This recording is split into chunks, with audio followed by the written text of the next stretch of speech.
$100 per Nigerian, that'd be something like $20 billion. And I believe each Nigerian is worth more than $100. So my own estimation, it's limitless, right? So what we have to do is we have to rethink how we imagine ourselves, rethink our own possibilities, and therefore from there, take off by pushing that agenda. But it's not an agenda for me alone. It's actually an agenda for all of Nigeria.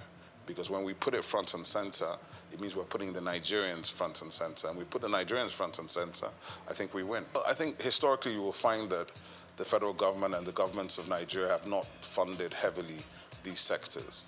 They funded the heavy industries, the military-industrial complex, heavy infrastructure. But the funny thing is, whilst Africans will say, oh, this is grammar, what are you people talking about in arts and culture? What you find is that the West, right, for 500 years has dominated the world. How have they dominated the world? Through narrative. Okay, but what do we complain about? Narrative. But we haven't invested in narrative. So if you don't invest in telling your own story and owning your own story, why are you complaining about how you're perceived? So I think it's counterintuitive, and it's about time. And I'm very pleased and very happy that Nigeria now has a full ministry focused on this one specific issue. Because the truth of the matter is, we are older than time itself. We come before Christ. We come before the entire Western hegemony. We are actually the origins of everything, of innovation, of technology, of science, of education. But if we don't believe it ourselves and we don't express it, how can you expect anybody else to believe it? Well, I think the difference is that as a creative entrepreneur, there's really nothing to stop me, right? I can take all the risks. I don't have to worry about anything. I can decide, win or lose, we're doing this thing. But of course, as a public official, I have rules and regulations I have to go by. I have a boss, I report to people, and I have KPIs I have to deliver on. So there's a big difference in that regard. There's a difference in bureaucracy, maybe a difference in response time, but there certainly will not be a difference in my personality. So I think it's really about how you perceive what these things are. For me, it's an elevation, obviously, and it's a privilege and a pleasure to serve at this level, to do something that I believe in, to do something which is that I believe in Nigeria. I believe in Nigerians. I know our ability. I think we are world class. I don't like all this, it's good for Nigeria. I hate that. So I think for me, that is what's important. And to have the opportunity to try to deliver on some of the things we've been trying to do from the private sector for the last 25, 30 years. So there's nothing new for me in that regard. But of course, the position is new. Being in the government is new. But with a lot of support from friends, family, professional colleagues, and other people in the industry, plus my co-DGs and the minister, hopefully we'll do well. We're under the Ministry of Arts, Culture, and Creative Economy, and that's very, very powerful because it means Nigeria itself has taken a decision to own the agenda. Hopefully I have a good time, have a good tenure, and I don't make any enemies. And well, for me, if you leave a place and the people that worked with you have good things to say, if they feel better about their work and about themselves, and if the brand that you're now leading is now appreciated by the people for what it does and how it brings it to the table, then I've done my job. I think Afrobeats has already established the fact that we are originally Nigerian, or some people say arrogantly Nigerian. And it was intentional. We built this thing, and it was intentional because we're not going to ever apologize for being Nigerian. We're not going to apologize for being black. We're not going to apologize for being African. And that's front of mind. Because, when you do show business, you have to validate it. So we validated the show maybe at least 10 years ago. So now we're in the business phase. So when you see the exit of Maven Records with UMG, you see Iwaju coming, Comic Republic with Universal Studios, you begin to understand where we're building to. And when you think about where we're coming from, where there was no infrastructure, no funding, no support, and I think part of what we hope to do with government at this time is, because we come from the sector, we can collaborate with everybody in the sector. We don't have to talk at them, we talk with them, we build with them. And together, I think it's limitless. Nigerians like to say the sky is your limit. I think it's limitless. There's no limit to the whole situation. One of the things I talk about all the time is what's the difference between Thor and Shango? Thor is approaching $50 billion in revenue. Shango's broke somewhere outside Lagos. And that's a lack of imagination on our part. That's a lack of us delving into the richest thing we have, which is our mythology. Our mythology is endless. If you look at the Marvel universe and the DC Comics universe, the Orisha are basically the same thing as the X-Men. But the Orisha, some people are still afraid of them, whereas the X-Men are north of $100 billion in revenue. So I think we have to think, we have to understand and reimagine our mythology, our history, our stories, and how to bring them to the world in new formats. It's not just film. It could be live action, it could be gaming. There's so many different ways to action these things. And when you do them and you do them right at the right level, as Iwaju is beginning to show you, our stories have always been world class. Our characters are world class. What we have not had is the resolve and the confidence to finish. But I think that is coming now. For me, I think it's still the fact there's more to do. My young brother, Misan Harriman, is nominated at the Oscars, the first Nigerian nominated for a director for a short film, because I know what that will do for the next generation of Nigerian directors, right? So for me, there's still more to do. There's so much more to do. When we see our first $100 million movie in the global box office, we need to celebrate it. When you win a Grammy, you need to celebrate it, because these are stages that we were locked out of. The technology and new media has allowed us to evade these spaces we were not even invited to. But now we're beginning to enter them and dominate. So even when you do that, you have to do it with grace and dignity, not with arrogance. And that's something that some of us have to learn. But the truth of the matter is, the greatness of the Nigerians is just beginning to come. And I feel strongly that this century, we're already in the African century, and the soft power that we hold here is what will define the future of the century. I think the most important thing, the first thing to think about is IP protection, because the minister is working strongly, intellectual property. The US, if you take the state of California, California is probably in the top 5 economies in the world, and 70% of the economy of California is driven by intellectual property, by 2 core industries: Silicon Valley, which is coming out of Stanford University, and Hollywood, which of course is the music and film industry. Now, that is for anybody that says, oh, what is this thing that they're talking about? We don't understand it, it's grammar. The grammar is the money, okay? The narrative is the money, the story is the money. So any of your children or your nieces or nephews that have talent, visual art, performing art, arts and crafts, adire, all of these things that we've been taking as vocation, they are occupations. They are extremely valuable. And with digital technology and platforms, we can scale these things and generate incredible revenue. The point being that Nigeria has so much to bring to the world in terms of these things. I think Nigerian cuisine is going to be on the level of Chinese and Indian cuisine worldwide in the next 10 years. And if you understand that, then you understand that the Indian restaurants in the UK, as far back as 2009, were generating more money than the UK automobile, shipping, and metal, steel industries combined. That's just restaurants on the high streets.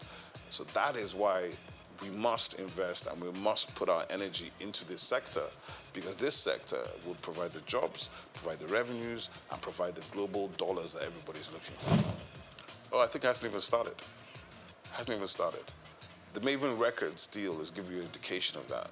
The reason why that valuation of $150 to $200 million has been done is because of the upside potential of Rema, who's 23, and Arya Starr, who's 20. So they're looking at the fact that in 10 years' time, these guys could have generated $1 billion each. Do you understand? So it's a safe bet when you already have a built global talent at 23, when it normally takes years and years and a lot of money to build the talent, right? So what has happened is that we Nigerians have been able to build global talents, global following, with a percentage of the money it takes people in other places to do the same thing. So because of that, the value and the valuation is much bigger, right? So I would say the Afrobeats wave, it's not even a wave. It's been going for 15 years already. So when you encounter it is when you encounter it. If you think it's an overnight success in 2024, that means you were not around in 2008. 2006, I'd say, is a good time to think, when the sort of continental, because we took Africa first, working very closely and collaboratively with South Africans, Ghanaians, and Kenyans. Then we started going into Asia and the UK and America on the black, what I call the Nigerian chitlin circuits, moving through the Nigerian communities. And then by about 2010, begin to come into the mainstream with Oliver Twist and all these kind of records that break globally. And now you have gold records from Oliver Twist in 14 countries. And now, in a situation now where an artist like Ashake can come out of Lagos speaking a language that is not known to most of these people, and selling out arenas. To become an arena artist, let me tell you, there are only 4 or 5 arena artists from Africa, and they're all Nigerian. Don't take it for granted.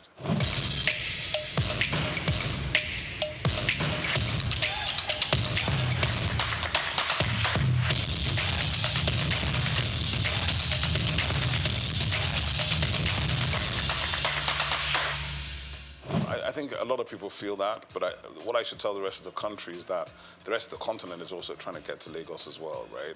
It's not just the rest of Nigeria. From Accra, from Luanda, from everywhere on this continent, they're trying to get into Lagos, because if they can break in Lagos, they can break anywhere else in the world. But what I would say is this, from the perspective of my agency, our purview is national and global. We have 10 regional offices. We'll be visiting all of them. And our duty is to spotlight and showcase everybody. So we can't deal with just Lagos. And I think as we go forward, people begin to see the activations and plans coming. But the easiest way to do it, and the way we're going to do our best to do it, is to provide digital platforms to give everybody the opportunity to be seen. Because in this world, you know, we live in the attention economy. So to be seen and to be noticed is very hard if you're not in the place where all the noise is being made. But I know for a fact there's significant talent in all parts of Nigeria. I was watching last week, a gentleman called Ehi Benite was showing me all this content from Jos with these guys rapping, serious stuff. They're rapping in Hausa, they were doing ciphers. And then he was like, what do we do about these guys? I said, just keep pushing them, because there's an audience for everything. There's an audience for everything. Don't be worried about that. There's an audience for every single thing, including the thing that you may be doing in your bedroom, but you think is not important. Somebody's interested in it. My label was a hip-hop label. I even refused to sign singers. There's almost every singer you could name was trying to get us to sign them. And I used to do it based on, can you rap? If you can't drop a freestyle, don't bother, right? It was that simple. And we helped all the other singers get signed to labels that we thought could help them and develop them in that direction. Hip-hop has changed, and obviously it's generational, right? So hip-hop has changed, and you know, everybody approaches music from their own generation. Like, oh, I like this kind of hip-hop or that kind of hip-hop. What I feel is that Afrobeats became overwhelming, and it overwhelmed every other genre here. So the hip-hop guys had to fight for relevance, but the best ones always rise to the top. That's just the simple truth. So I don't worry about that. And I've heard enough guys. I even saw there was a whole Instagram series some guy was doing about a year ago, where he was just bringing out fresh rappers every day, from Enugu, from Jos, from Kaduna, from Kano, from Benin. I love it. I think there are incredible MCs in Nigeria. A lot of times they need to focus on doing better songs, right? Not just being a freestyle rapper. If you want to get paid to rap, you've got to do better songs. You can't just do the freestyles.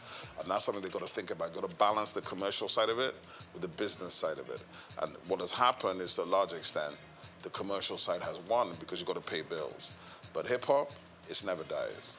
I think, first of all, obviously from the perspective of I'm sitting in government, so I'm not in a position to tell government what to do or what not to do. But what I can say is this, is that the agency, my agency will be the home for the music industry, for performing arts, visual arts, fashion, gaming, recreation, festivals, culinary arts, film and television. We're kind of a convening agency for the ministry. So we have a lot of work to do, a lot of places to touch, but we're also going to collaborate with all the other MDAs in the ministry and heavily with the private sector and the developmental sector. Because to answer the question, I've worked in all these spaces for, it's not quite 40 years, but it's a long time. I've worked in all these spaces for a long time. In institution, we have positive relationships to bring to the table to change the approach and to change the destination of where we hope to go. What I will say as well is that the reality of it is we're just beginning the journey. And there are no magic wands. I'm not going to wave a wand and everything's going to be fixed overnight, and neither is anybody else. But we will be bringing fresh energy, fresh ideas, a fresh engagement, and we're obviously open to collaboration. And that's really important for me to say that, because people feel there are gatekeepers, but in my agency, there are no gatekeepers, right? We're not interested in whether you have the biggest reputation or the smallest reputation. We're interested in the value you're bringing to the table. Because the truth of the matter is Nigeria is massive. There's a lot of stuff going on in Nigeria. We're going to try to aggregate those things and bring them into one platform so that even as Nigerians, we can know what we're doing. Because to be honest, if you don't know and you don't follow, there's no way you can know 90% of what is happening even in Lagos before you talk about the rest of the 36 states in the FCT. So for me, from my perspective, the journey continues. The objective remains the same. We want to see Nigeria win. But in order to do it this time, I don't think government should ever be disinterested in the nature of the industries in which it is operating. But we also don't need to be owning the space. We want to enable, partner, collaborate, and see how we can push people to do more. Because there are already people doing a lot, and maybe they haven't been recognized, they haven't been brought out, they haven't been celebrated. All these kind of things we can help to do, help to get news stories and people to bring these things to the fore, right? Like I said today, a Nigerian who was nominated for an Oscar as a director, the first Nigerian. It's up tonight at the Oscars. It's not news in Nigeria. That's a problem. We have to be able to tell the stories that are of greatness of our people, because if you don't do that, you can't inspire anybody.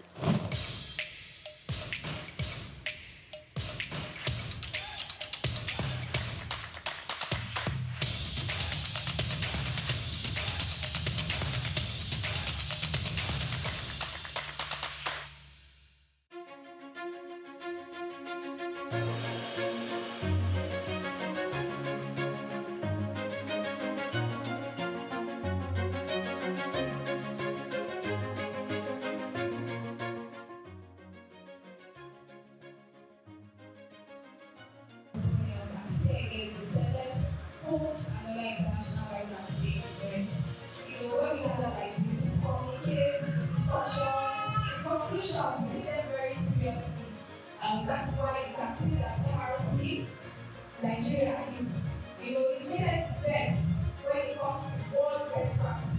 So we have people from other countries who come, this is where you are. We have people from other countries who are to learn from us, who are from our activities here, gender responsive, gender complete. We have our approach and all of that. So you get to know about minor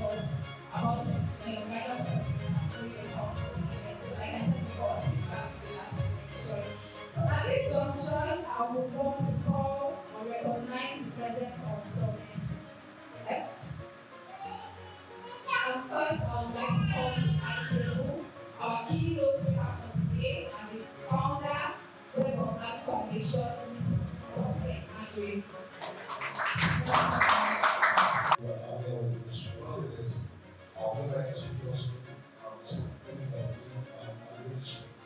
Which are their houses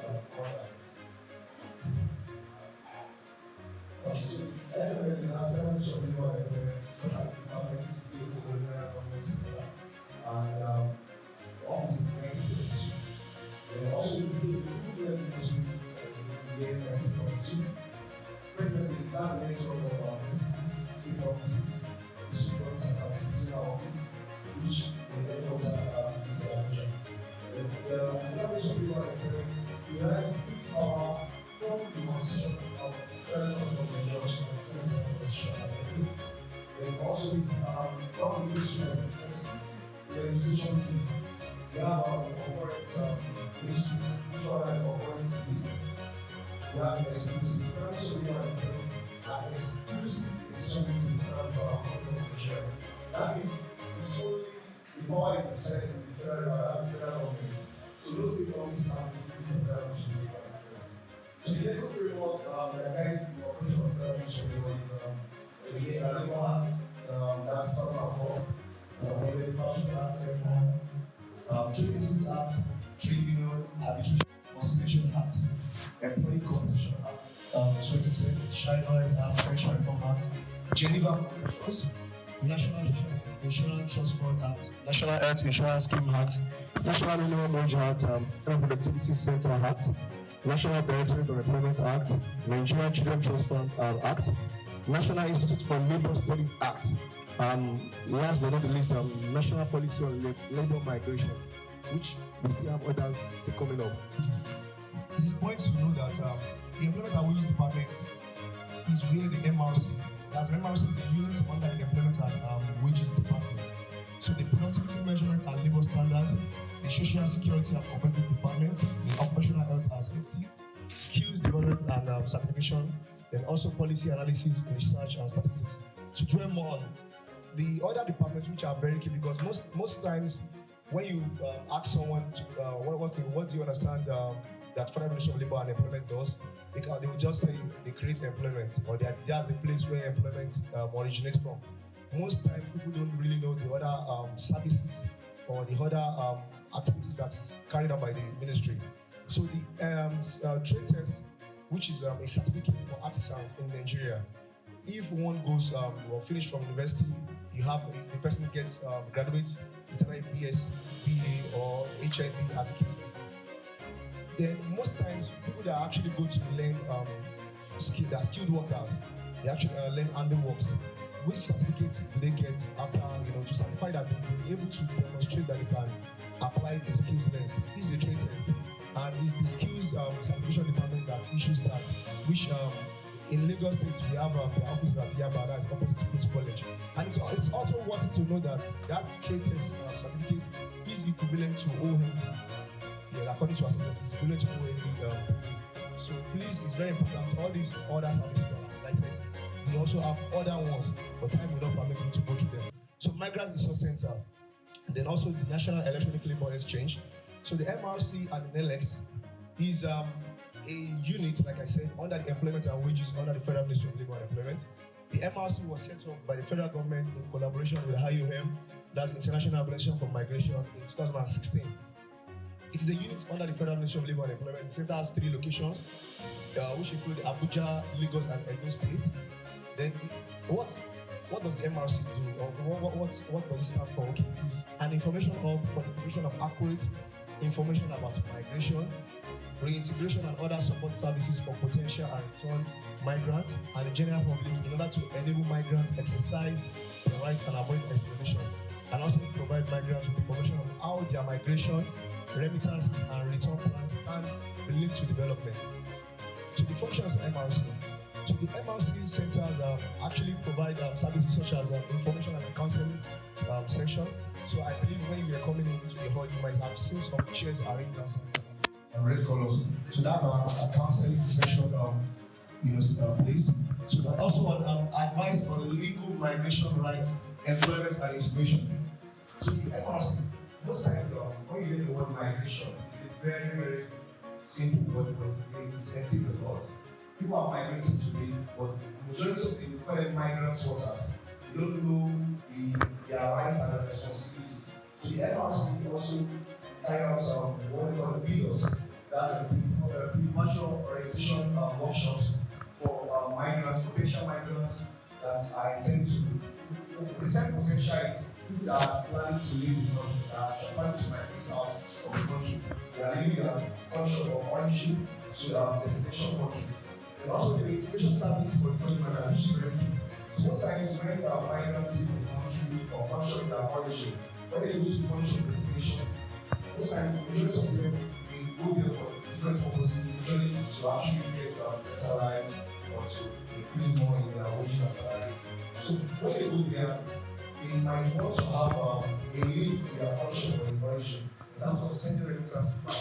So the MRC also enlightens them on how to go about this. And also the information services and advice analytics and investment services, like I said, there's psychosocial services for migrants at risk or who are experiencing exploitation. You just see in the news that you see people that are traveling, but you don't ask the question. Most of the people that are traveling, one of them that actually have to be documents, to stay in the country of destination. So most times when they actually go there, most times people that don't have the right for they face a lot of how I see it, abuse, they also face a lot of discrimination. Even some of them who are like people that go to the regular as I mean, that's what it's a feeling for themselves. They can relate, and also the organ harvesting. So all those things. So when they come back, when they are being brought back home, so the essential services are what we also like to feedback to the society. Also, it contributes, MRC also helps with awareness on the development of national and regional policy promotion of origin, trust and legislation is designed to govern migration and promote growth and development. Okay, so that's MRC. So it's MRC/NELEX Center. So the National Electronic People Exchange is the job center of the Federal Republic of Nigeria, which is federal government of Nigeria. And it is a federal government public employment agency creating an enabling environment for job creation. It's an electronic job market that enables jobs seekers and employers meet online to minimize challenges faced by job seekers and employers and labor. So, and also to facilitate job matching and placement and drastically reduce time spent on research. Before the advent of NELEX, which is the National Electronic People Exchange, we all know the normal route which people use to apply for jobs is that they actually go through what the PEs, that the private employment agencies, which are the third parties. So they have to submit their CV, most of them model from interview or test. So with the advent of NELEX, it's actually reduced the bridge gap, between the employers and job seekers. And this was actually facilitated because of the fact that the majority of employers may actually complain of skill gaps in their place of work. So the federal government did feel that for the Nigerians job seekers to be able to access, first-hand information about job vacancies. That was why the NELEX was established. And also the initial existed as an analog registry and started with 6 centers in Lagos, Abuja, Oka, Asaba, Bauchi, and Kaduna. So it has now grown to 13 months with a total of 19 centers.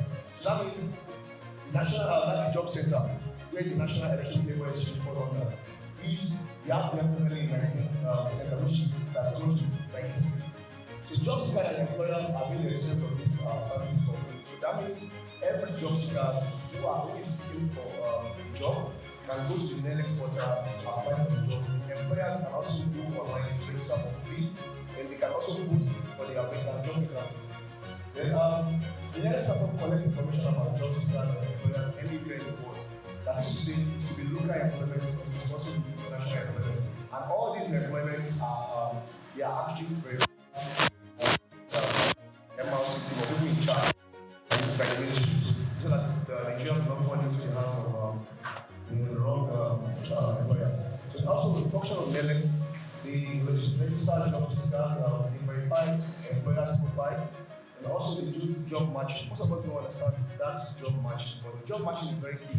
Most times when graduates they are actually looking for jobs, they don't know the required skills to have, they have to match for their own dream job. For instance, the graduate of English now would actually tell you, okay, where he or she can work is in the educational sector. But right now, we have people that are studying some courses that they can work in the embassies. So that job matching is very, very important. So we also do that. And then also, they provide labor market information to enhance business decisions. And also on both areas and counseling. So that is very, very key. Part of the things the center does is that we actually have a platform whereby, like, doing the counseling, we provide people that come to the center, job center. We also ask them for vocational career guide, if they need such. And that will help us see selective and highly vocational for employment. Some tools development and like I said earlier, maintaining pool of specific tools, self-concurrent and additional qualities, employment work, and so on. So who are the target audience of the MRC and the NELEX Center? So this includes the employees, the employers, the youth, the general public and communities, potential migrants and the resources. Then who are our existing partners? Because we all know that every organization has people who actually combine together to actually make it form.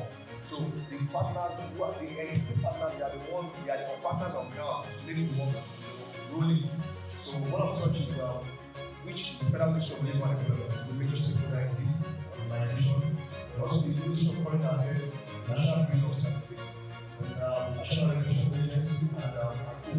The private organizations, agencies, NGOs, CSOs, and to mention with the support of international bodies, the ILO, which is sourcing is represented.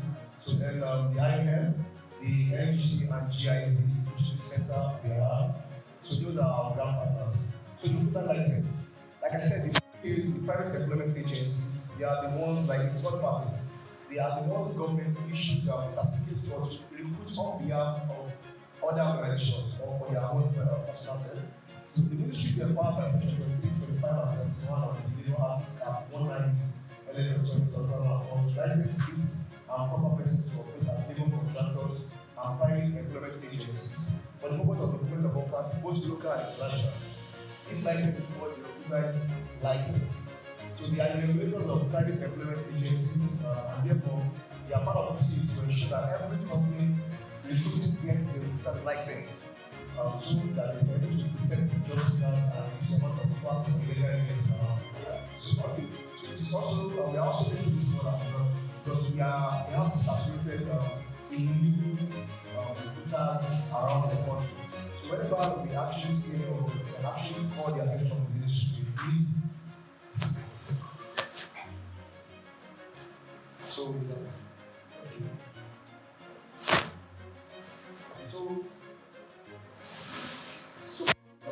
actually, like you say, when you see something, say something. The government cannot do it. You need to collaborate with the government and citizens.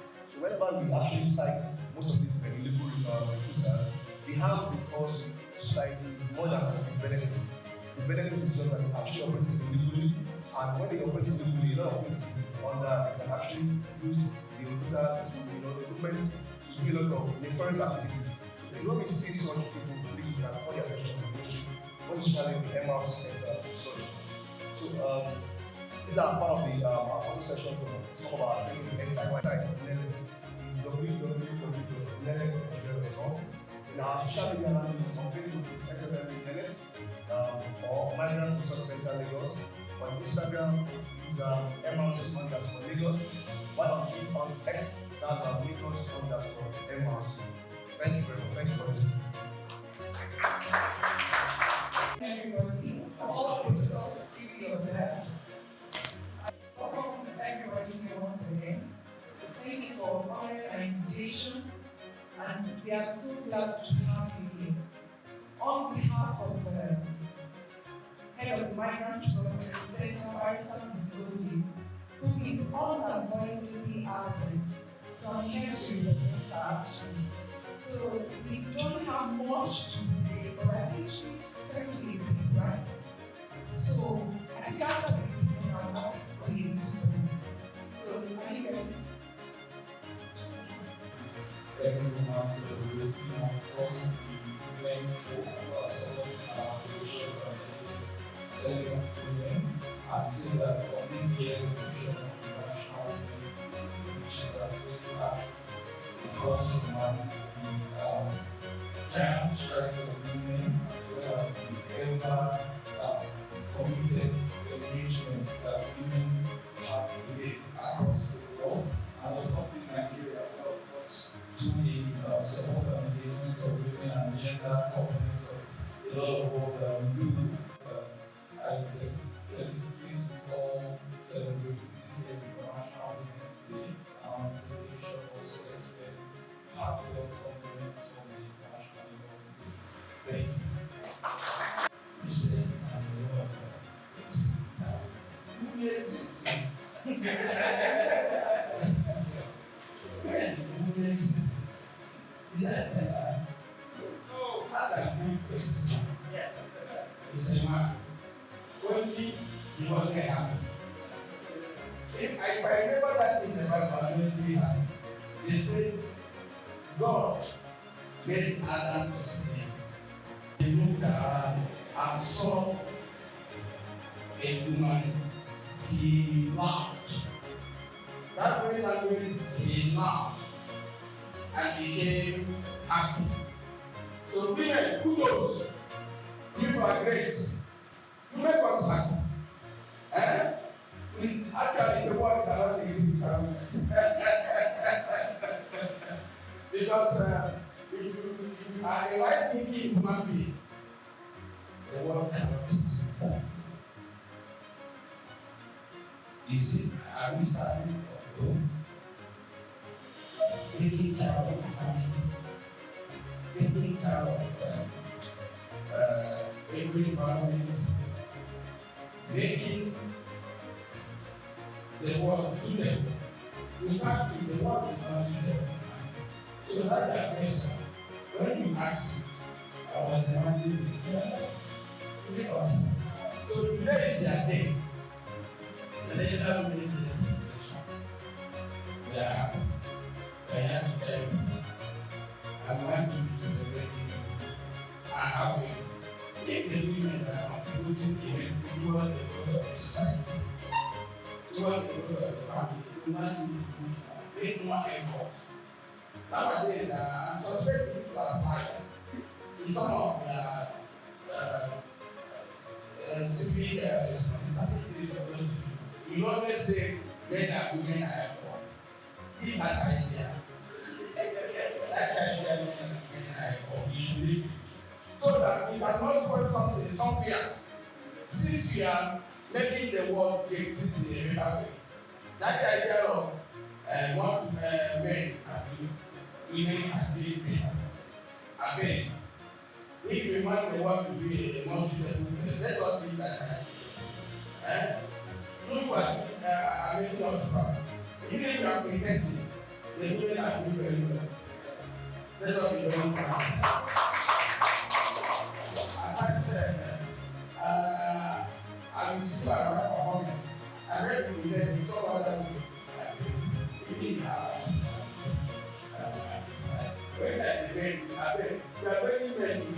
To tell you people, openly let them know that you are performing. The people that we find, and it is our family desire that people will grow to the level that the world, you say, how can you find the world? It's very difficult. But we believe that the women can do it. That's a very big task in our women. How do you find this world? The world is in a very big source about the war. The Swedish people are the and solve the problem. If you watch the battle of 1,200 BC, that was the headache of Christ. A woman caused battle that killed almost the entire country. So people can make unity in this planet. So I inform you that you will enjoy it in your home, in your environment, in the state, in the country at large. So we don't know where we can continue to raise the women because their handwork is highly commendable. So we still pray that God let the women exist and continue to do their good work for again. Thank you. Take accelerate action for all women and girls equally. For all women and girls, right, equality, empowerment. So that means creation. Then after that, please, all right, who will be inside?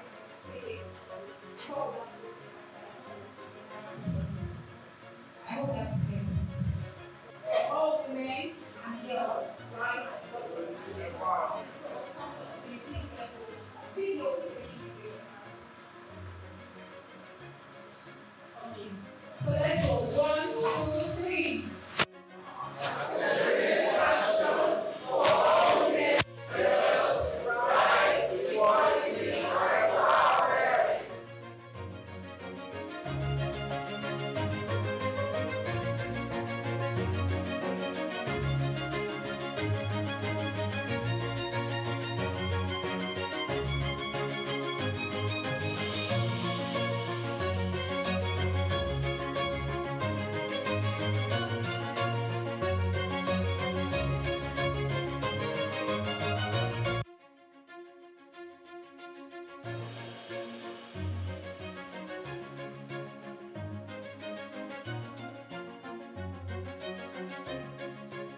a woman. Look at the acronym of woman. Not all women or women are wife. Women, three women, she's a wife. And not only the wife, she's an organizer. The man is organizing the house and everything, but you organize it. Women are managers. Without them, man will be is I mean. The one day they go is not ready. They are managers. And apart from that, look at them, the position, they are the advisors. They are advisors. And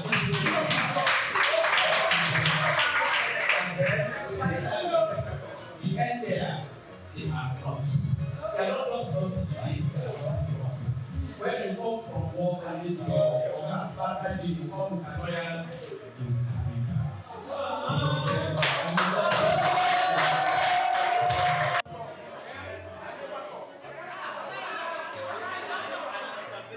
Executive Director of Web of Heart Foundation. She's an English graduate with over 10 years experience in people's management, guidance, counseling, entrepreneurship, and skill development. She is highly invested in rehabilitation, reintegration, and resettlement of migrants and internally displaced persons in Nigeria through talent identification, entrepreneurship training, personal development, acquisition support, skill acquisition workshops, and other initiatives. She has worked in partnership with NCFRMI to run Migrant Reintegration Center since 2015. She is certified in trauma healing from Fast Stress Trauma Healing Institute, Germany. She is also certified in various aspects of migration management. She has received recognition for her dedication to humanitarian services, including 2 recent awards from the National Commission of Refugees, Migrants, and Internally Displaced Persons, and the Ministry of Humanitarian Affairs, Social Development, and Disaster Management. Madam Bote is an entrepreneur with business in fashion, security, hairdressing, vocational and entrepreneurship training center. She is currently a member of the Technical Working Group on Return, Rehabilitation, and Reintegration Committee. She is currently the Southwest Zonal Coordinator of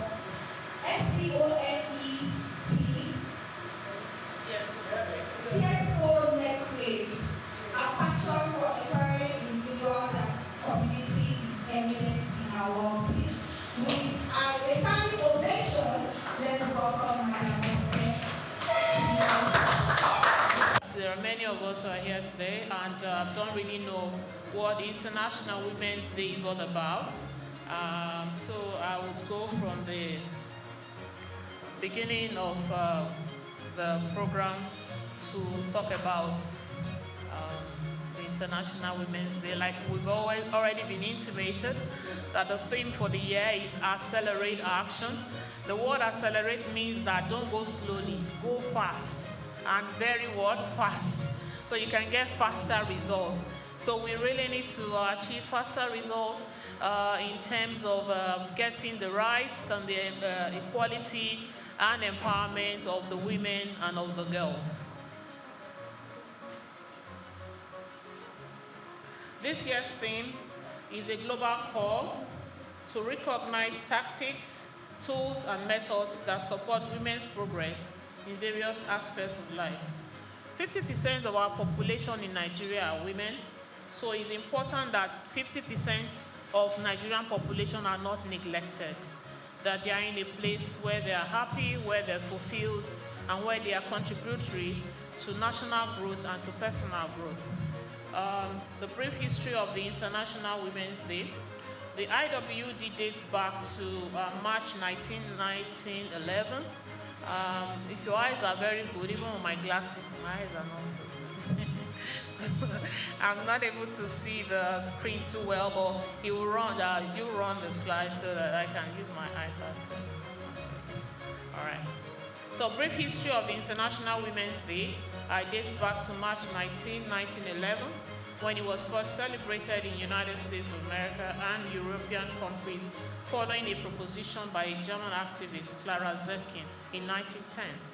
This was brought about by the labor movement in which numerous women who worked in the apparel industry marched through the streets of New York.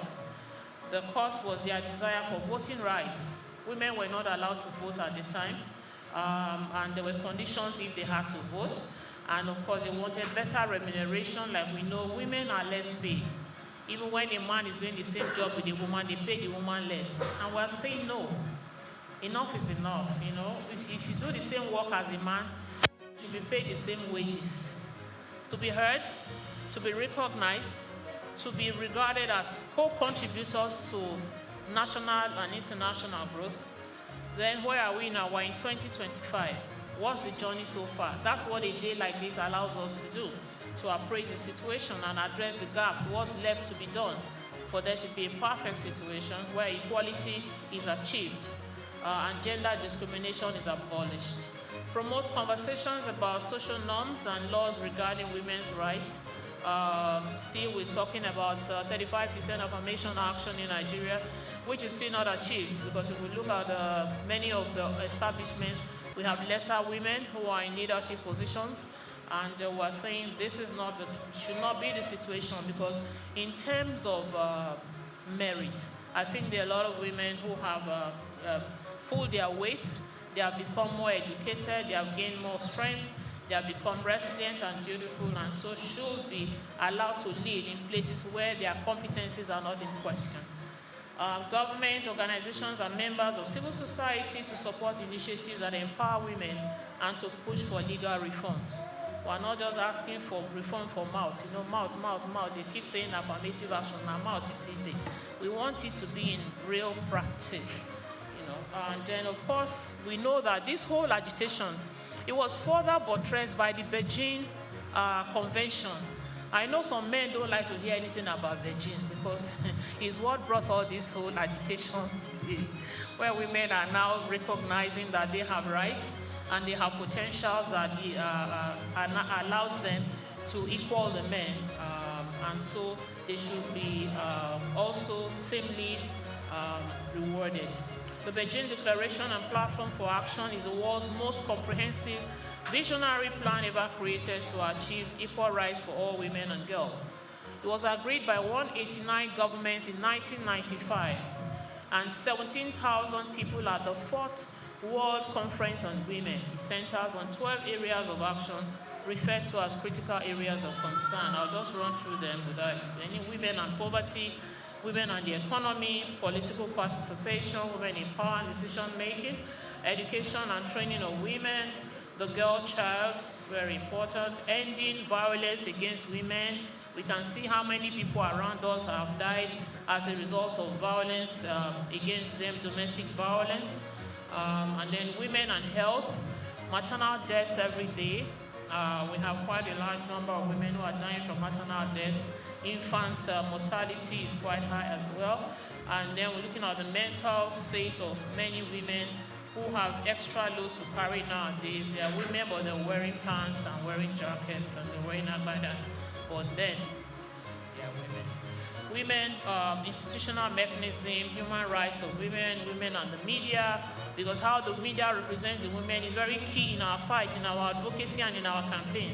If you don't report me well as somebody that should be regarded, then my case may not come to the front burner. So the media is quite important in this pursuit, and so media, you know, be careful what you report about women, help us in our pursuit to be able to achieve equality, to be able to achieve our rights being upheld and promoted, and to be able to get to a place where we are empowered to take action.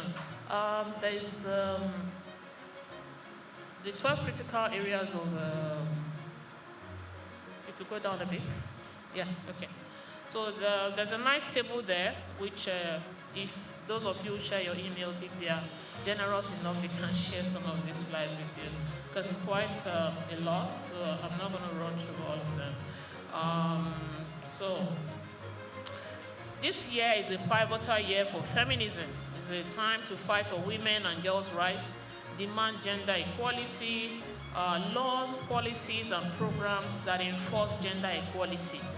We keep talking about it, but there must be programs and laws that would engineer it, entrench it, and allow it to be sustainable. And so we're insisting on balancing power structures so that everyone has an equitable chance in the world. And then when we refer to the SDG goal, we say leave no one behind. Whether he's a man or a woman, a boy, a child, or a girl, leave no one behind. People do have legal rights to certain very normal situations and should be allowed. They should not be discriminated against because of their sex, age, race, religion, as the case may be. And every 5 years, these countries come together to appraise the situation and see what is being done. Now I'm going to just quickly run through some of the advancements, the progress that we have made. Like we said, International Women's Day is for us to appraise the situation, the progress that has been made, and then Amanda call for change. Advancement towards gender equality. We have more legal protection for women and girls, 1,583 laws against gender-based violence in 193 countries, 354 statutes targeting domestic violence. We know how Osinachi died from domestic violence. At least we all know her as a Nigerian gospel singer who was battered and sent to her grave. Services and support for survivors. Yes, we now have trained police for survivors. We have shelters that can accommodate survivors, So unless a woman who is ignorant and doesn't really know what to do, rather than stay and die or stay and be destitute, there are shelters that can accommodate women today. And there are legal aid pro bono that can be given to women who are under severe abuse and under severe discrimination. There's counseling that is also available to women. The MROC is doing an amazing job of cutting across all fronts to be able to offer guidance, counseling, career advice, conflict resolution, a lot of counseling, and even mental health training. So, and then of course, the healthcare as well. Then you have economic empowerment of women, the ban on gender-based discrimination in employment. At least we now have some women who are able to be employed in places of note. And then we have unpaid care workers, gender gaps closed across education. There are more women now who are also vice chancellors, deputy vice chancellors of universities, principals of schools, and who are taking huge government positions. We have women also who are in the legislature, even though a very minimal number. More women live in conflict and crisis. We have 612 million women and girls who live within 50 kilometers of areas of armed conflict, like the Boko Haram Chibok girls. Then we have too many women who are still poor. That is just a statement of fact as of today. Almost 10% of the world's women and girls remain stranded in extreme poverty. Speculations have it that we have 158.3 million women and girls who could be pushed into poverty by the year 2050. That's alarming, and it's quite troubling to know that rather than for us to progress, we're regressing. Because if by 2050 we still have over 158 million women who are in deep poverty, then something urgently needs to be done. Maternal mortality is also part of it, and that is because of the incompetence of some of our medical persons, allowing young people to go into maternal conditions that their bodies are not framed for and they are not mature enough to handle. And of course, the child marriage is one aspect which we stand against. I think a girl child should be matured enough before she's taken into any man's house and is violated. 103 countries have never had a woman head of state. And there are so many women who are competent. Gender parity still remains a distant dream despite the progress in women political participation. Even when we have had women like Kamala Harris come into being the vice president for the United States of America, we still have so many women who are not recognized for anything at all. The global crisis against women and girls continues with few signs of abating. Around 736 million women have been subjected to physical or sexual violence. That's a number that, when I first read it online, it gave me real troubles, because sometimes you think it's a micro number, but it's sad that 736 million women in the world are being subjected to physical or sexual violence by an intimate partner. Intimate partner means your husband, or maybe your fiancé or whatever. And then by a non-partner at some point in their lives. Women are exposed to a lot of sexual harassment, a lot of sexual abuse, and I say one of the contributing factors is that, these days there's no ugly woman, unless a woman who doesn't know her bits, Most women look beautiful, well-shaped, nicely dressed, smell good. And so definitely we are going to attract. But then, you can see with your eyes and zip up. All 17, of course, digital technology is not helping, because you just press information, both the one you want, the one you don't want. Some people don't want to abuse, but they can go into the internet and watch one porno movie, and then they're jacked up, and then of course the next thing that is in skirts is their victim. So digital technology is not also helping in gender-based violence and escalating it. Then of course all 17 SDG goals, which is the Sustainable Development Goals, of which the world is using to try and refine some of the world systems, also depends on achieving gender equality. So governments around the world are also agitating for gender equality. What we are saying is that when the tire meets the ground, what is gender equality to any society? What are we really doing with that, with those two words, gender equality? What are we doing with those words? Now we have rights. We have rights to live. Rights to live free from violence. Rights to live free from violence and discrimination, to enjoy the highest attainable standard of physical and mental health. Mental health is key. It's not everybody that is jumping on the street naked that is mad. There are many people who are well dressed, but there's a lot of insanity, there's a lot of depression, there's a lot of mental disorder that is going on. People are coming from backgrounds where their fathers abuse their mothers, where their mothers abuse their fathers. Because I don't want to say that it's only men that abuse women. I have seen women who abuse men. So gender-based violence is gender-based violence, and that means male and female. So mental health is key. I'm hoping that the country will be able to have mental health centers where people can actually go for assessment. Make I check this my head first. My head really correct. Why am I beating my child? Why am I beating my wife? Why am I stopping my wife from going out? She can't go to church. She can't go to market. She can't visit her family.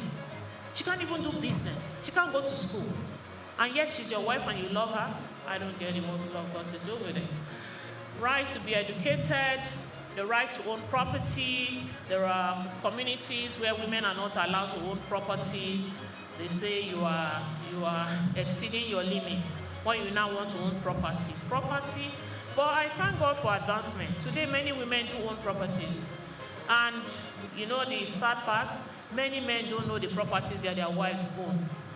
Because we live in a patriarchal society where the men don't want to see the women own anything. So, you buy your house, you hide it. You buy your house, you give it to your cousin to help you hold until when? Of course, we have the right to vote, rights to earn an equal wage. That is part of the fight, and that fight is ongoing. That if you can make this water and you're a man, and I make the same water and I'm a woman, don't pay me less. That's just what it is all about. Don't pay me less. Don't pay me less because I wear skirts. Don't pay me less because I have breasts. Don't pay me less because I have a vagina. No. Pay me the same that is due to that service.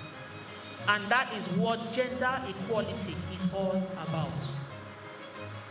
And then, of course, we have the 1999 Constitution of Nigeria. It guarantees every citizen the right to dignity. If somebody beats you and abuses you, he has undignified you. Let me use that word. That means he has slashed your ego, your dignity, and has reduced you to almost rubble.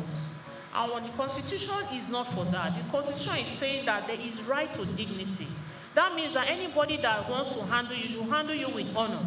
Should handle you like a human being who has dignity, a human being who has potentials, a human being who has skills and talents. Freedom from any form of discrimination. Don't discriminate against somebody because the person is a woman. Don't discriminate against somebody because the person is a Christian. Don't discriminate against somebody because the person is a Muslim. We are saying that all forms of discrimination should end. People should not be discriminated on account of their culture, their income. They should not be discriminated on account of their religion or their race. So racism needs to die in the world. So did you choose to die? There are laws now that are protecting us from vipers and men who do not want to treat women with dignity. And I will say women who don't want to treat men with dignity. There's the provision of the administration of criminal justice. There's a Criminal Code Act. There's a Penal Code Act. Do you know that for touching a girl's breast and she goes to report it, you can go for 7 years imprisonment? I'm not kidding. I know somebody who is serving 14 years now. 14 years. He owned a computer shop, and the young girls who used to go there to train with him, he takes them one by one into the toilet. He doesn't have sex with them because there's no time for that. The toilet is small. But he will do all manner of erotic stuff, and he will abuse them. And one day, one of the young girls thought, I need to report this uncle. And she went and told an NGO, sadly, that this uncle abuses us. And this is an NGO that's coming up. So she wanted to make a name for her NGO that, look, I'm fighting for women who are violated. And she took the matter up. And the matter was brought to me. I said, Madam, use your influence to see if this guy can be bailed. I said, me, use my organization to free this man who 4 girls have come to admit that he abuses them. Not going to happen. And today, as I speak, that guy is in Kirikiri. Whether his case has finally been judged, I don't know. But he's in Kirikiri. Is somebody known to me? So it's not story. And of course, we have the VAP Act. The VAP Act is very effective in Lagos State. And if Lagos government has not done anything, one hand for them. For this VAP Act, they are exercising it seriously. If you have anybody that is being abused, there are lines called free toll lines now that you can call. And then the Ministry of Women Affairs, if you don't know anything, go to Alausa, go to the Ministry of Women Affairs. I am an abused woman. That's all you need to say. You'll be put aside and you'll be attended to. The VAP Act is effective and is sending many abusers to jail where they belong. And Convention on the Elimination of All Forms of Discrimination, the CEDAW, is also quite effective. And if you are being discriminated against, unduly discriminated against, and you can make your case, go ahead. CEDAW is there to prevent and rescue. And then we're coming back to gender equality. SDG goals is focused on pursuing this main goal. Ending gender disparities, eliminating violence against women and girls, eliminating early and forced marriage, securing equal participation and opportunities. Yeah, equal participation and opportunities is also one of the very key points that is being espoused today regarding the International Women's Day. That more women should be allowed to participate in leadership positions. More women should be allowed to participate in politics. Many of them want to participate, but they are faced with discrimination, they are faced with lack of funding, they are faced with stereotypes. Women are the weaker sex, they have no brains. All they know how to do is probably to cook and the other one. So, you know, many of them are discriminated against in terms of leadership positions, but we know that there are so many women who are in key positions, who have shown ability, who have shown resilience and great expertise, and who should be given privilege to be in leadership positions, even in communities. Nigeria and gender equality, Nigeria registered the lowest in gender equality in Africa. How sad. Using 3 dimensions: education, reproductive health, and labor markets. The labor people can tell you exactly how many cases that they handle here from the females who come in to either look for employment or other economic opportunities through the labor ministry, and the MROC is on their feet campaigning for your labor rights to be upheld, campaigning for fair recruitment policies, best practices in terms of recruitment of women and girls. Major sources of inequality, well, said that. Government policies, household decisions. Nigeria has the lowest number of women in legislation, in education, in governance. Can you imagine a whole Senate, only 3 women and 4, you know, out of which now is -1. So this is shameful. Women pay more taxes. If you go to the tax, women pay more. If you see a woman who is on the same level with a man in an office, the woman is paying more tax than the man, and I'm wondering why. Why? Because she's a woman, and she's on the same level with the man, level 15, and her tax is more than the man on level 15. I don't get it. There is no explanation other than stereotypes that have been upheld from age to age, time to time. We're saying that is enough. That is enough. If a woman is a managing director and she marries to be a managing director, she should pay the same taxes as a man who is that same managing director, doing the same thing and achieving the same results. And I would dare to say that women even achieve more results, because we don't joke with work. Nigeria has the lowest number of women in legislation. Okay, Nigeria is one of 5 countries with low women participation. I've said that. Leadership positions are rarely given to women, and that is true. Women have a higher share of soft skills than men, but women are considered subordinates to their male counterparts, especially in a patriarchal society like Nigeria, especially in northern Nigeria, where women are not allowed to have any voice. Women are not allowed to come out of Buddha. They are not allowed to come out from the shell or the hole with which, I don't know where, sorry, excuse my language, but the confinements, let's use the word confinement, the confinements that they are being placed in, women need to come out, be allowed to come out, be able to express their talent. If you lock a woman up, you lock up her talent, you lock up her skills, you lock up everything that she's able to do that is good. Every opportunity that she can bring to the world, the growth that she can even bring to the world, is locked up, is sealed up, is concealed. No. If this woman has virtues and she has skills and she has talent, nothing should stop her. That is what we are saying on this day, International Women's Day. And of course, we have environmental injustice, you know.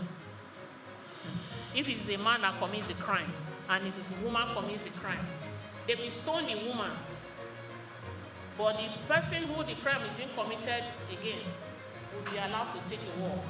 That's why we thank God for the God that we serve, who said, "Where are your accusers?" He said, "I can't see them anymore, so I can't see them too." You know, told you. In criminal justice systems, entertainment worlds, we have, I don't know, women are still not pulling up their weight in terms of television, in terms of movies, even in sports. Even in sports, there's a lot of discrimination women face, even in sports, in religion, a marginal number of religious leaders. How many mosques or churches do you know where women are leaders? If you tune your TV now and it was a woman preaching and a man preaching, what will you do? You switch to the one that the man is preaching. Because that is the stereotype that the world has grown with. And we're saying that stereotype needs to be reversed. People need to be taken on their basis of competence, availability, impact. It's important. Culture and tradition, fear women-led communities. I don't know how many communities you go to and they say the Oba is a woman, or the Bale is a woman, or the what?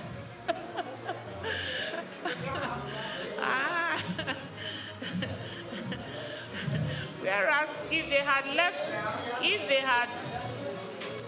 had left some women to be the baale of some communities, you will need to see what that community will be by today. I'm not kidding. Women, we don't joke with whatever is given to us. That's why we are builders. That's why we are mothers. Please, any male chauvinist, don't hate me. I'm only trying to represent the women in the world today.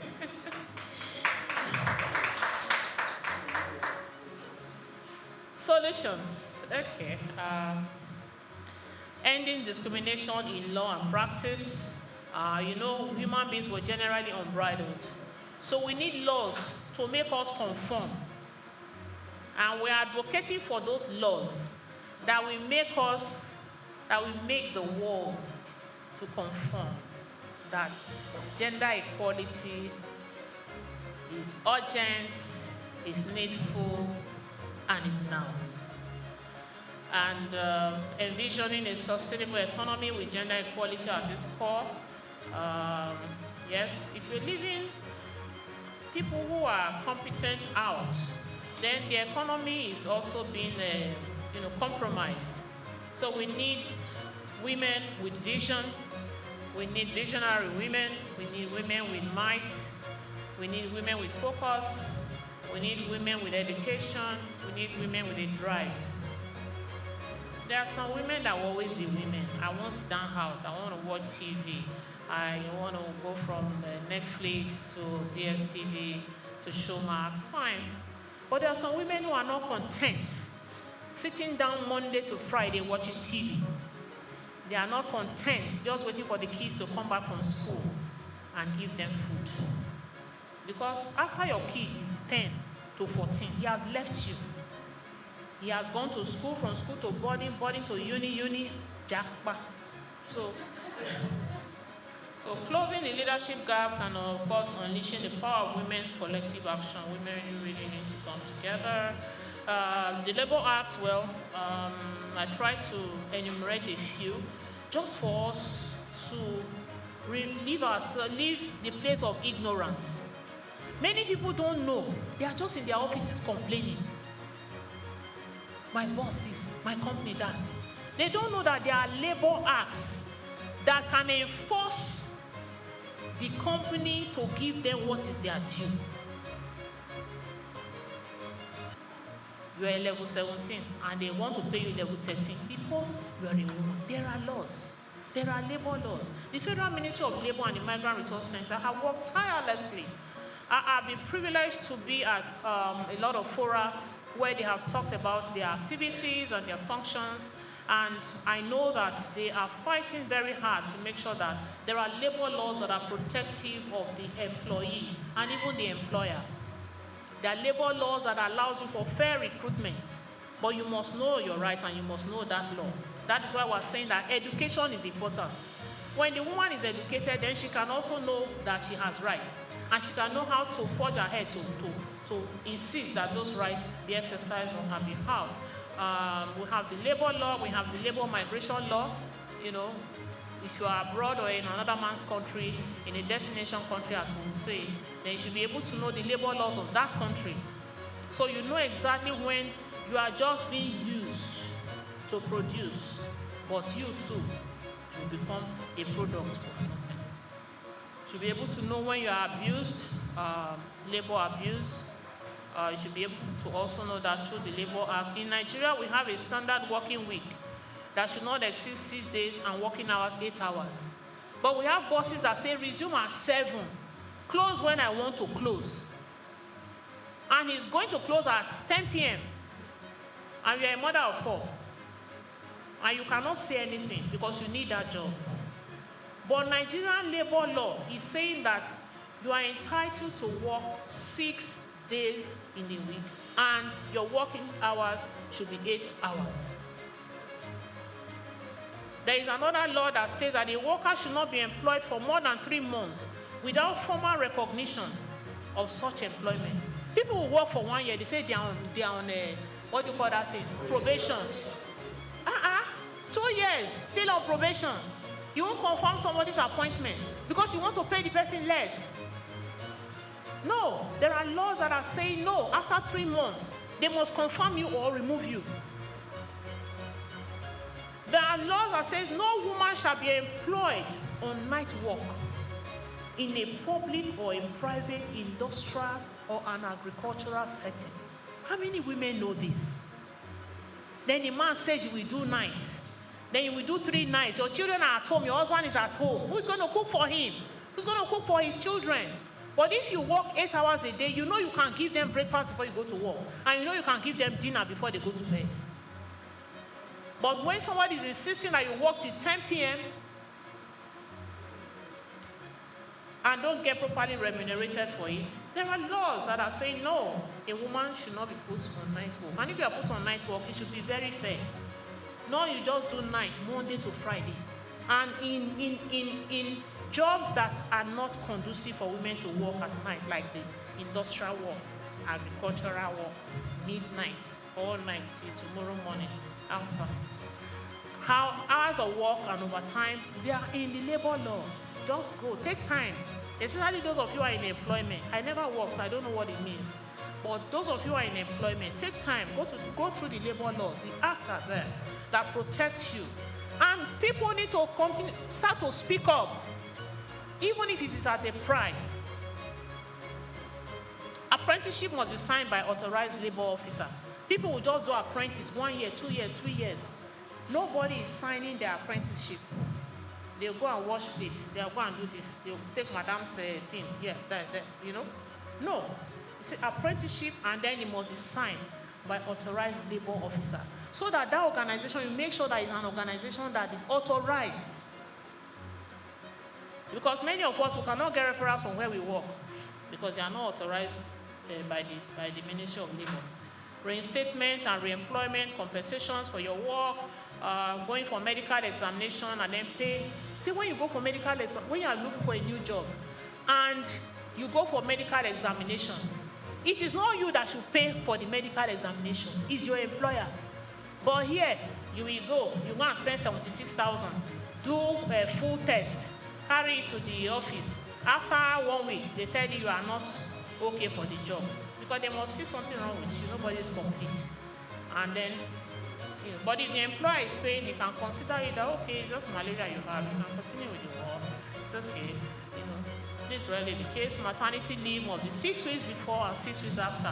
And those of us who are advocating for fair play are saying that men should also be giving paternity leave. Some of them are getting already. So if you're a man and you're on unemployment and you're not getting paternity leave, I'm telling you now, it's your right. Go and fight for it and get it. And there is payment that is also coming to it as a result of that. So you have 6 weeks before, you have 6 weeks after. And then we have robust regulations on employment, recruitment of workers, and the like. If you go to nelex.gov.ng, you will see a lot of these rights that you can exercise for your own good. And of course, we have employment. The labor force participation rate among females is 52%. We have males at 55%. In USA, we have 47% of women who are employed. In Nigeria, we have 49.6 women. Nigerian men earn 75% more on average than Nigerian women. Why? Gentlemen in the house, why? Entrepreneurship, Nigeria boasts a thriving community of women entrepreneurs. That is one thing I give to women. Women, they try. Women, they try. Look at a street full of entrepreneurs selling all manner of things. Out of 10 of them, 8 are women.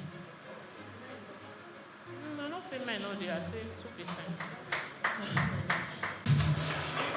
I remember because sometimes, a year ago, I think in an intellectual office.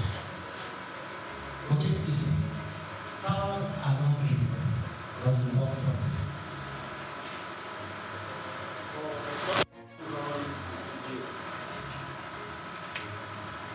For some of you who are in Nigeria and all that, we did research, and we found that the number of women in the society are more than men.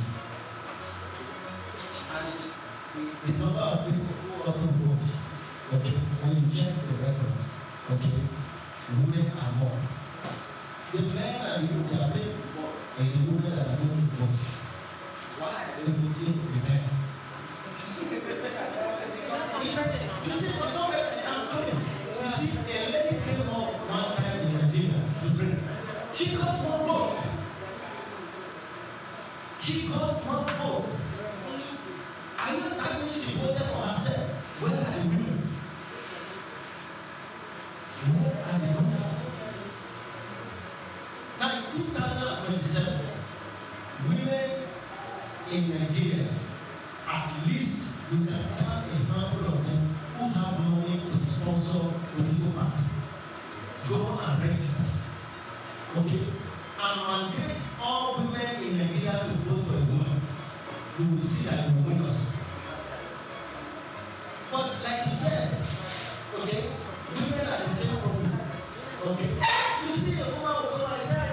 where the decision lies.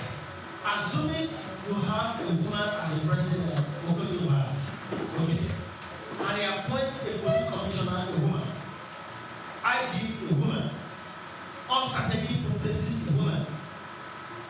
You can't take nonsense from them because they know that there are places where you can go and settle the whole thing.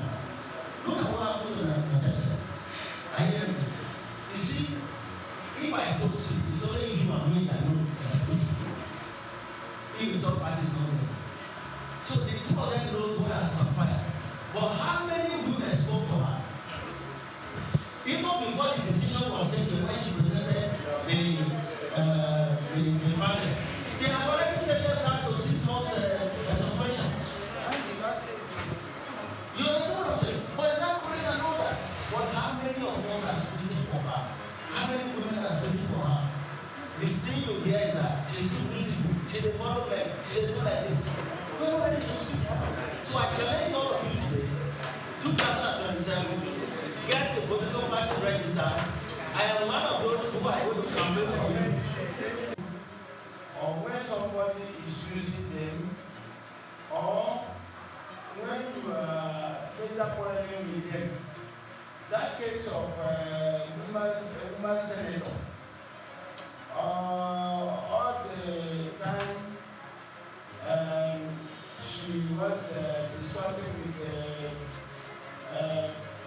Senate President, they were talking very fine. You couldn't hear anything. And maybe, what am I trying to say? That time I found you can report to government and you need to punish me. That also, not waiting until when you are seeking favor from me, you cannot get it. You now come back. That man abused me. That man abused me. The women, they correct this impression. That is the problem living up and down now. If you want to take action in a particular thing, somebody take that action. Not when you are laughing. Somebody may use you. A political friend may use you. Let us for you. I never went that man talking to somewhere. I never went that man. I said, report it. It cannot work. When something happens, you report it immediately and let them take action. That's the area I'm saying, madam. Which I said, the Senate president is highly human. And so we have propensity to fall at any time. Just like I say, I'm someone and I'm loving on him, and I say one nice word, I touch him, But, same thing for a man. So, and then, and I was saying that something makes something. Maybe she thought she could push it on the family. But if you do like you, that's what happened there. So, when the man, he did her bad inside the house, they treated her, move her seats, they just anyhow. So she told the man anyhow. That's what happened. Whether it is true or not, it's still left for us to understand. So since she said she had evidence, my thing is that I don't know at what point she's going to prove the world wrong and put herself right and bring forth that evidence. I pray that the forum for her to actually produce evidence will come because the Senate president is like any man, like my father, like my daughter, and my sons. They are allowed to like, they are allowed to touch. It is when you touch the wrong one that will have to come. So I also think that when a woman who is in the husband's house, who can come out boldly to say, this happened to me. Many people will keep quiet and let people, and harassment will continue. We must speak out at all costs. No matter the price of paying, yes, you go for 6 months and go and enjoy and say, I go to the Bahamas. Go and make sure I enjoy my life well, But then she must make sure she pursue the state of pain. So that she can indicate to them like to our fighting for blessings of her. When it happens like this, it's stigmatization. You have women in the profession, you have doctors, lawyers, and they are great women. So the first is, are we able to assist these women that ordinarily we look at them as women in power and be able to assist them to the level that such issues are stigmatized by such issues. So I think that's what we should be looking at. The fact that we have an enabling environment to help these women, to protect them. Yes, it has happened. How do we protect them afterwards? Apart from women in power, we also have young girls that go through this. So how do we protect them? I know Lagos State is doing a lot, but I also believe that Lagos State can do more. Because if a woman has been sexually abused, the first thing she's thinking, how do I hide it? Even if she goes to the police, they won't take her seriously. So the thing is, how do we protect them? So I think Lagos State is doing more, doing so more like I said. I think we can also do more to make sure that when a woman has gone to sexual abuse, there's a certain way we protect her. You just want to take the I have a friend who wrote on his Facebook about that issue. That imagine how many women in offices have been abused by Natasha.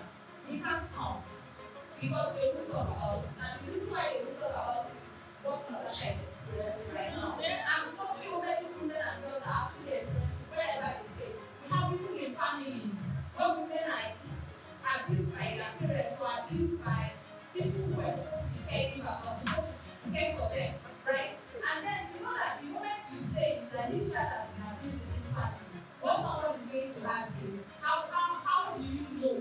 Prove it. Bring evidence. Let's be sure. Meanwhile, that person is already dealing with something really hard. Rather than thinking about, let's protect this person from this abuse or the abuser, you're now kind of encouraging and enabling the abuser. Because the moment she asks the woman, are you sure it happened? The abuser is like, yes. You are encouraging the people that are doing. Thank you.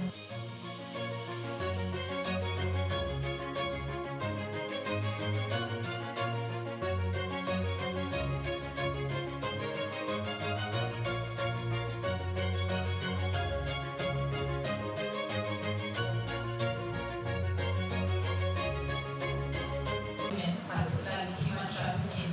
I think that I would say that one of the reasons why it's important to protect the girl child is to prevent issues like what I went through.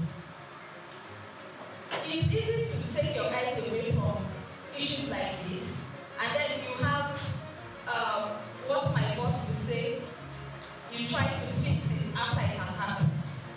When you protect girls, when you create platforms that actually protect and educate girls, you reduce their vulnerabilities and the tendency for them to go through what someone like me experienced, right? And that is what a day like this is for, to make sure that it doesn't happen, to make sure that you're actually encouraging people to stand for what is right and to ensure that people are not victimized or young girls are not victimized and that they are given a platform to grow and become better. So I am basically saying that this prevention is better than actually focusing on trying to fix it after it has happened. Thank you.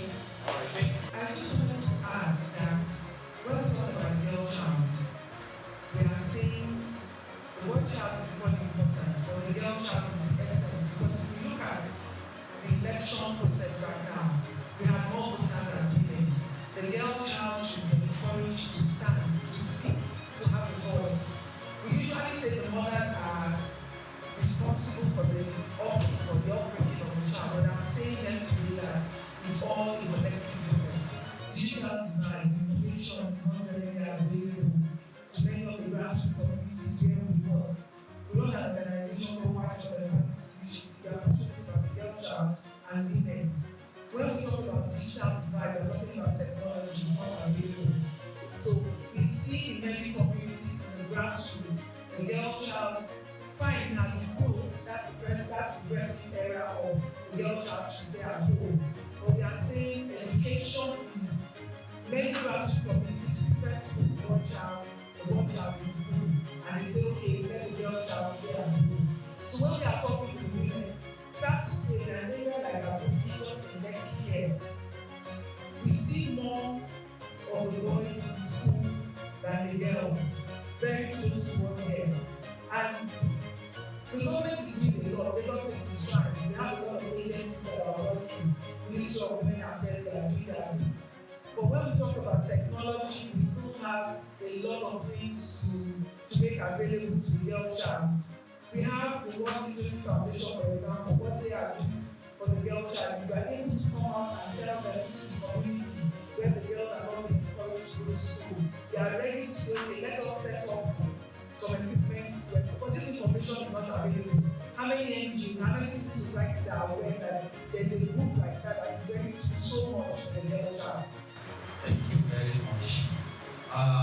The custom, the norms, and the culture of our society, like in Africa, or down to Nigeria, or part of this country, outrightly does not favor the girl child.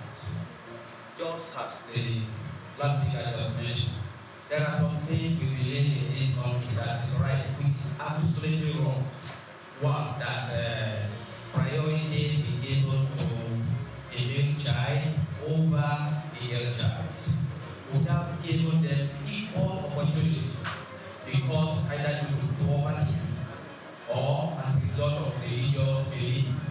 And outrightly, you just conclude that the boy will do better, let the girl stay behind.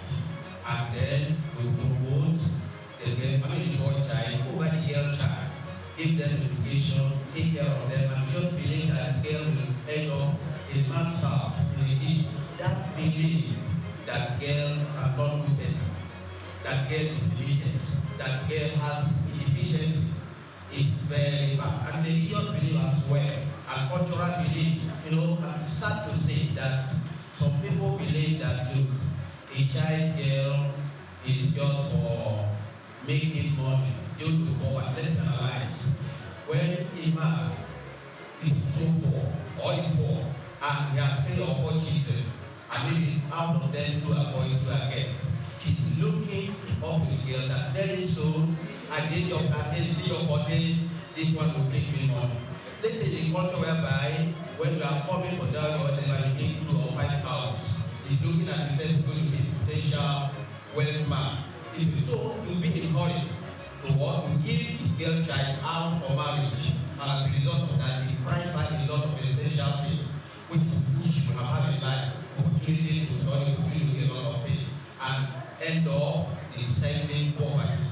And there's a lot of things I have to say, but maybe because of time, as the question progresses. That's another thing. When they are going through this process, they are told to stay at home and not go to school. So the father and baby will say, why am I going to spend so much on school fees, especially when the poverty issue comes in? Why am I going to spend so much on school fees? When how many times in a month, for a session they are in school for like 3 months, let's calculate how many days she's not going to be in school because of this mental issue. So let's keep her at home. So at the end of the day, that's another factor that results in the girl child being told to stay at home. And the healthcare centers are trying to do a lot, NGOs are doing a lot to try and see UNDP, they're doing something right now where, okay, let me say. Girls are not allowed to make decisions or they are not empowered to make decisions. So you find out that in families like what we are discussing now, you find out that these girls are not actually even taught how to make decisions for themselves.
you remember maybe while growing up, we have heard of cases, scenarios of girls, children being maltreated in schools, but they don't have who to report to because they are probably scared of their parents, or probably because their parents have not sensitized them enough to know that they can always come to them to speak up.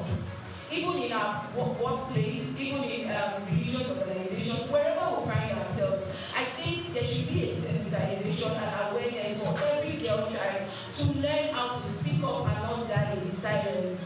So that when you speak up, a problem shared is absorbed. So when you share your problem, you are able to speak up. The next person can hold your hand and fight for you.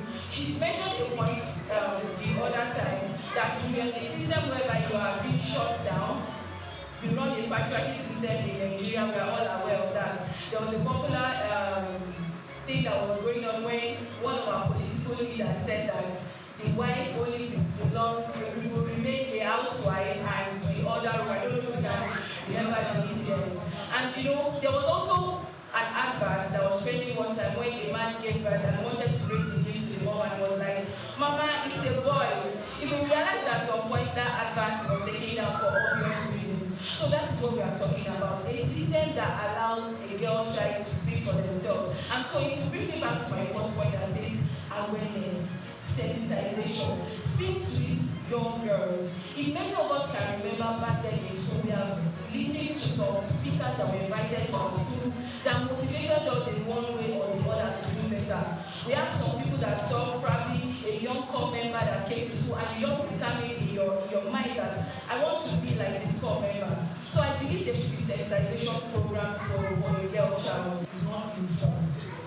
Does not. The next question I would ask is, how many of us actually know our rights? Do you know your rights as a woman? If you know your rights as a woman, then you can stand. Then you can tell your girl child, this is what you are entitled to. So organizations or NGOs like us go around schools. Like right now we have our people to go to all the schools in Lagos State. And Lagos State we have 60 streets. The work is enormous, so everybody has to come on board. When we talk about IWD, there is a call for action. Let's accelerate progress. If I remember, the first female vice chancellor, Professor Elizabeth, she was a woman, and what did she do? Mathematics. What brought her out of that worry section? She grew up from Delta State. From how many children were there, how many girls were there? But it was education that brought her, that made her get the scholarship that she got, and that scholarship took her to the UK. And she stood her ground, and she came back as what? As one of the renowned mathematicians we have in Lagos State. So education is a provider role. Nobody can underplay it. So I feel I'm limited because the options are not really available to me. And I thought that what you don't know is what you always think is very good. We've gone to all these schools. Fine, you don't have a sports center in many of the public schools you have here. Where they play basketball, you have to take them to the stadium. But that should not be a limitation for you. Right now you are being sent to school. She was complaining that amongst those she was brought from the village, that she's the one that they would wake up early in the morning to do the chores, to do the list. And the director there that was with us for the program got up and told her, this story you are giving is not a limitation for you in any way. So NGOs have a lot of work to do because we're able to encourage that girl, that education, the fact that they've even sent you to school, be grateful for that. You can take yourself out of this place where you have found yourself. Because I must tell you, once you go to school, you are educated to have a voice anywhere. And that voice gives you the ability to. There was a program we had in one of the schools, and one of the children actually got up to say, why are people saying people are not going to school? Because why? The environment where that child has been brought up encourages going to school and has never heard of a situation where a girl child is not being allowed to go to school, or has never even, it doesn't even understand what are you talking about, call to action. Everybody in my family is a doctor, is a lawyer, is a this, is a that. So I'm just saying, the environment you find yourself, make use of that environment and create impact. So we're able to tell the girl, the fact that you're not in a private school is not, and I have been to a number of schools, and I just couldn't tell the girl that this school you are in is even better than many of the private schools I've been in. Because the girls were so bold, they were so confident, they had voices they could speak, and I was happy we were there because we were able to tell them, Just know your rights. Know what the UN has something they call Declaration of Human Rights. It's a small book. How many people have the time to actually read it and know their rights? And I always tell women, if you know the SDG goals, for example, right to life, right to water, I talk about water, I talk about climate, those are invariably our rights. They are calling for action on those SDG goals. They are saying we should have a voice with regards to these issues. So I'm encouraging mothers, wives, everybody here, take something back. No matter what, no matter the situation you find yourself, let the girl child have a voice. We are talking about rights, we are talking about equality. Many of the girls will tell me, we are not equal to Oga's children. I said, please, why are you looking at Oga's children that go on holiday every summer to London? I can tell you, the categorical example I always give them is Professor Lele Williams. Google our blessed memory now. She wasn't from an elite home, but at the end of the day, there's nobody that has not heard about Professor Grace Lele Williams. I think that the reason why we are still having even people who you feel like are educated. For instance, I have finished my BSc before I got graduate. It's funny, right? And the thing is, the right kind of information that is related to those class of people. So the reason why women that have information are saying Natasha people should actually help investigate what has happened is because they understand it, right?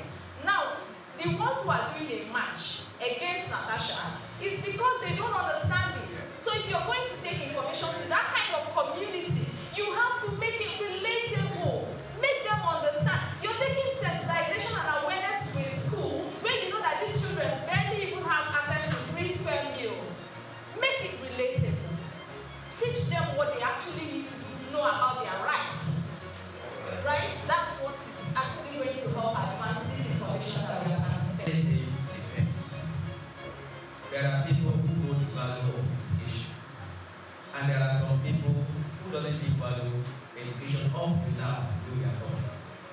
Now, you must understand that education is unique and access to unlock the great potential. You mentioned about television and the rest of them. We are talking about them today because they are educated. Now, there are people who don't believe there are families. Practically now, speaking from practical aspect, they will not care when their children get to school, whether they miss classes or not. Some might do some chores at home, and they don't find it necessary that the child should get to school by 8 or by day or before 8 to at least to attend the first class, so that the child get to the school demoralized. Some of them are big, some of them are dead, and they can't even concentrate.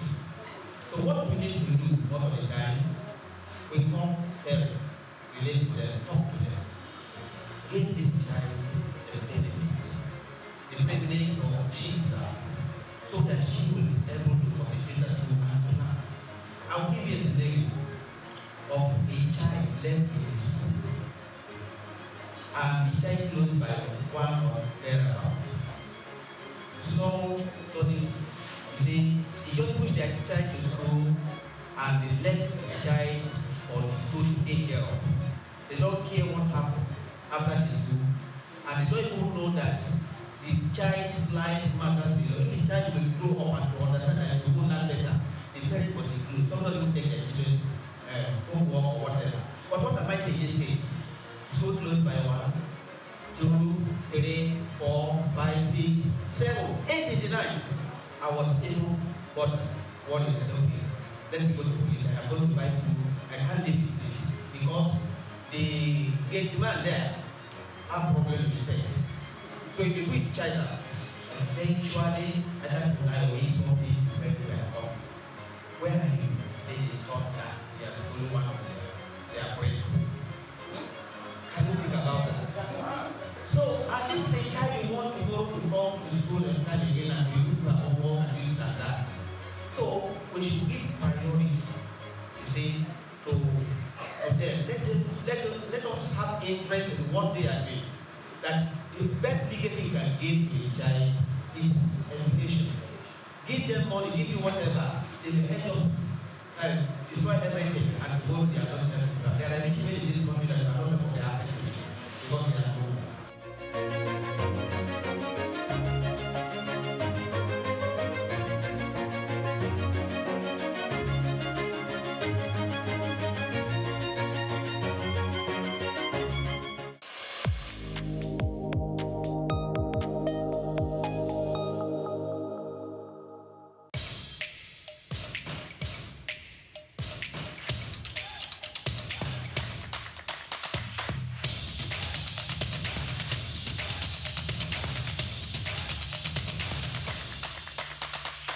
Hi, thanks for joining us. My name is DJ Taro, and I'm honored today to speak to the legendary, the iconic Idris Abdul-Karim. Thanks for joining us. Thank you so much, Jane. It's so we're having a conversation that's in my head I was supposed to have with you in the last 5 to 6 years, but I'm happy that you're here now. Good. I want to have your take on a number of issues and, just indulge me. First, with the success of Afrobeats, in the last, 3 to 4 years, that we had our Afrobeat entertainers become world stars as opposed to just Nigerian stars. How does that make you feel, one, as a consumer of Nigerian music, and then two, as a pioneer who was at the beginning of this thing that we are now enjoying? It's a beautiful thing, I remember back then, not everybody would like to listen to the new generation song, which is called Afrobeat now. We used to call it Afro hip hop back then, But to God be the glory with the help of people like Kenny Ogungbe, D1, Chris Oboti, a couple of other people in the industry who gave their platform for hip-hop to become what it's Afrobeat today. We have the likes of Davido, Burna Boy, Wizkid, and all that. The revolution that actually led to that was basically what happened between me and 50 Cent. Most times, Nigerians, through the multinationals and even the governments, don't appreciate their own. You see a multinational try to sell their products with our music, but they don't respect our artists.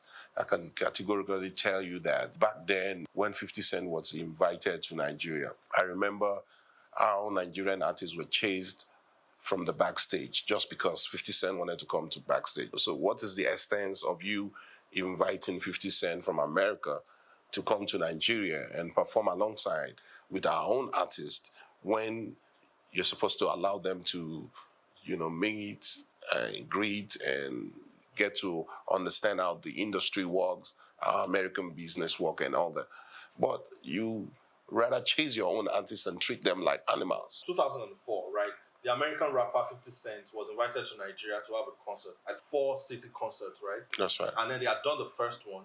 That's right. And then the second one, the artists and everybody was supposed to board, and the news that we heard was Idris done the 50 Cent, and it became this huge deal that 50 Cent had to cut the show short and then moved.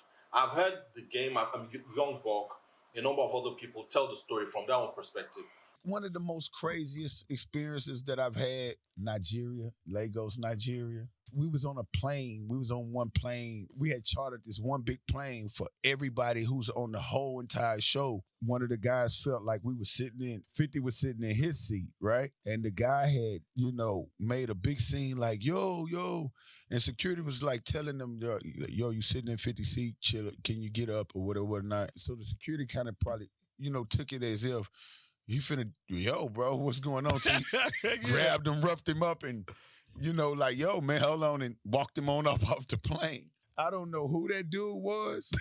What happened, man? We're on the airplane runway about to take off. All of a sudden, I just see one, it's like a movie. I just see a dude standing in the middle of the runway, walking towards the plane while the plane is taking off. Man, guess what the plane did? Stop. They didn't necessarily know who Idris was, because there was no, like you said, there was no mingling between the artists at the time. But they knew that this was a guy that, number one, was buff. You know that he wasn't a pushover. And then this guy was visibly angry. And they just, they were afraid for their life. But of course, we know that wasn't what it was supposed to be. But I've read 50 Cent's book, right? And 50 says he was offered $4 million to do that show. How much were you paid? The other people on the roster, did they get as much as you? Not to now compare with the $4 million that 50 got. In 2004, I was in Germany with my crew, and I was invited to perform alongside with 50 Cent. You know, that was a month after Wyclef came through Guinness, you know. And we know it was a marketing strategy between the two multinationals. So I told them that, listen, if you're inviting me to play alongside with 50 Cent, whatever it is that you're giving 50 Cent, that's what you're going to give me. If you're giving 50 Cent an executive room in any 7-star hotel, I want my room to be opposite 50 Cent. If you're giving 50 Cent 25 babes, you must give me 25 babes. Right. If you're giving 50 Cent 25 carton of Cristal, Dom Perignon, whatever it is that you're giving 50 Cent, I want the same. Because Nigerians are the one buying the shares. Nigerians are the one drinking the beers. And it is our music that you're using to sell your products without royalties. I was the highest paid artist on that show. I got 1.5 million naira per show for the first time. Then an artist was going to be paid that much. And it was 6 shows. I told them that whatever it is you're giving 50 Cent, that's what you're going to give me. And they said, okay, no problem. We have a deal. Waited for them to put the write-up together so I can sign. They never did. You know, but they credited my account. Right. You know, just normal Nigerian style, you know, believing that, okay, you know, you will come for the show and all that. So, well, as a street boy, I had an agreement with you. I stand by my agreement. The first show was at the TBS. So I was at the backstage with my crew, E-Money, KC, Ayani Marshall, Tony 1 Week, you know, that the show, everybody was at backstage. And all of a sudden, the security came and said, you all have to leave the backstage. And they created one canopy. There was no AC in the canopy. And they now pushed all Nigerian artists. You needed to see that day, man. Treated Nigerian artists like animals. And I felt like, no, man, this is not going to happen to me. It was 50 Cent security that was leading the Nigerians security. We're like, hey, you, what are you doing at the backstage? You got to get the F out of that. I was like, excuse me, who are you, man? I don't know who you are. So, yeah, 50 Cent is coming backstage. So why should I leave? I'm performing along 50 Cent, you know, so why should I leave? I'm Idris Abdul Karim. What's the problem? And it was like, no, we don't want anybody. I said, you can't do nothing. I'm staying right here. So he went back to the organizer, and the organizer was like, who? So he said, no, leave him alone. Don't go there. You know, they knew exactly what they were doing. So you already pressed at that point, like, why are you treating us like this? That's what's up. So this was at the Lagos show? It happened at the Lagos show, at TBS, you know, right here. A lot of the Nigerian artists had to call these multinationals and I begged them to be on bill for the show. Right. You understand what I'm saying? So I was the highest paid at that moment. You know, so I said, no, man, I ain't leaving. So 50 Cent came, you know, with his crew and all that, you know, and they went on stage and performed, and it sprayed 100 naira notes, new 100 naira notes, you know, in the crowd, and the crowd thought it was dollars. You know, funny enough, some stories that you don't know is that approximately about 5 people died that night. The Nigerian bureaus covered it up. People were raped, phones were stolen, and they covered it up with the press.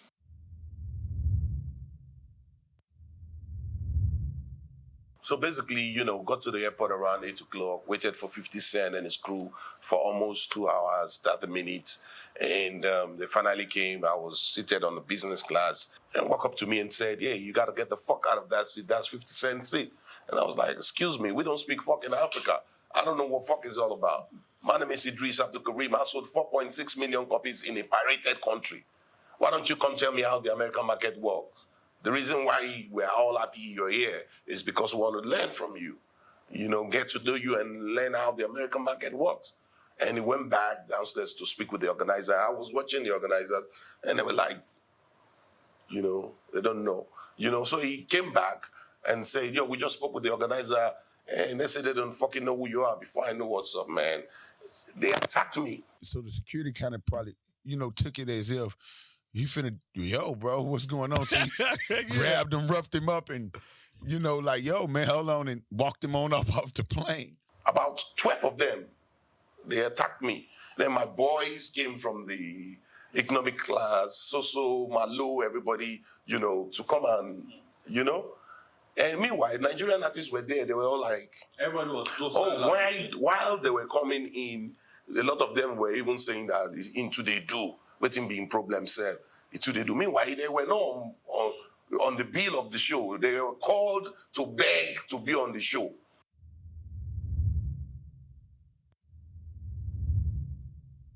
Right. So the slave mentality is still, my guy rescued me, and funny enough, DJ T, right. If you remember DJ T, yeah, DJ T. was recording everything that happened, how they attacked me. DJ T has he has the footage, so he kept it. And immediately that happened, I just went to the door and jammed the door, and the pilot was like, "Oh, guys, I'm not going anywhere. I don't know what the hell is going on." And I was like, "Yo, Fiti, I'm performing alongside with you and you disrespect me. I could have been in America and do the same to you. Right. I know what would have happened." You know what I mean? And it was like, they never told us there were artists in the plane. They told us there were workers in the plane. It's like, okay. So the organizers told 50 Cent and his crew that there was no artists.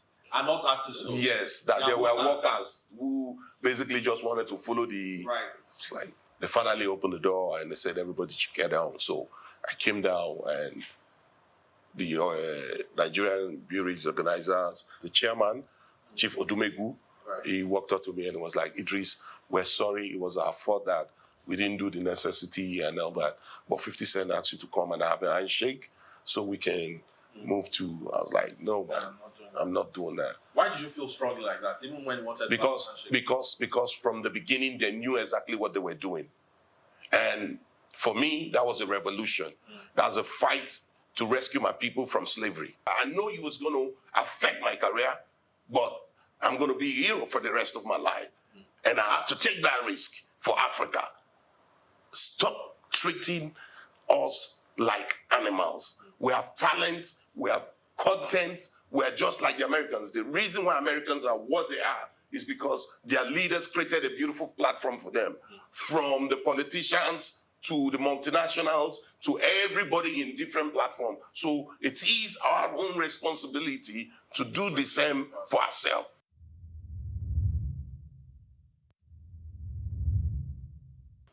So it's been 20 years since that time. The music industry has experienced an explosion like none other. That's right. You are older now, right? You are not as active as, say, you were, you're in your prime.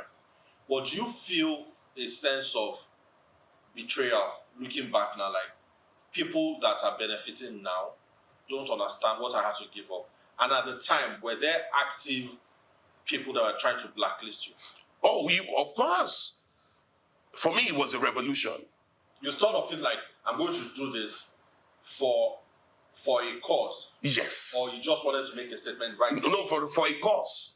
Right. For Nigerian artists to be respected and to be paid very well. And it finally happened. Without that revolution, there wouldn't have been the Burna Boy, the video. They wouldn't have been benefiting whatever it is that they are benefiting now. Does it offend you? Does it hurt you? Do you feel betrayed when these stars now look at their own personal stories and how they've been successful and go like, nobody paved the way? Oh, because they are selfish. Because they've never gone through a time before in their life. They never knew what it took Baba Kekeke Ogungbe to give us platform at that time when everybody was saying that no, rap music or Afro music will never be what it is. That no, go back to the studio and record Juju music. Go back to the studio, record Fuji music. Where are you from? Go back and sing your dialect. But this was a beautiful new song. It was Afro hip hop, which is called Afrobeat today.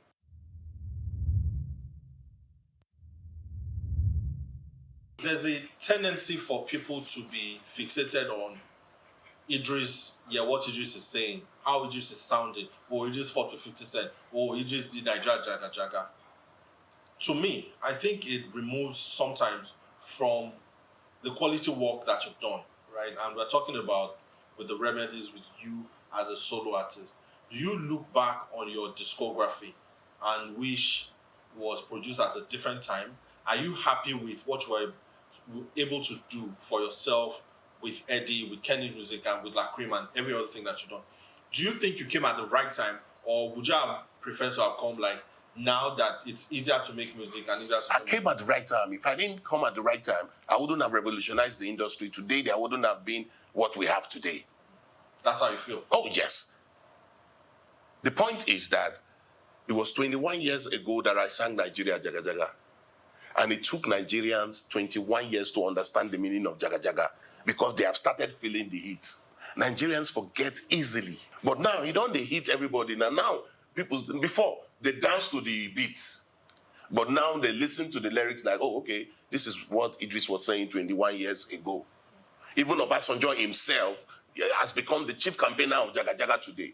He said, my papa and my mama Jaga Jaga, but funny enough, he's my father. So Obasanjo is the real Jaga Jaga. He's the problem of Nigeria. He's the one that put us to where we are today. Thank God I've been vindicated. You feel like you... Oh, vindication sweet me. During Goodluck Jonathan, fuel was 180 naira. Buhari came and took it to 350. Tinubu came and skyrocketed it to what? 700 naira. During Goodluck Jonathan, dollar was 189. Buhari came and took it to 320. Tinubu came, skyrocketed to 1,200. So for you... How much is spaghetti during Goodluck Jonathan? It was 60 naira. During Buhari, became 130 naira. Now, spaghetti is 800 naira. That's 200%. Impoverished Nigerians, doing everything possible to make people go crazy and sad. So if you hate the truth, it's because you're eating from the government. They say you don't talk where you eat. Of course, that is the principle. So for you, are you content to be the... I mean, there's a song that you mentioned that Two-Face at the time did a song that said he wanted to be like Obasanjo. But me, I won't be like Fela and Nicola. Why do you want to be like Obasanjo, somebody that sent somebody to kill and wiped out the OOD? I mean, I'm sure that he was talking in a certain context. It doesn't matter. You have to take your time to know exactly what you are talking about to want to be like somebody. But you want to be like Fela? Most definitely. With all of the criticisms that Fela had? Most definitely. It's not a problem for you? Oh, no, most definitely, because I know they lied against him. Which one of them again? Which lie did they lie? Not today. That he had AIDS when we know they killed him. That's how you feel about it? Please, guy. Watch out for the documentary. Idris is coming to expose a lot of things to you guys. Dede Mabiaku will tell you much about Fela Anikulapo Kuti. Bro, it's a saddening situation we find ourselves in this country. Immediately, you are a person that speaks the truth. Just know that you are the enemy of the state. They will create lies on your head. But who gives a damn when God loves you for speaking the truth? I'm an ambassador to God. I am satisfied. I am happy. Nowhere you go that they play Nigeria Jaga Jaga that you won't see everybody stand up and start dancing. People are feeling the heat. Jaga Jaga will stop raining the day Nigeria becomes a great country.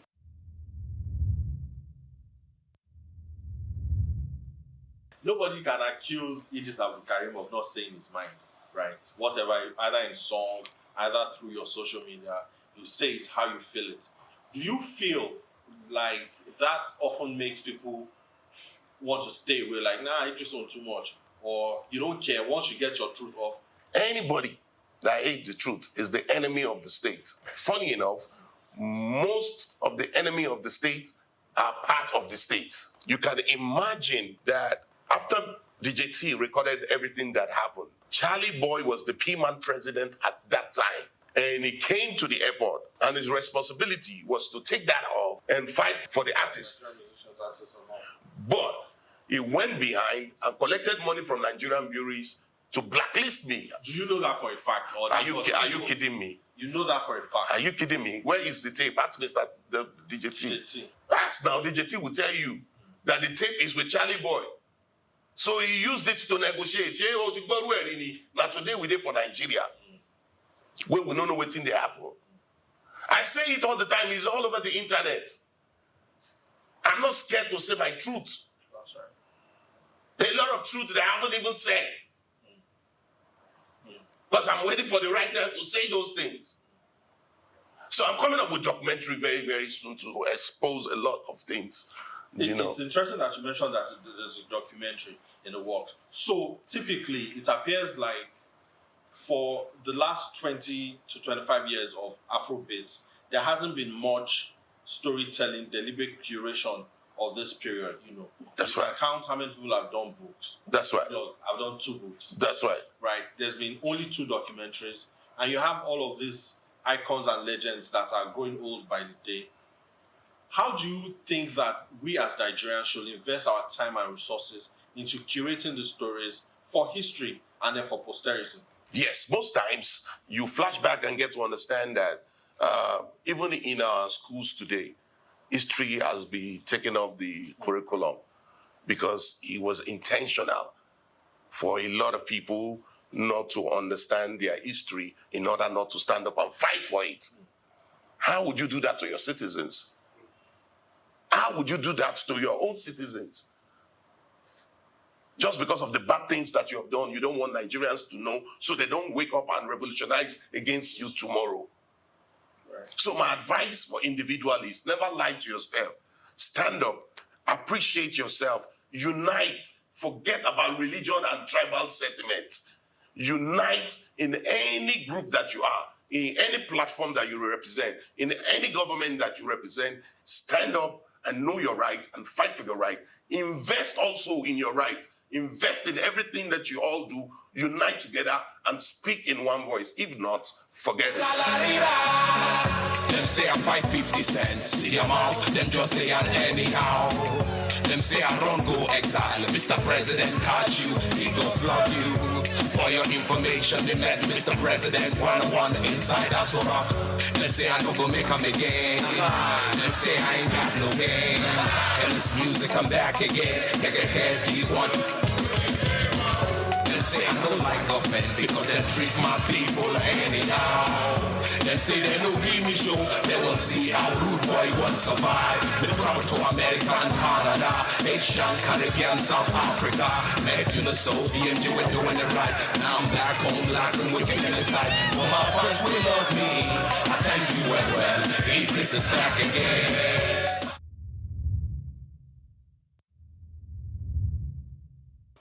Is this something that you are looking at doing yourself? Because you have a very strong voice, you have stronger convictions. Why don't we put it to things that can put you in a position to act on the things that you are convinced of? Oh, most definitely. I will at the right time. Right. If your music has no content, then the lifespan of that music is 3 months. You have to go back to the studio to record another stupid music. I think and you go back again after 3 months, after that one don't rain finish, to record. But Jaga Jaga is still raining.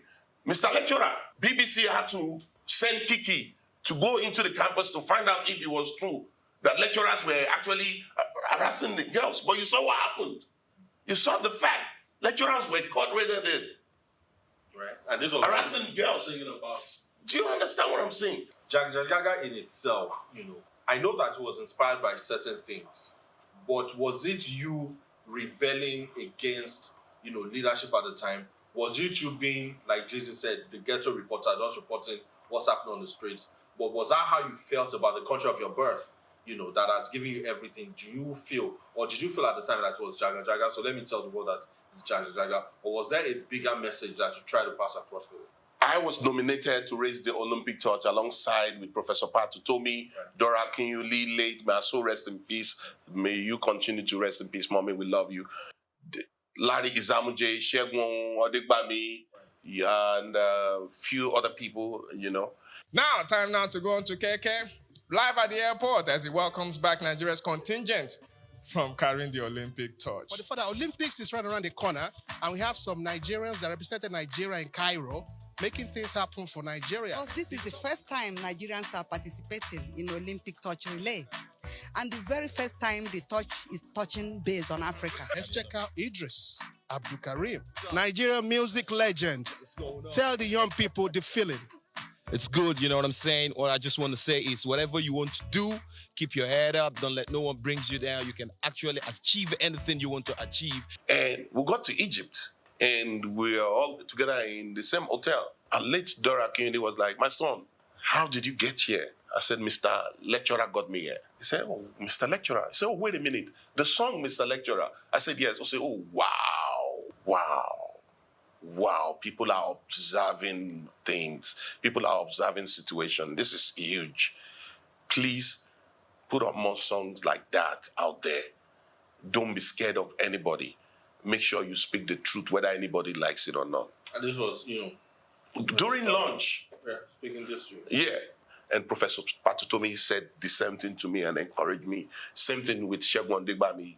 We grew up in Kano together, And it was like, oh, I'm very proud of you. So the next day, while the church, passing started, Professor Patutomi from 20 meter collected the torch and it ran towards me. And I was so emotional that day. He was crying. I knew he started crying from the moment you got it. I didn't know what was going through his mind. I couldn't tell. But when it got to me, I saw that he has been crying. And he passed the torch to me and he said, my son, I'm passing my generation to your generation. Bro, are you kidding me? That's a heavy statement. It's automatically telling me that I'm giving you an authority to go and speak on behalf of Nigerians. That is your field as a musician. So you can change the country with your music and speak the truth, whether anybody likes it or not. And I was like, wow. I cried. I couldn't help it. So I ran and, dropped my, touch to the next person, which is from another country, And I went back to the hotel that day. I went to take my shower. Then I did my ablution and I did my salat. If I want to talk to my God, I have to do my salat and my prayers and say, yo, God, I want to go into fasting. This is what I want to do. Please show me the way. Tell me what to do. So I started the fasting the next day. And after 7 days, we got back to Lagos. I slept. And the word was Nigeria, Jaga Jaga. That's how you heard it? Oh, yes. And I stood up immediately, pick up my phone. Right. Nigeria, Jaga Jaga. Nigeria, Jaga Jaga. And I look at everything scatter. Poor man, they suffer. Busa. Gunshot in the air. And immediately, I called Soso, I called Chris Okoro, and we hit the studio. Right. And I recorded Nigeria, Jaga Jaga. You heard Obasanjo say, you see this chair? It's over my dead body. That's how Obasanjo encouraged gangsterism in politics. That is how he encouraged corruption in politics. Today, there are people from your era, some people that you are friendly with. Yes. The late great Steve Kadri. Yeah. The late OJB. Yeah. Had these issues. Yeah. Do you feel sometimes like, why am I here? Do you feel like, why didn't they get the same blessing that I got in surviving this? I feel like we need more information. If we had more information back then, a lot of people wouldn't have died, on this kidney issue. Like, for example, some people travel to India to get this transplant done, and then they give them medication that they will use for 1 year without medical checkup every month to know how the kidney is doing, to check your creatinine, to see what's going on, to get your tacrolimus test done, to see how your kidney is doing, and then wait for 1 year for the medication to be done, then order for another medication without regular checkup. Right. That's why you see most people that go to India, they just die. Right. Right. But sweetest thing that ever happened to me was that I have someone like Dr. Bamboyi, You know, I did a song, I called his name. I did a song to appreciate my wife, and I called his name. Dr. Bamboe is such. Nigerians are so gifted. Right. Nigerians are so gifted. We just have bad leadership. That means, like Fela said, we go here and win. Oh no, plenty things. Because 2024, you go hear story. They go hear fire. Now, they go hear. Because I know God intentionally protect my life and gave me this opportunity for me to do a lot of things. I still have a lot of work to do. If not, maybe I would have gone. I know He loves me so much. For me, in my dream, God called me his political activist. That's what He called me, political activist. My political activist. And you are determined to follow. Oh, yes. My responsibility is to speak the truth. Only truth will set our country free, whether anybody likes it or not. So I have to appreciate Nigerians all over the world in diaspora for their prayers and support.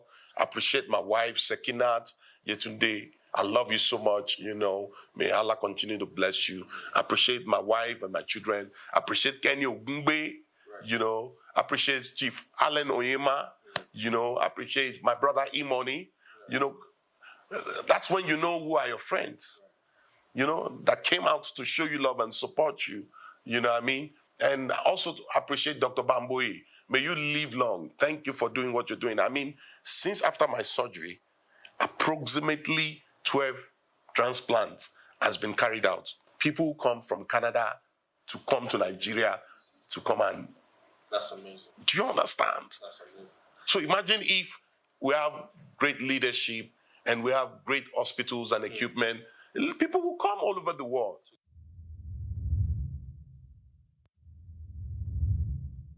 You burst on the scene at a time that Nigerian music, as we know it, wasn't the way it was. Right. At the time that you came out, all of the international major record companies had come and gone. The Nigerian music industry was without form at this point. But that's the era that you came out in. I've written about you. I've, you know, done quite some stuff. And I know how you came from Kano to Lagos. You know, in just a brief words, how, now that you're looking back, how do you make that connection? You were doing okay in Kano, living a normal youngster life, but you wanted to do music, and you headed to Lagos. Not that somebody said, Idris, come and stay with me. Not that you had a friend that you were writing to. How did you make that connection from Kano to Lagos and then eventually to Kenny Ogungbe, even before it became Kenny's music? God, revolution, revelation. In my dream, God kept telling me, you're called. People say that they hear from God, you know, it's for real. Like that. It's for real. Because I don't hear literally like that. Yes, I get my message from God through my dreams. And when He said it's time, and He tell me what to do. And I go to the studio, I do it. I just explained to you how Jaga Jaga came up. Right. Same way Mr. Lecturer came up. I was in Kano in 1995. Okay. You know, looking forward to people like Dr. Fresh. I know you must have heard Dr. Fresh. Music in the North was big than the South. Yes. You know, hip-hop was alias in the North. Yeah. So Dr. Fresh was just the biggest star in Kano at that time. There's no shows in Central Hotel, any part of the North, that Dr. Fresh doesn't go and shut down. You know, so I was still in military school then, Army Day, Bukavu Barak. I have a couple of friends that I met in school who were basically into music, but I've never seen them, you know, perform before. You know, so one day, my agricultural teacher was like, there's an event going on at the Soldiers Club today, you know, so that I should just come around and watch before I go to the house. So I got to the Soldiers Club, and that was the first time I was like, I was blown and I was shocked, like, really? So people rapping, you know, people miming, doing their thing. And I was like, wow. Funny enough, at that time, I was already representing Kano State. In fact, I represented Nigeria as a table tennis player. I played ping pong. I represented Kano as a cadet player, you know, alongside with, you know, Yinkama Jekodumi, Taufik Maya, Funke Oshinaike, Biola Odumosun. Oh, yes. So, but for me, immediately I got to experience music. I just went for music. Wow. I knew it was my call. I knew it was my call. I knew this is it. I was looking for an opportunity, an avenue to express myself and speak for the voice of the voiceless. You know, to speak for the people who can speak for themselves. So after that day, I invited a couple of them to come to the house. My mom lives at Sabongeri. You know, she sells pepper soup. So they come and eat. Then I'll ask them questions. How do you do this?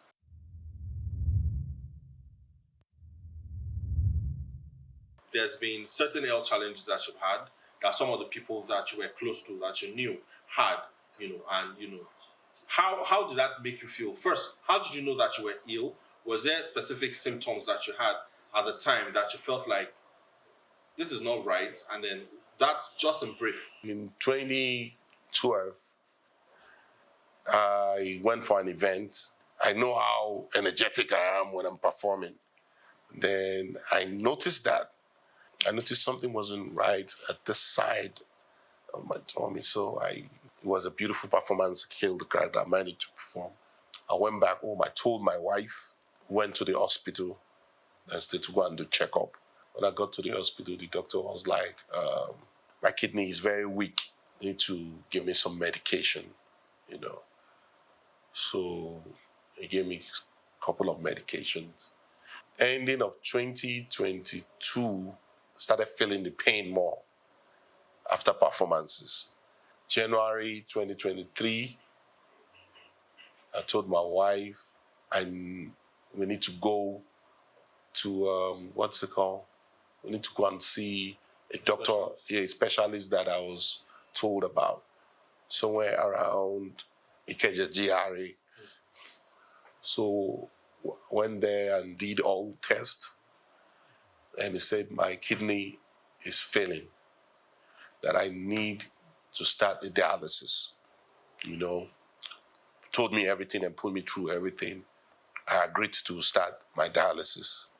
There was few friends of my wife that had the same issue. Right. And my wife called them and reached out to them, and I was like, what's up? How did he go about it, you know? I was like, no, that we should leave that hospital and book an appointment with Dr. Bamboye at St. Nicholas Hospital. Immediately, the next day, we got an appointment with Dr. Bamboye, went to see Dr. Bamboye. A man is an angel, man. You know, so went to see Dr. Bamboye, and Dr. Bamboye was like, hi, Idris, how are you? I love your music. I love the fact that you speak the truth. You know, we appreciate people. You're not just a regular patient. So I'm interested in your case. So go to the lab and let them get all these tests done for you. Then we'll take it up from there. So went to the lab and they did all the tests, and it was like, okay, so Idris, here is the point. Your kidney has failed. It is now. Now, you're on stage 4. Wow. So you need a transplant. With a transplant, you're going to live your life again like a newborn baby. And I was like, so how do I get a transplant? How do I get a kidney? Does the hospital, it was like, no, that if that happens, that would be like we're trafficking organs and all that. Yeah. He says, so what we do basically is we take from family members, your children, your brother, your friends. Then right there, my wife was like, can I donate for him? We never talked about it. I didn't know. It was like, can I donate for him? And doctor was like, yes, if you are compatible. And she was like, how do I know that I'm compatible? Said, you have to go through a couple of tests. He said, can I start now? Doctor was like, yes. So she went to the lab. She did about 15 different tests. And to God be the glory, she was compatible with me. And I'll say that I should get ready next month. The surgeon will be coming in from America and India. It wasn't up to a week. We got a call that the surgeons are around. You guys should check in today. This was October last year. So we told our children about it. So they prayed. They were crying, but they would pray, So we got to the hospital. We told them that when Dr. Bambowe told me it was transplant plan, I knew I was going to make it. I knew that people love me out there. I know people that love me genuinely for what I stand for what I speak for. Not for playing music, but for what I stand for. So when my wife now said what she said and we're compatible, I was very happy. So my dialysis wasn't even up to 4 months. We were checked in to the hospital and my children went home. And the India woman came and were like, Abdul, how are you? I'm fine. Say, so, Abdul, this is where I'm going to be putting your new kidney tomorrow. Just relax. It's a regular thing that I do. Don't worry. I checked all your tests and I found out that your body, spirit, and soul are in good spirit to go, and I'm happy for that. So everything is gonna be fine. Just relax yourself, okay? I say, yes, doc, thank you very much. So around 8 o'clock in the morning, I came to take my wife to the, theater. And when it was 9 o'clock, they came back for me and went to the theater. And as soon as they lay me down on the bed, it wasn't up to 1 minute. You took off. I was gone. And 5 hours later, it was pain. That woke you? That woke me up. So much pain. And I was like, I want water. I want to drink water. And the Indian woman was like, Idris, this is 6 p.m. Prepare yourself and relax yourself. You're going to take water by 7 a.m. I was like, God, 7 a.m., long. So I was like, where's my wife?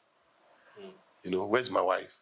Like, don't worry, your wife is in the next ICU. She's fine and everything is okay with her, So I started praying. And the doctor was like, congratulations. It was perfect. It was okay. Congratulations.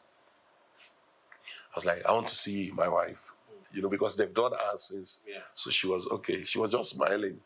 I was like, what's up? She see me, I cry, I shout, I say, she's fine, don't worry.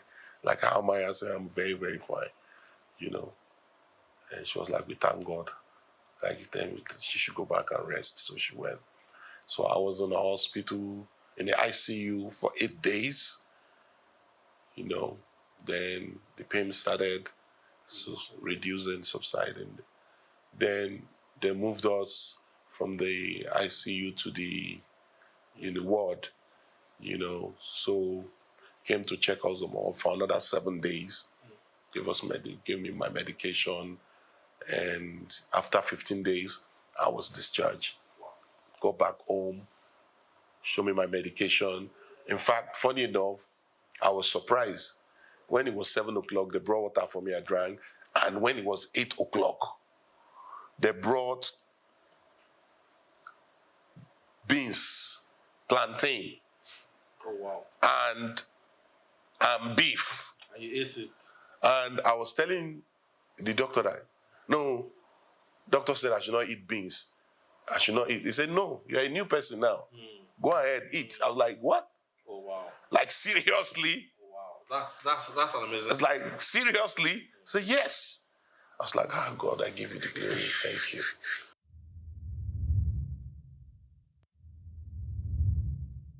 I saw a few comments, and one stood out to me. And somebody said, "Who doesn't know you, by the way?" Just said, "Look at him, a typical Nigerian man. If it was his wife that needed the kidney, he would not have given it." I would do the same because she's a godsend.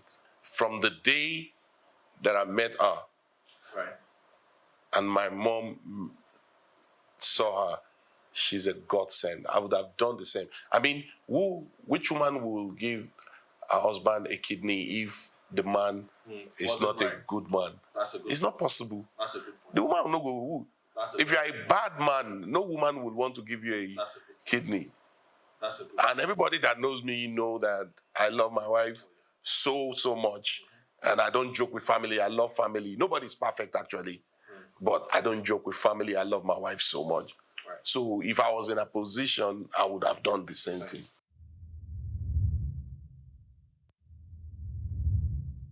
There are people from your era, some people that you are friendly with. Yes. The late great Steve the Kadri. Yeah. The late OJB. Yeah. Had these issues. Yeah. Do you feel sometimes like, why am I here? Do you feel like, why didn't they get the same blessing that I got in surviving this? I thought of it. But, I feel like we need more information. If we had more information back then, a lot of people wouldn't have died, on this kidney issue. Like, for example, some people travel to India to get this transplant done, and then they give them medication that they will use for 1 year without medical checkup every month. That's why you see most people that go to India, they just die. Right. Sweetest thing that ever happened to me was that I have someone like Dr. Bamboyi. I did a song, I called his name. I did a song to appreciate my wife, and I called his name. Dr. Bamboyi is Nigerians are so gifted. Right. Nigerians are so gifted, we just have bad leadership.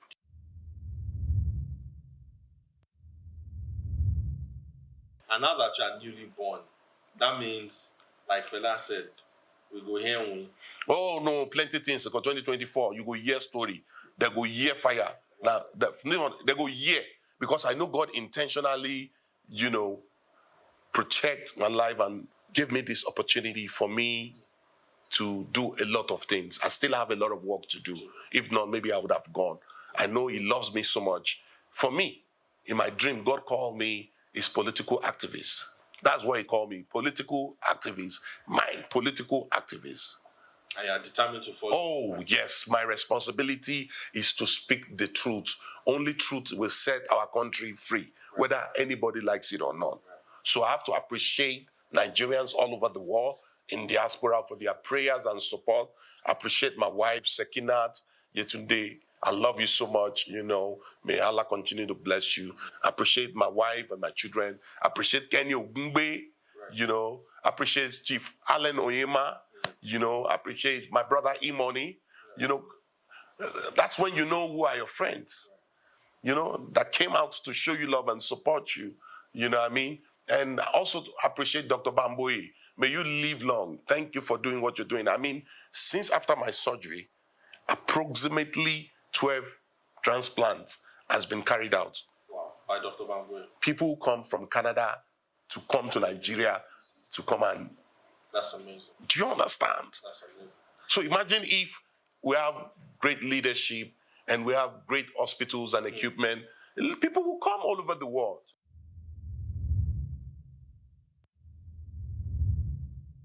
I told one of my friends that, listen, man, I'd like to go and perform at Trend 2, which is the regular place where we perform at Central Hotel in Kano. And they were like, oh, that's beautiful. Why not?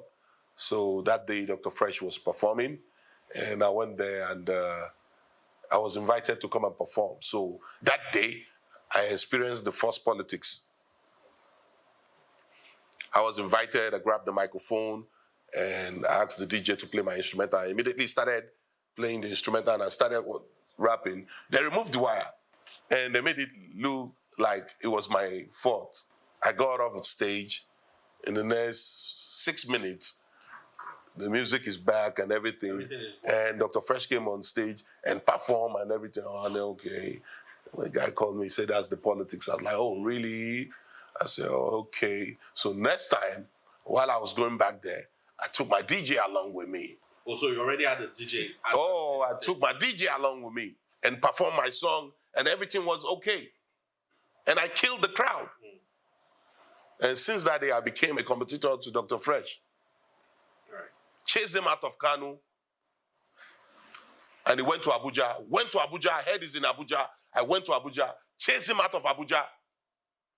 Came to Lagos. I heard he was in Lagos. That's when I took the 911 bus. I was bringing tomato and pepper. And came so you didn't come to Lagos in a luxurious bus? No, luxurious bus. I wanted to tata at tomato. That's how you got to Lagos to chase your dream? That's right. Couldn't go to family's house. I had to stay under the bridge. Then head down. It was for like 9 months though. And I'm thinking about it. How I survived. Yes. I wake up every morning. The hold up is piling up. And I walk through any car that is an under car. I know it's an Hausa car. Hausa road. Oh, that's true. That's their favorite car. They don't like any other car than Honda. Right. So the wind down, I just start rapping. Na how mota to ina malan zamu je kana wanda abu nan muka fara Kano ta kare ko da mai ka zo an fika na je kura da ciromawa na ibawa har nasarawa mun shiga city jama'a titi suka ce sai ka kai sabo akwana a tashi na gan duniya na iso na ga da gida ne Kano city. So the guy, they will just start laughing. Oh, wow. They will just start laughing. They're like, hey. What's your name? Idris. Idris. Ah, I like you. I like you. I like you. I like you. Yeah, let me give you something. Here's my number. If you need anything, call me. That's how I lived. And those contacts, from that time till today, when I made it, I still keep those contacts.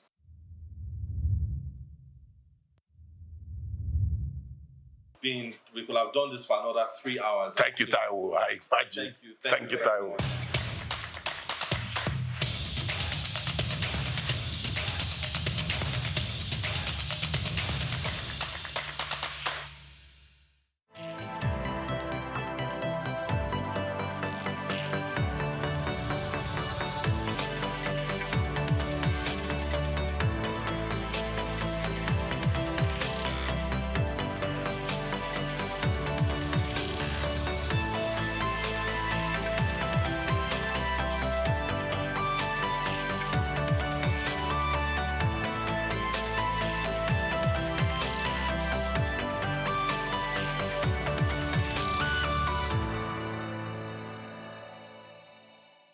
According to the former UBA Group Managing Director, Mr. Kennedy Uzoka, he's a man that knows it all.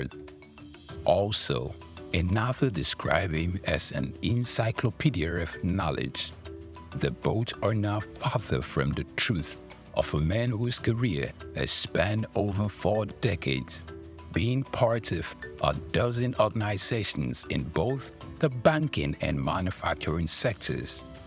Serving in different capacities as either a director, board member, or chairman of organizations such as Honeywell Flour Mills PLC, PZ Cousins PLC, Nigerian Breweries PLC, and United Bank for Africa PLC. In the same vein, he also had some link with the British American Tobacco Nigerian Foundation and Nutrisima Limited. He was once the president of the Manufacturers Association of Nigeria, where he clamored for the patronization of local content by all well-meaning Nigerians. Also, he served as chairman of the former Universal Trust Bank PLC (UTB) before the administration of former President Olusegun Obasanjo implemented the recapitalization of banks in Nigeria.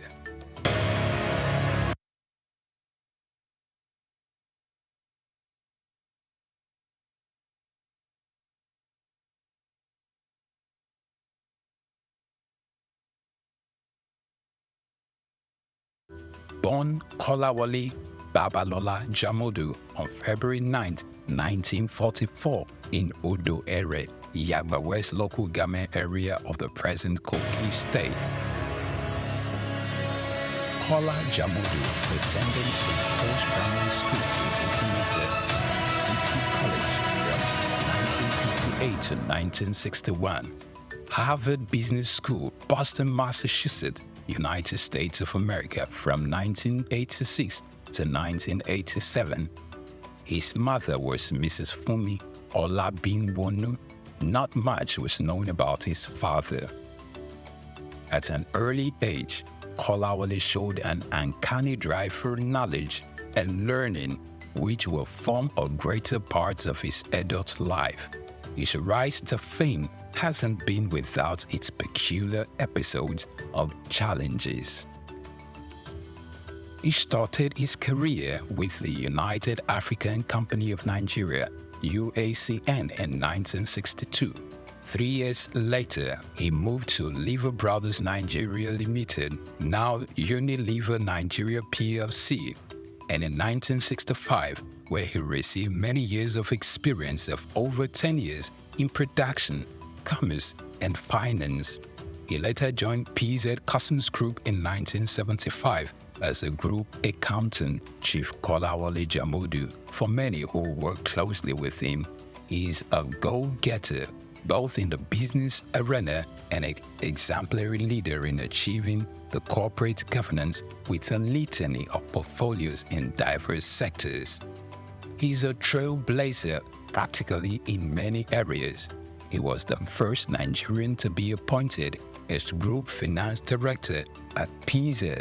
In 1980, he was appointed Chairman, PZ Nigeria Limited, then a trading subsidiary of the PZ Group, while still holding his position as a PZ Group Financial Director. In 1987, he became the first Nigerian Deputy Group Chief Executive, and in 1990, he became the first Nigerian Group Chief Executive of PZ Customs. Still in 1990, he was appointed Chairman of PZ Customs PLC, becoming the first Nigerian to combine the positions of a Chairman and Chief Executive. He, in 1999, after he had served in that capacity for many years, meritoriously retired but remained on the PZ Board of Directors as Chairman in a non-executive capacity. Known for his strategic touch of class, Take Two, although his first appointment as Executive Chairman of PZ Customs was interrupted by his appointment as Minister of Industry in 2001, when PZ went through a tumultuous season in 2013, when revenue nosedived and profit hemorrhaged. Kola Jamodu was on every shareholder's lips, underscoring the confidence reposed in his ability to provide effective leadership hitherto wanting for the company at that time. Known for his knack for having the right strategy to grow business in a difficult market. In his capacity as Chairman of Nigerian Breweries PLC, Kola Jamodu led the strategic investment and acquisition that have enabled Nigerian breweries seize key markets from competitors, positioning the company to maintain leading market share, moderate operating costs, and grow wealth for shareholders. In 2014, Nigerian Breweries acquired Consolidated Breweries Limited, with which sales revenue grew by 10% in 2015, even as the total brewed market declined. The company saved cost and defend profit drop in 2015. Jamodu also served as chairman of Universal Trust Bank PLC, a director in Ashaka Cement, and a director in Honeywell Flour Mills PLC. And also, he's been a director of United Bank of Africa since 2007. He's a fellow of Chartered Institute of Accounting, Nigeria, fellow of Chartered Institute of Management Accounts, London, and fellow of Chartered Institute of Secretaries. The name Jamodu trumpets loud and clear in Nigeria's boardroom leadership, owing to his dedicated work and great accomplishments in building businesses. Jamodu has only been a seeker of new challenges, set to brave and break new grounds. Our key takeaways from his tenure as minister highlighted the introduction of various innovative backward integration policies that enabled self-sufficiency in the production of goods like cement and other staples. This move led to increased foreign direct investment, job creations, and a major boost to national economy and GDP. Dr. Jamodu, after a hiatus from the private sector, was appointed to numerous board positions with reputable multinational companies in Nigeria. For a start, he was reappointed chairman of United Bank for Africa plc as a non-executive director in 2007. It's worth of note to say that in 2006, Dr. Jamodu was appointed to the board of Nigerian Breweries plc as a non-executive director and later moved to become chairman in 2008, where he served 17 years meritoriously, spending 15 of those years as board chairman, and on April 30, 2023, retired as chairman of the organization, leaving a legacy of growth, innovation, and continuous success. Under his watch, the Nigerian breweries grew in leaps and bounds, strengthened its brand presence, and continued to drive positive change in the Nigerian breweries sector. What was achieved during my period was a joint effort, because you can't say a leader if there are no followers. There are committees, and these committees are made of members of MAN. Chief Dr. Kola Jamodu is a recipient of several national honors, including Member of the Order of the Federal Republic of Nigeria, MFR, Commander of the Order of the Federal Republic of Nigeria, CFR. Also, he is a recipient of the National Productivity Merit Award, NPMA.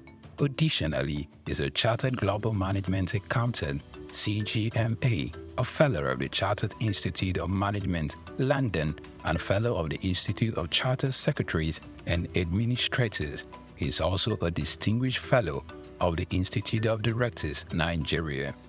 During his 4-year stint at the helms of affairs in the Manufacturers Association of Nigeria, MAN, he served in different capacities like the National Treasurer, Chairman of the Economic Policy Committee, Chairman of the Policy Advocacy Committee, Vice President, and later President from 2010 to 2014. Also, he is the past president of the Harvard Business School Alumni Association of Nigeria, a former president of the Chemical and Non-Metallic Products Employees Foundation, and an honorary member of the Nigerian Industrial Policy and Competitiveness Advisory Council, chaired by the Nigeria's Vice President. He's also served in various capacities such as Member of Council at the Nigerian Employers Consultative Association, NECA, Member of Council at the Lagos Chamber of Commerce and Industry, LCCI, and Distinguished Member of the Board of Fellows of the Nigerian Institute of Management, NIM.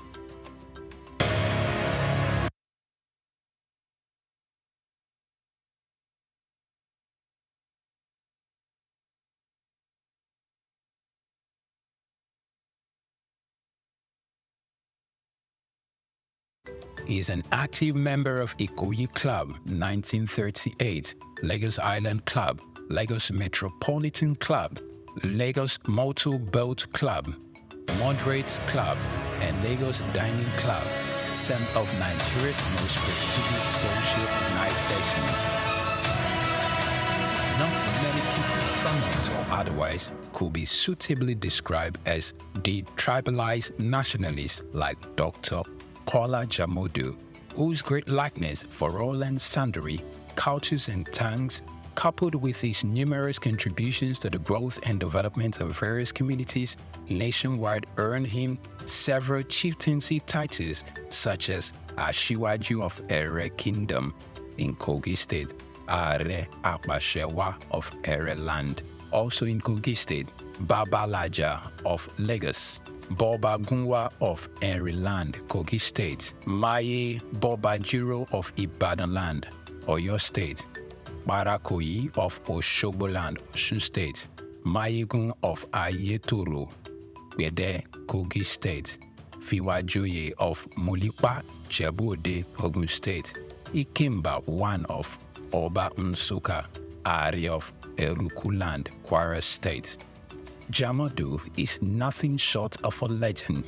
Although with limited experience in partisan politics, he stood tall and stepped into the plate when occasion presented itself in Kogi State, when he took leadership of the People's Democratic Party (PDP) as minister, serving in the cabinet of the ex-president Olusegun Obasanjo. In the middle of 2020, Chief Dr.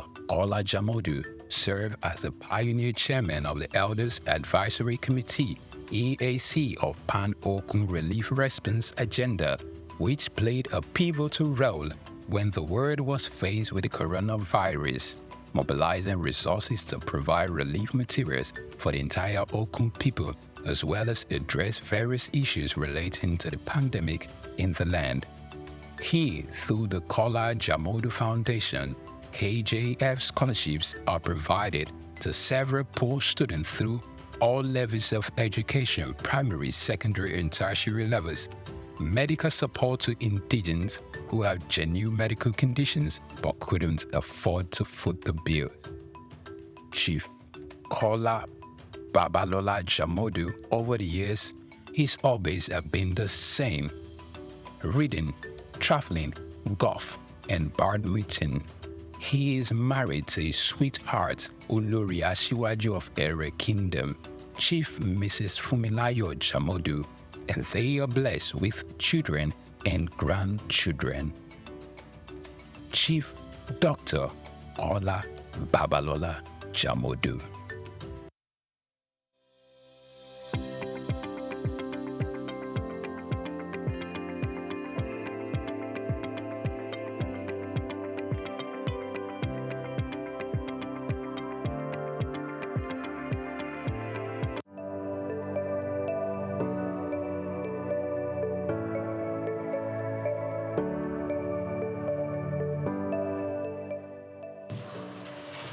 Directors, President, Nigerian Guild of Editors, distinguished editors, ladies and gentlemen, good morning.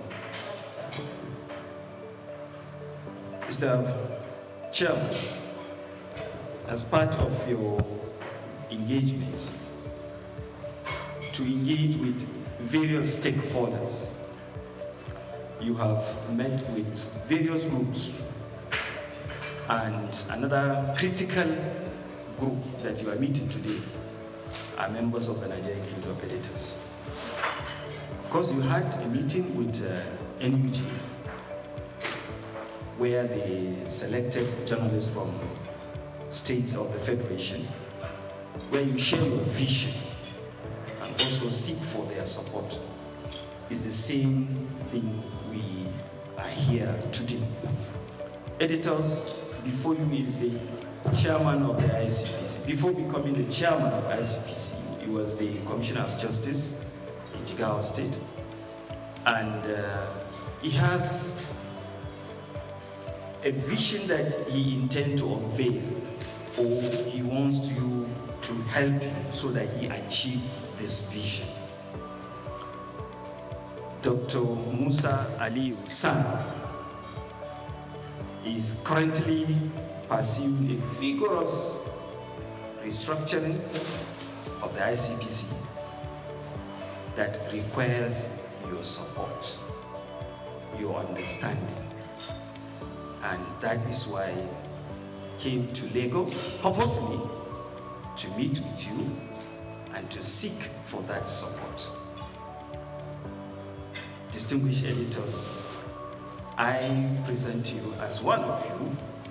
I present you the chairman of ICPC and Dr. Musa Ali San. Mr. Chairman, you are welcome, sir.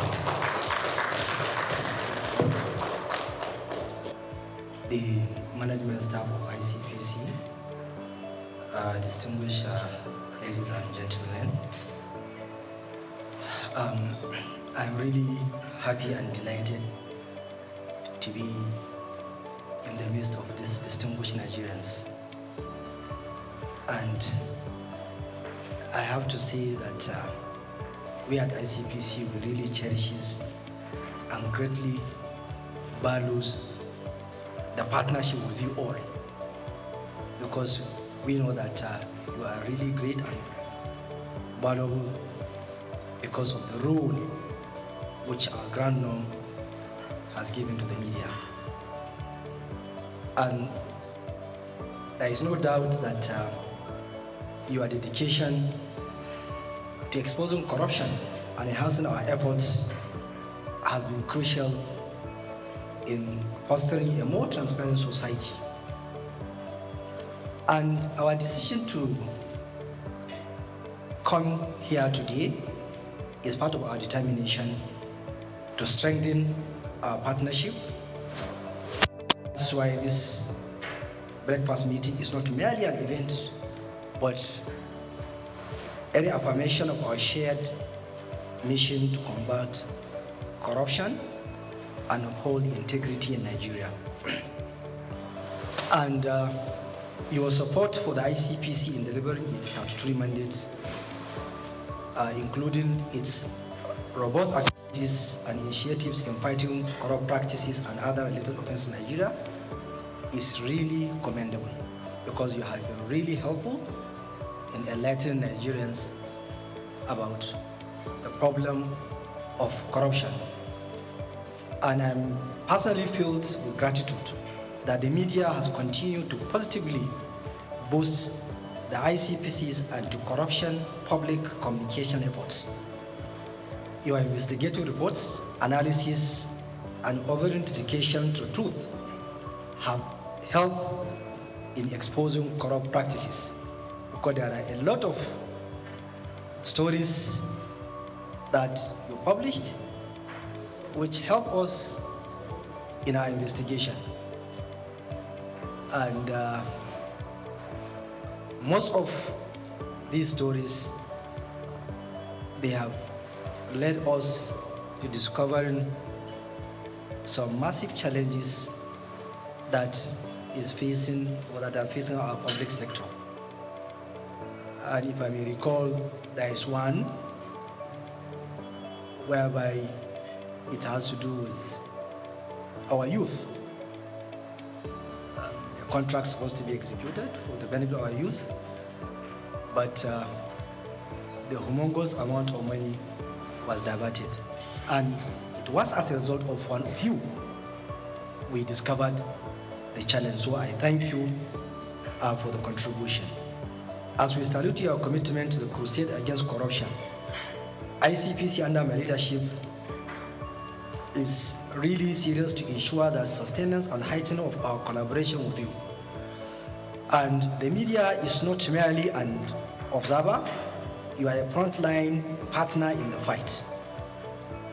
And over the years, ICPC has adopted a strategic communication approach in line with Section 36 of the 1999 Constitution as amended, and Section 27, Sub 4 of the ICPC Act.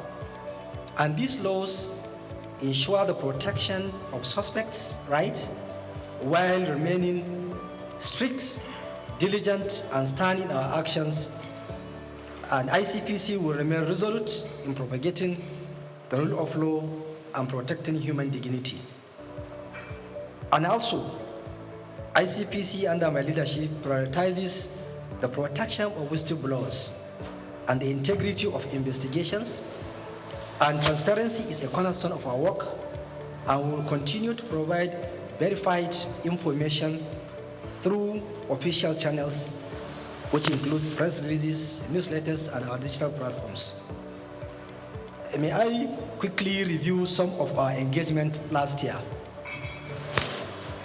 Last year, because I was the Attorney General, and I rallied my former colleagues we had a meeting in Abuja whereby we look at the challenge of corruption at subnational.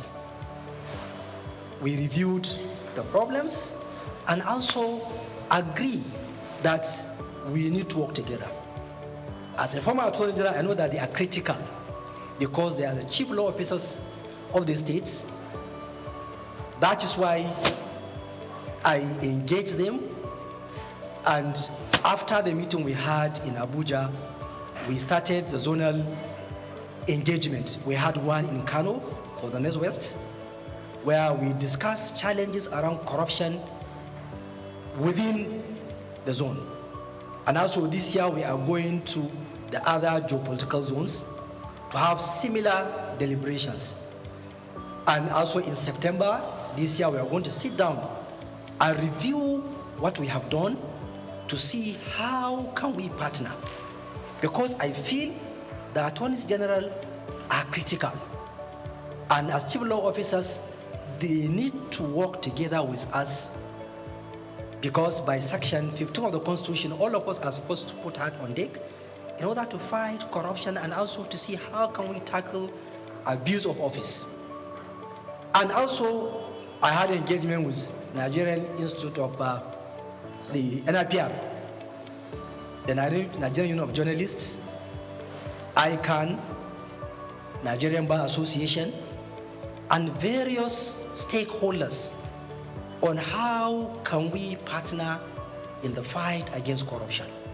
Because no single entity can fight corruption. We need to work together. So that is why I reach out to various stakeholders to ensure that we are on the same page. And last year, we were able to reach out fiscally 1,458,000 individuals through our 579 sensitization exercise conducted under our community engagement programs. And we issued about 188 press releases. And also the Commission experienced increased followership in our social media platforms. And also we introduced what we call ethics pods, a podcast, whereby we are sensitizing Nigerians around the issue of corruption.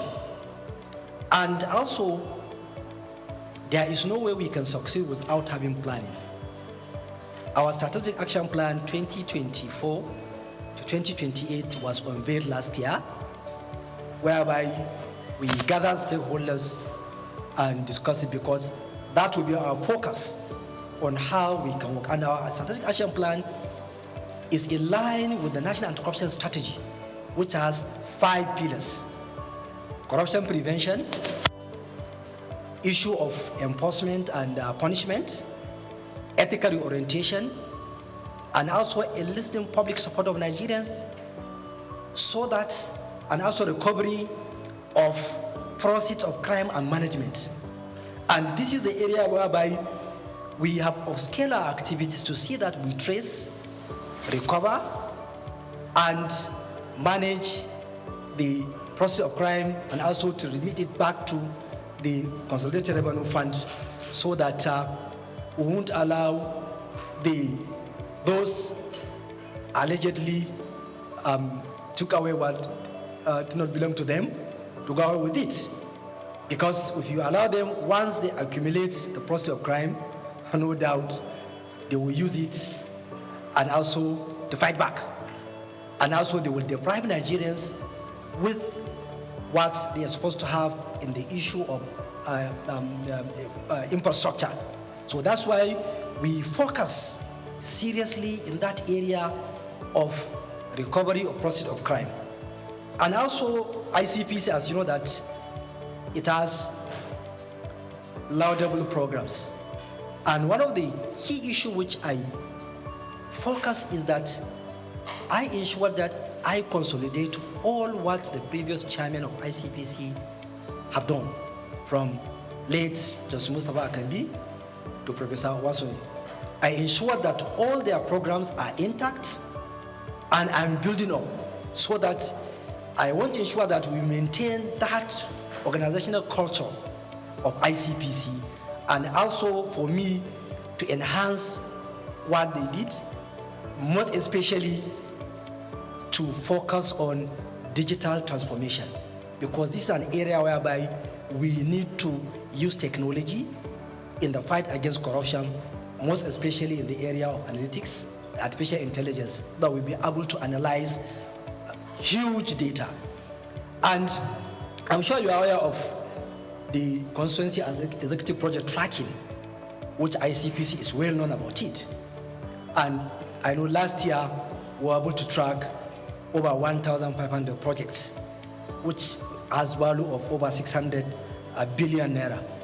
And so that at least Nigerians can get good quality projects that is in the budget. And also the Ethic and Integrity Compliance Scorecard, which is an initiative of ICPC, which measure institutions' adherence to ethical standards. We released the results, and I have seen the impact, because most of head of agencies that have not done well, they reach out. Chairman, why?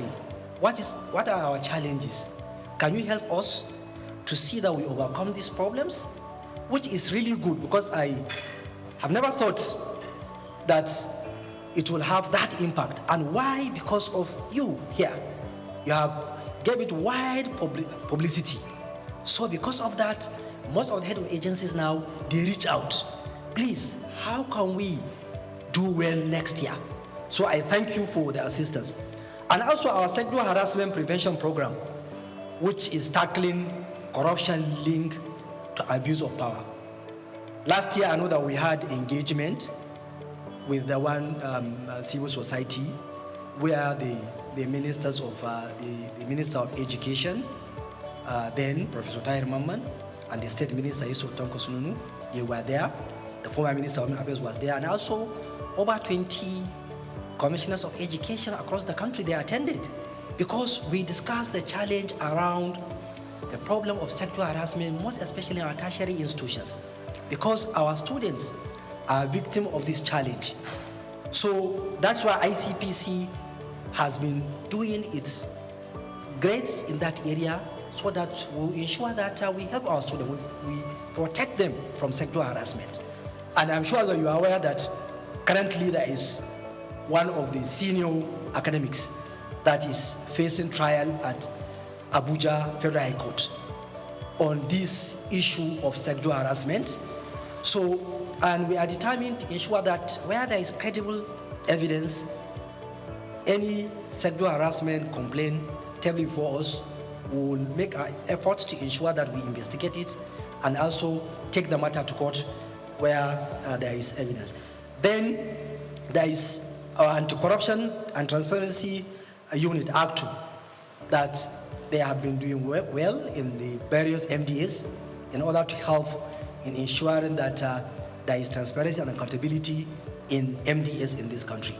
Then, when I came in, I tried to bring up my policy, which I call it Care for Impact, to ensure that ICPs as an agency, I consolidate the good culture of that agency, and also an agency which is accountable, responsible, and efficient in approaching all issues that are tabled before us. So that one too is something that I unveiled it last year, and we have been using it. Now, recently, we are aware of the decision of the Supreme Court about the local government autonomy. So we have looked at the decision, and also we have been having various engagement with civil society to see how can we give our quota, how can we control our quota in ensuring that the local government autonomy operates the way it's supposed to. And also, how can we follow what are happening in the local government councils. And we are trying to bring up what we call corruption prevention program for local governments, whereby we'll monitor activities at all the 774 local government areas in this country. One problem we notice is that in this era of technology, there are only 7 local government areas in this country that have functional websites. So we feel that is not right. So we will now try to see how can we use technology to force the local government council to make information available to Nigerians so that Nigerians can follow what they are doing. You also, the editors and other media stakeholders, can be able to follow what are they doing so that we will monitor if there are issues, questions can be asked. We too, we can follow because we don't have the enough manpower to go over all the 774 local government areas. But we feel technology can help us. And we know that practically, I don't think there are procurement processes in our local government councils. This is an area where we need to look at. And also, we will ensure that there are mechanisms around control of corruption, around the issue of finances of local government councils. So we will team up with the media, with the civil society to ensure that information are available. Nigerians know what is happening so that at least it will reduce the challenge of corruption at local government level. Last 2 weeks, we are in Gombe, myself and Ola, the chairman of the EFCC. And we discussed around the challenges at local government level. So, and we are determined to ensure that we focus there so that Nigerians at the local level can get the dividend of democracy. And even recently, we have been facing challenges around the issue of this local government autonomy because there is even one caretaker local government chairman whom we charged to court because after the decision of the Supreme Court, he continue to spend government money to award contracts despite the fact that the Supreme Court said, look, stop. And also we know how challenging this issue of local autonomy has been since 1999. But ICPs as an agency, we will ensure that by virtue of Section 287 of the Constitution, we have the power to ensure that the decision of the Supreme Court is implemented fully.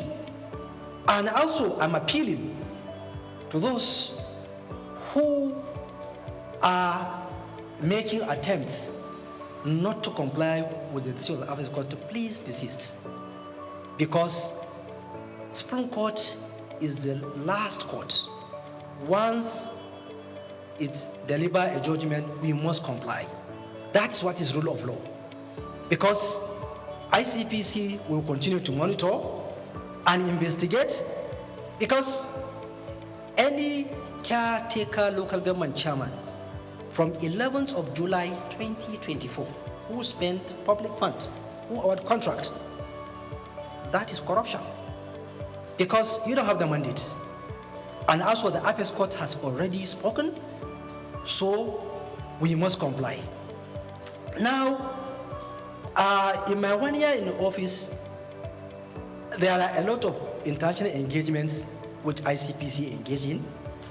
And in one of the engagements is that last year in September, we had an event in Beijing, China, whereby there is Global Network. Global Network is a coalition of over 200 anti-corruption agencies across the globe from 124 countries. And I had the privilege of leading ICPC delegation and Nigeria, whereby Nigeria participated in an election of steering committee member, and Nigeria was elected as one of the top steering committee member of that global network. And also, one area which I made mention that we have been focusing is the issue of asset recovery. Asset recovery is really area whereby we in Africa, we must focus on it.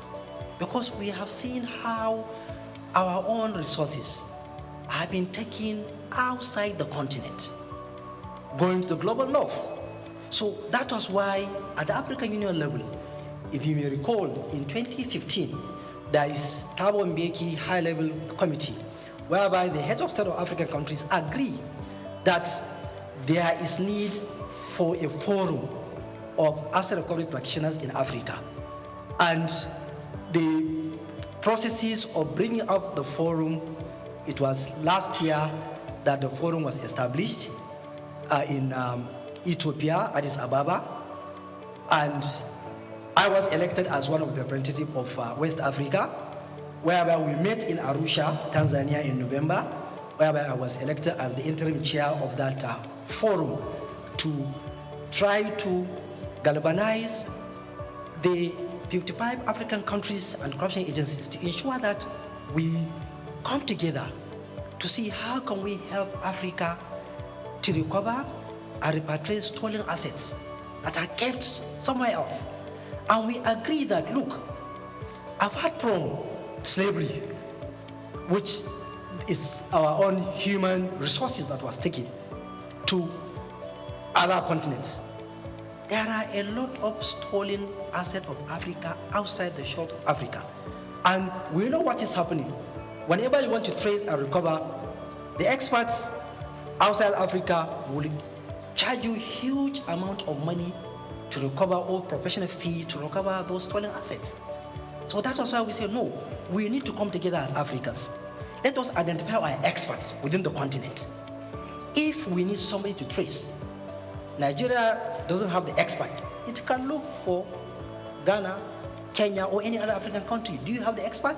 Yes. So that's why we are coming together to see that we trace, recover, and repatriate the stolen assets. Also, we'll keep on raising this issue of stolen assets at various fora, because the United Nations Convention Against Corruption has already backed the issue of stolen assets that we need to recover it.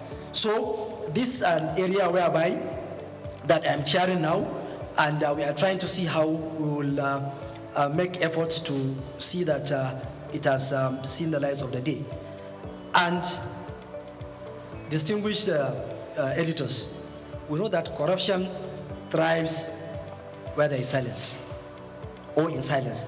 But your voices are the ones that can shatter that silence. Your role in shaping public perception and holding institutions accountable cannot be overstated.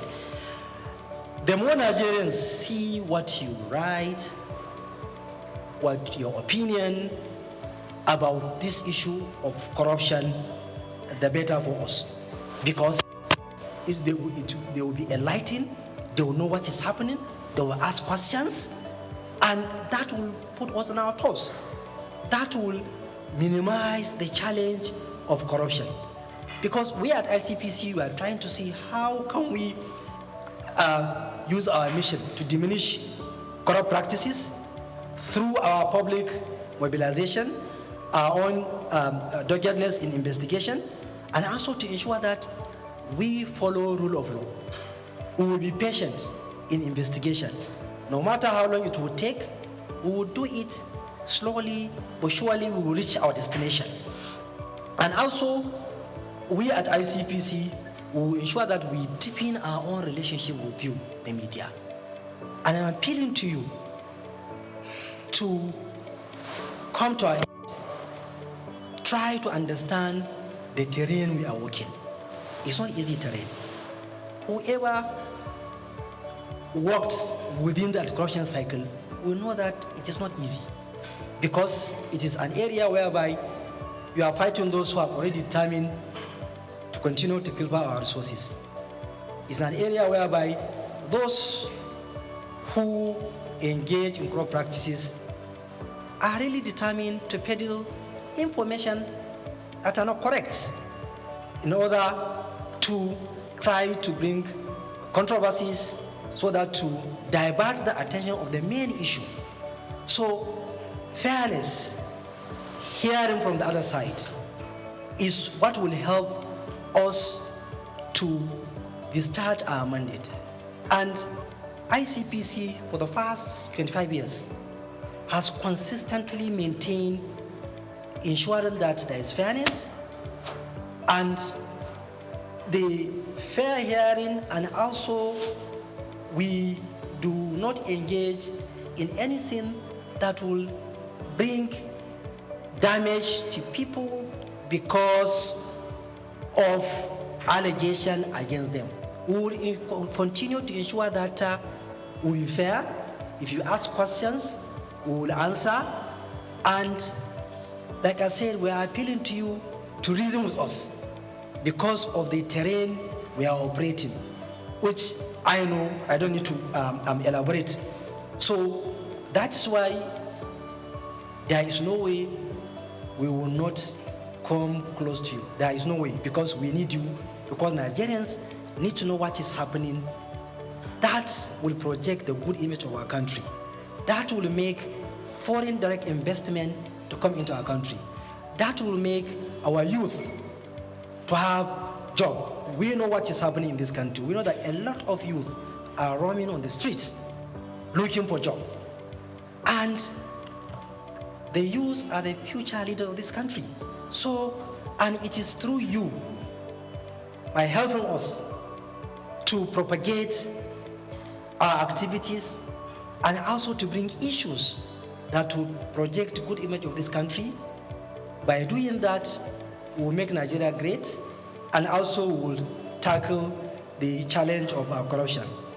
And conclusively, I want to emphasize that you mean a lot to us, and that we count on you as dependable partners in ensuring that Nigeria is corrupt-free, and also I'm sure that partnering with you will continue to help ICPC to move forward, and also ICPC will continue to record achievements, and we hope that the aspiration of Section 15 of the Constitution will be realized, where Nigeria will be a country free from corrupt practices and abuse of office. Thank you so much. Money and property last year, and I even know even this year too, we recovered some amount of money and also property. Even currently, we are tracing and marking some assets in one of the states where some people diverted public funds. Even this morning, I know that there is an amount of money which we recovered from the diversion of public funds. So we are talking about both the fixed and movable property. That's if you are talking within Nigeria. Even abroad, it is the same thing. Although during my time, ICPC did not recover any assets from taken outside the shores of Nigeria. But I know that we are collaborating with one of the African countries about money that was brought into Nigeria from that country. We are tracking and to trace the money so that we will see how the money can be taken back to where it was brought in here. So this is what I can say. And some of the issues you raise are part of the problem. Like I said somewhere else, and I kept on saying, I will say it here. My first contact with public office is when I was Attorney General. That was when I now realized that all what I was thinking, when I came into contact with the reality, then I now realize that we Nigerians are part of the problem. One of the issues you raised about societal pressure. I'm not saying that it's a justification for any public officer to engage in corruption.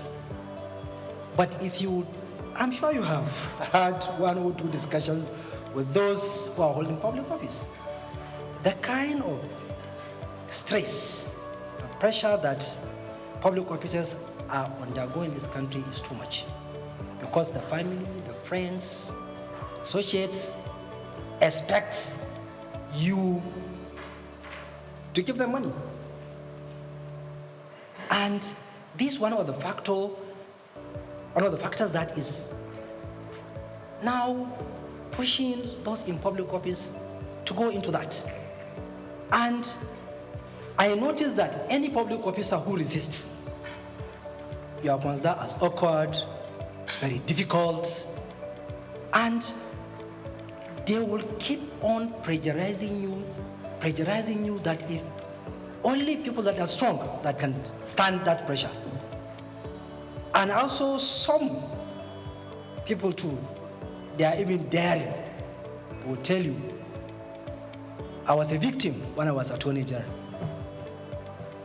And I want to say it here, maybe the person who did it will hear an issue which I say, look, AG, we want you to do this thing. I say, sir, it's not even in public office, it's not even a public officer. I say, sir, I can't do this thing because my conscience will not allow me to do it. After they put pressure from different angles, okay, you are a young man. How? I don't want to destroy your career. And I say, sir, my career is not in your hand. It's in the hand of God, my Creator. And I left.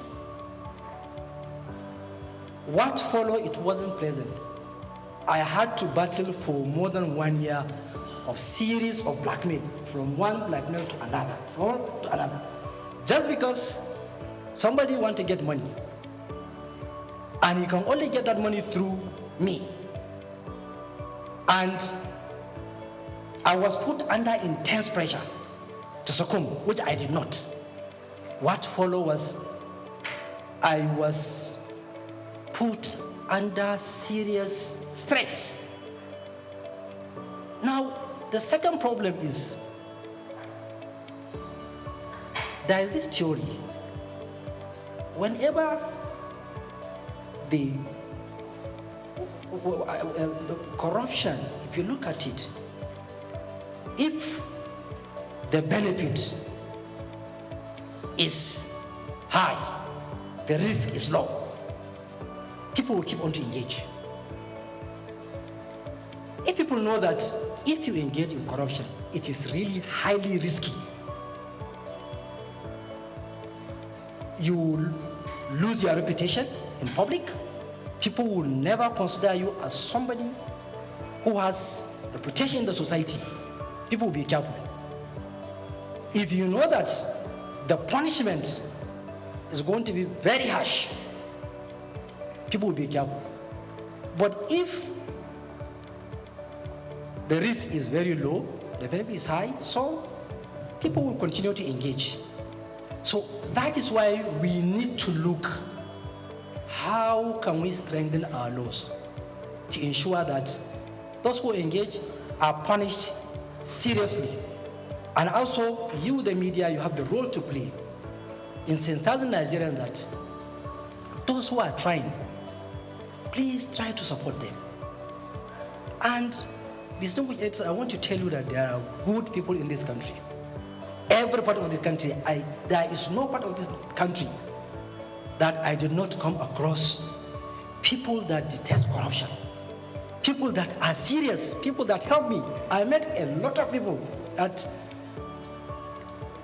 are trying to see how can we help this thing, how can we fight this corruption, Chairman. But the problem is that the support from the public,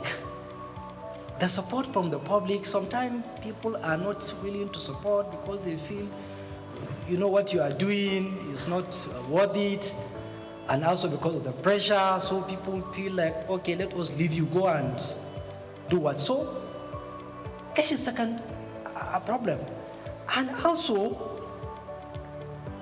we need to see how can we fasten the judicial process, because it's slow, it is not the law that is the problem, but rather some of us within the system, we try to put stumbling block in the judicial processes, bring in series of applications, truncate, so that you will see one case will take many years. Even the witness will be frustrated.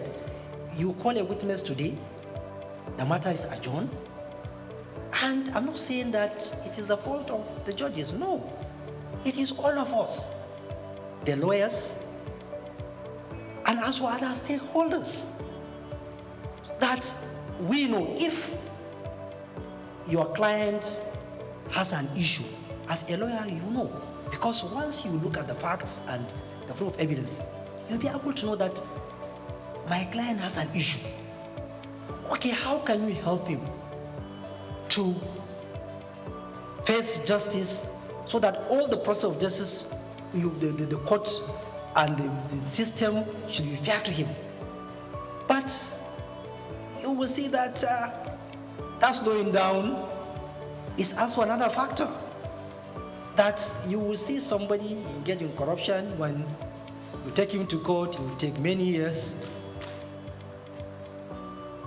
And before you know it, you will see another corruption case. And also another problem, especially in the public sector, I now notice, is that our public service rules also has a problem, because it has given a leeway that people engaging in corruption, there is no specific provision which provides that, look, once you are engaged in corruption, you should automatically be dismissed.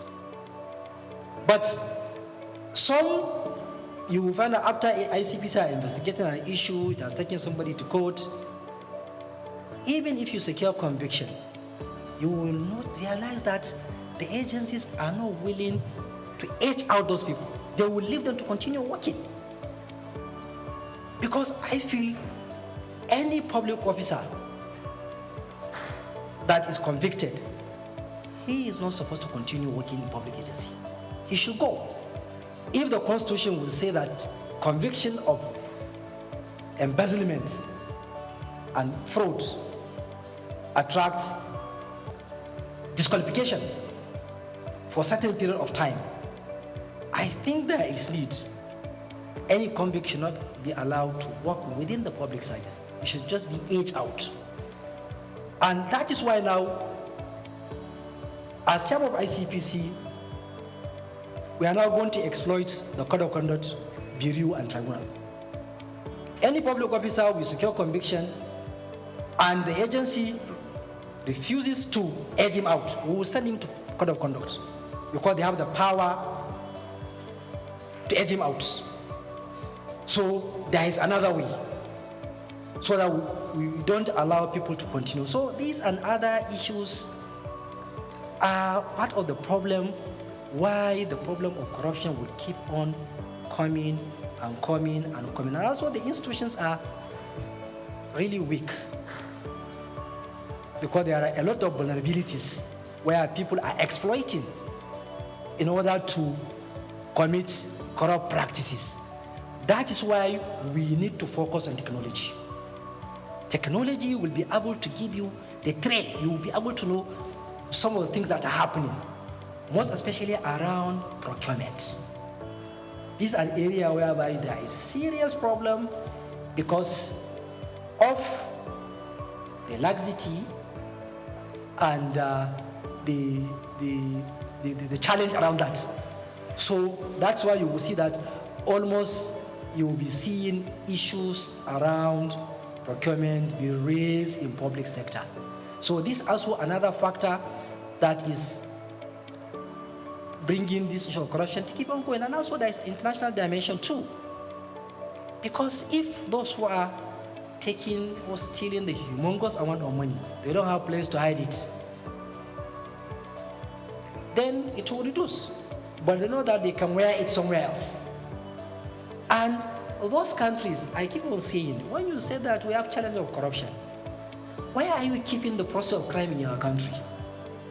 Why can't you turn them back? This is process of crime.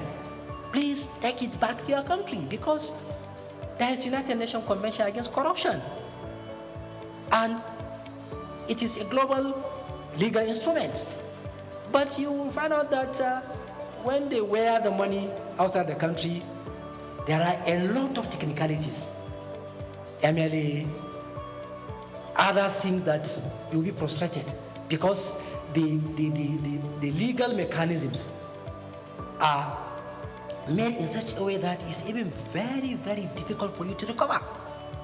So if they know that they cannot take it somewhere else, I think the problem might reduce.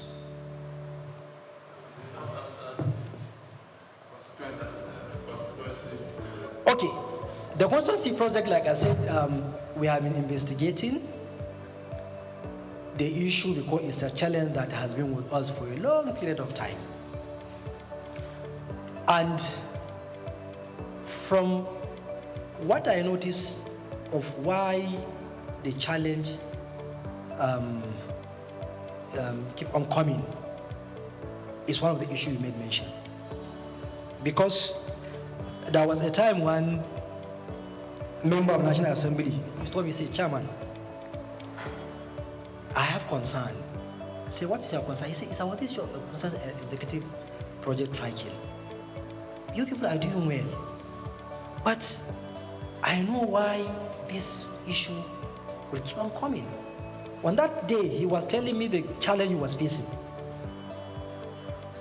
There was burial in his hometown. You need to contribute. He said, look, somebody had domestic accident. He called me. And so he kept on mentioning, he said, I'm not justifying, but the societal pressure on us is too much. That's why only those who are strong will resist.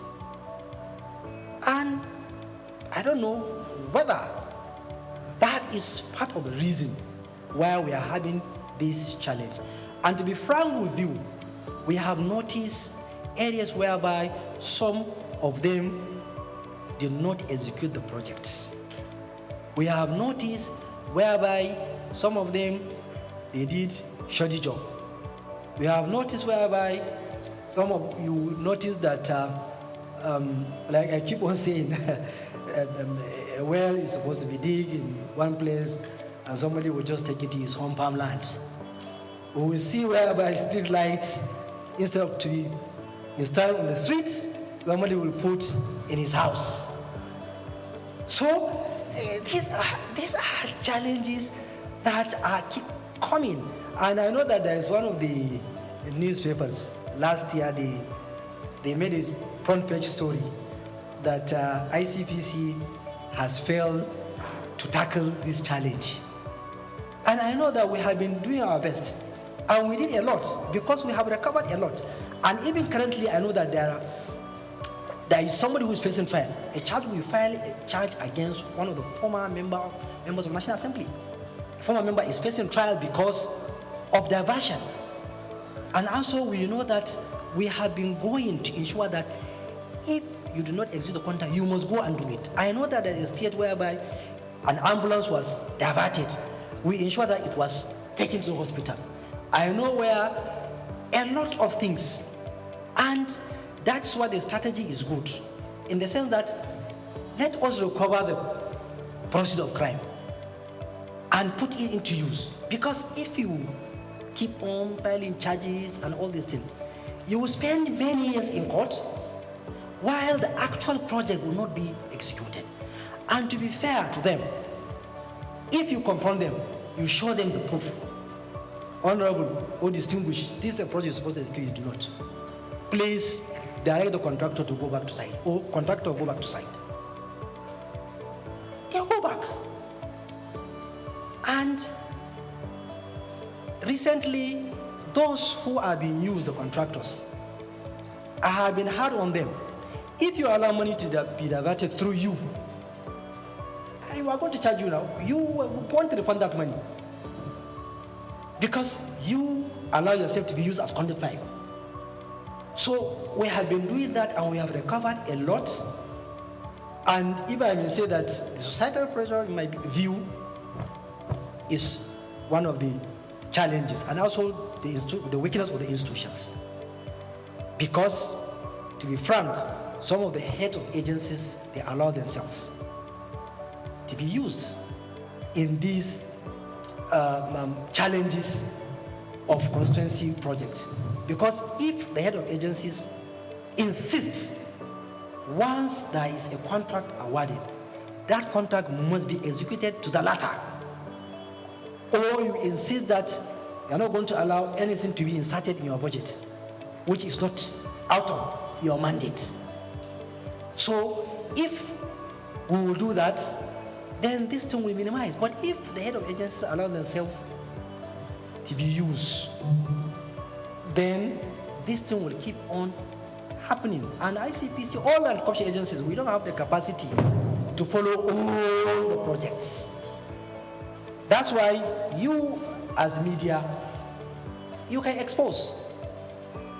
The public too, they need to follow their project, on your project.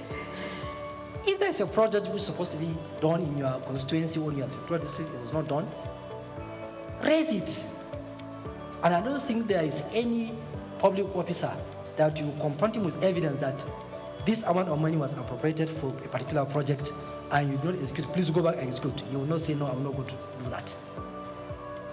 I hope I have answered. We are doing it in such a way that we don't disrupt the financial system. So we do it in such a way that we don't allow you to continue with illegality and committing crime, so that we will save the banking system and also the public sector fund.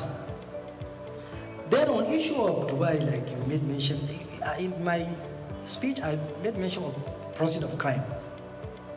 And I alluded to the fact that the international legal regimes, the various laws of countries are the problem. Because for me, I kept on saying in various fora on corruption that look, if somebody steals our money and take it to your own country and you keep it, why are you telling me that we should come together and fight corruption? Why? Because you know, because your own, there is no your money in my country. So that's why you are saying we should join hands. Why I have traced and point out to you, this is the public funds taken to your own country. Why can't you give us our own? But because of the legal regimes, sometimes it's tedious, it takes a lot of time, and there are a lot of, it's not even law alone, there are politics, there are diplomacy, so it is something which is even outside the realm of anti-corruption agencies alone, because you need a lot of stakeholders. I know recently there are countries that I am the one who have been following that, look, let us sign an MOU with you, because we have noticed our funds are being taken to your own countries. And they agree. There are some 1 or 2 countries that I know that we are about to complete signing an MOU because of what we have noticed. Also here, as a media owner, I here with my team, we have a radio station and also a television station. I want to commend your efforts. For you to meet with the media shows you are transparent. It shows you are accountable. I don't have any question to ask you because I'm part of the team. It is not cheap to fight corruption. It's very, very expensive. Fighting corruption is also very, very complex. It's not as easy as we used to say it. It is only the person that is wearing the shoe that will know where it pinches is. So I commend your efforts and I pray for more grace that God should color your efforts. Everything is in your favor, the age, the energy, you have the capacity, and you have the right team to help you to drive it. Thank you. You have the right team to drive it. Finally, I have this advice. You can't do it alone. You need to also rely on the outside team to help you to drive your dreams, your plans and goals, especially in the area of the media. I suggest maybe you could have something like a strategic media public enlightenment committee. Comprises, of course, the media team as well, stakeholders. You have a committee who also help you spread your good news. Also help you spread your good news either in the public sector, in the private sectors, and all that. Because if you say you want to work with media like you would like to work to, it's very, very expensive. But when you have the committees, selected committee, media team, editors, and also for the private sector and public sector, they will help you to achieve your dreams and goals. So you have our support, and like I said, God will color your efforts. God bless you, sir. Thank you. Angry ones and the pastors. Let me just add to your to-do list. I had 2 questions written down, but after Ikechukwu gave his lecture, I decided to calm down. You talked about, before I round up, and thank you for coming, judges advising you to go settle out of court. The biggest problem, one of the biggest problems with corruption in Nigeria are those judges. Recently, I think it was the Chief Justice of Nigeria who said election cases constitute about 70 or 80% of the cases they have in their docket, which suggests that election cases are very lucrative for them. So you have to put your searchlight on the judiciary. Then number 2, your constituency, the legal profession. Please, MBA has, from all accounts, a vibrant lawyer, Afam Osigwe. Engage, collaborate with him. MBA too has to deliver.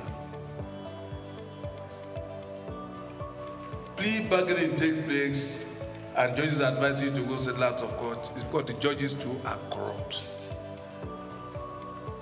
The appointment and promotion mechanism on the bench is also corrupt. Search the NJC. Today, the type of, what's the word now? Corruption in terms of judicial promotion in Abuja is huge and impacts on the quality of judgment delivered. So, Mr. Chairman, the biggest thing you have done is to come here to show transparency. You said corruption thrives when there's. I also say this, I'll add to that corruption thrives when there's darkness, when it's hidden.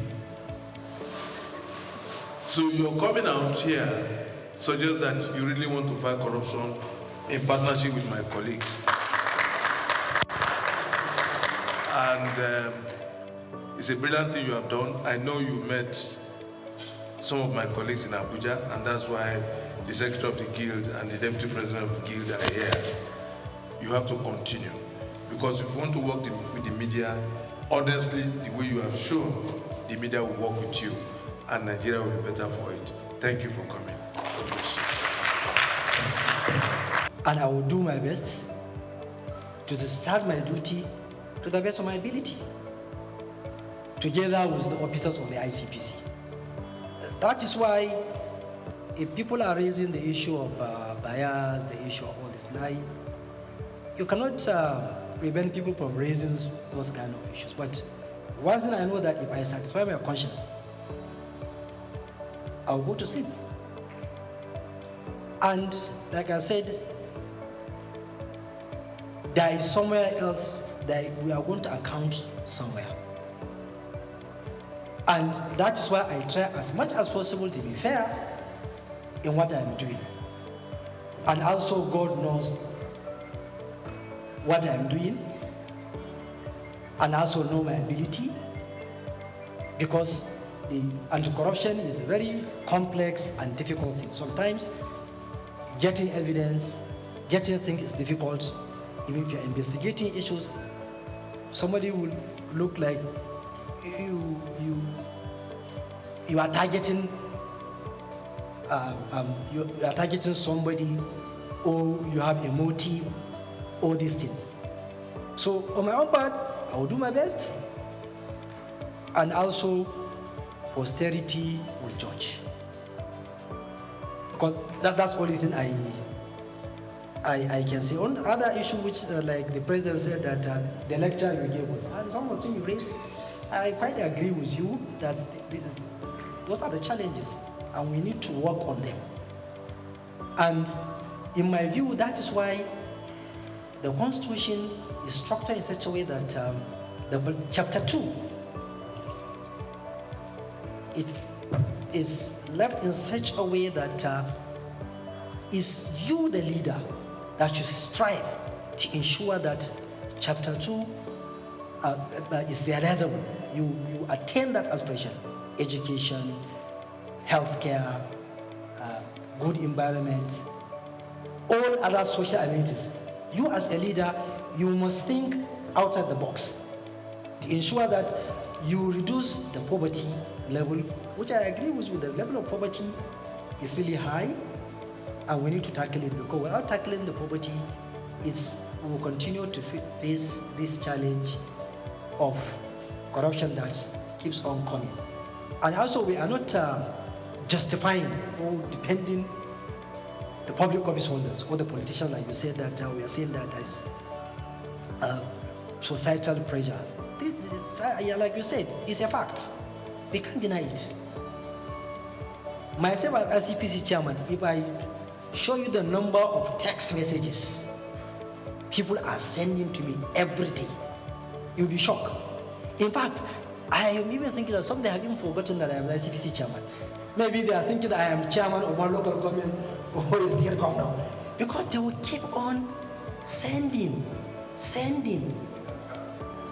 So, and also they will keep on calling, because the number of calls are such that they are unbearable. And we are part of the society. Even if we deny, there is certain thing that even if you deny is a reality. And I agree that poverty is one of the factors. But also we have to keep on telling people that they need to consider public holders. And also we, the public office holders, also, we need to live a simple life. Because some of us, the way we are living a very larger life, that's why people will keep on pressurizing you. But unfortunately, it is also us, the Nigerians, that are pushing people. Like that member I started the example, he told me that my constituents were telling me that, look at this man. He has finished house order, he has an old car. Up to now.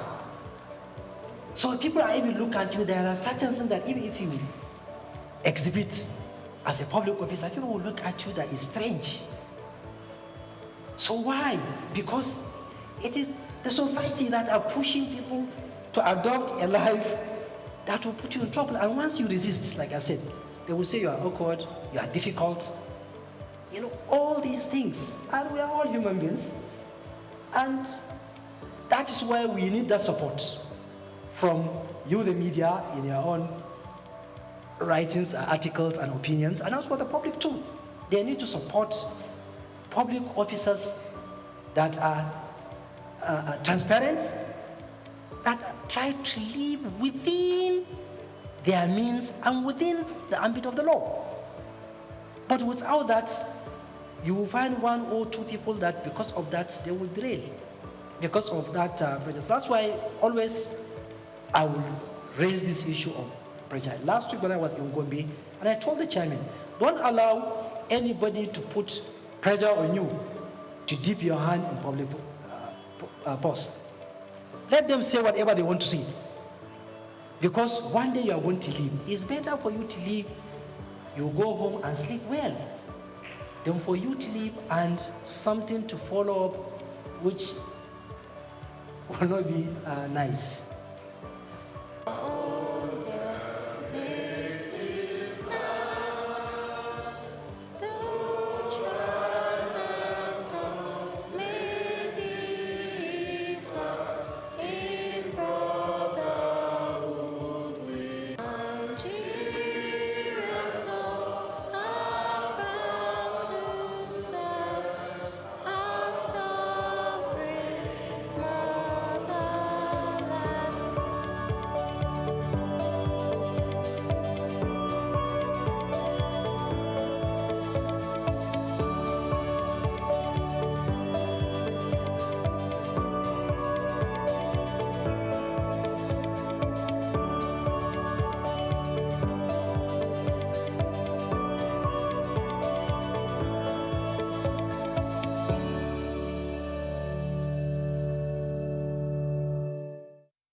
What keeps the heartbeat of a community alive? Is it the courage to create, the power to connect, the vision to transform? Well, it's all of this and more. It's a symphony of ideas, innovation, and industry. But where do these stories come alive? It's right here on The Isle, 104.9 FM, the station where dreams meet action and growth finds its voice. The Isle, 104.9. Business, economy, development. Stay tuned.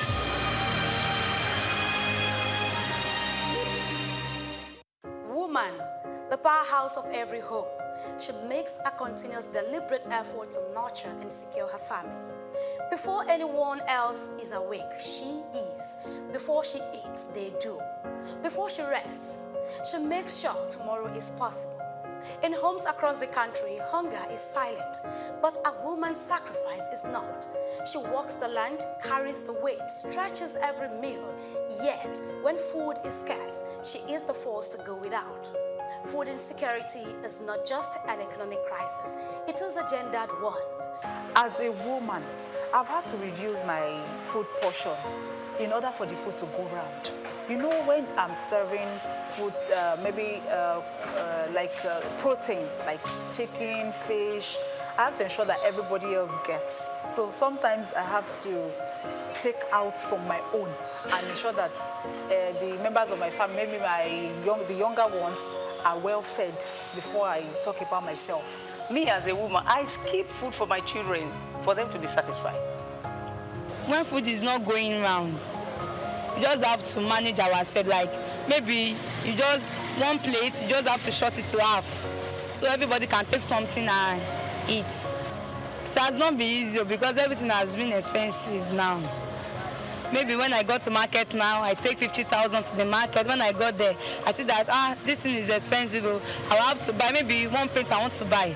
I will just have to short the money that okay, let me buy half plate of rice, half plate of beans, everything half plates. If it's like your loved ones, something like that, if you see the way there is not enough food, so you just need to step outside your own and give them your own to eat, something like that. Normally, I used to buy my food from big supermarkets, let's say go to the mall, to buy food stores. But because of the high prices in making everything, so I prefer going to the local market. So I go to the local market instead of the mall these days. Food shortage and hiking price of food has affected my family in the sense that all the things that we used to buy before, the price of all this food stuff have gone up, and it's becoming more increasingly difficult to buy what we used to buy at the same price. So definitely we have to cut off a lot of options from our meals. So we are kind of repeating the same meals we've been doing that for a while now. Globally, women experience food insecurity at higher rates than men. According to research, 31.9% of women face moderate to severe food insecurity in 2021, compared to 27.6% of men. Despite making up nearly half of the agricultural workforce, women own only a fraction of the land they cultivate. They produce, cook, and sell food, but in many homes, they often eat last. When food prices soar, they cut their own portions first, and when resources are scarce, their health and nutrition are sacrificed. There's sometimes I would just say, this food can't be enough for everybody. So me and the father, we won't be able to eat. The children will just have to take the food.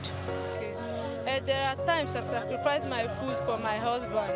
Yes, because he's the head of the house. Before we take like 3 square meal, but now for the children to be satisfied, we, the parents have to, just keep maybe dinner for them to have their 3 square meal. Women play a significant and very powerful role in food security. We all know across the globe that women have families. Women are forced in contact in providing food. But what has stopped them from progressing, what has stopped them from earning from their labor, it is because they are not recognized, they are not supported financially, and so these are the challenges that they face. Millions of women fight an unseen battle, balancing hunger, health, and survival. They are farmers without land, providers without enough to give, pillars of strength in a world that often looks away. Yet, if given equal access to resources, women farmers could increase global GDP by $1 trillion and significantly reduce hunger. This is not just about hunger, it is about power. Who has it, who doesn't, and who pays the price? These are the challenges we go through as women. Just to put food on the table for the family, we have to be as a strong women. When food is too expensive or unavailable, what I do is just, basically I make do with what I have. And then when it's too expensive, I try to go to the markets where foodstuff are sold at cheaper prices. I try to go to markets where food stuff is sold in bulk, and we can get them for a cheaper price. Without policies, without laws, without codes of conduct, I like to call it, you cannot achieve. They form the structure within which we should operate. But unfortunately, in our country, policies to a very large extent do not mean anything because they are not followed through. We call on every stakeholders, we call on government to provide the financial powerhouse for them to adequately enlarge the food security within our country and outside of our country.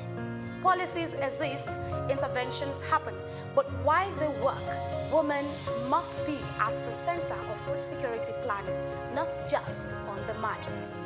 As the world acknowledges the strength and struggles of women, the call to action is clear. Invest in women farmers, prioritize women in food policies, end gender disparity in food access. When women thrive, community flourish, and progress accelerates. Happy International Women's Day. Grace Komalafe, Souq News Television.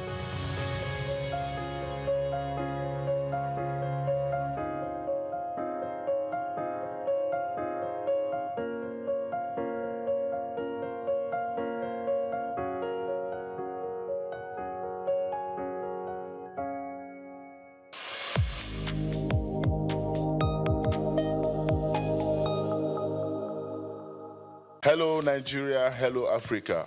Yeah, this is Sound Man. Keep watching Souq News. My name is Babalola from Excel LED. Keep watching Souq News.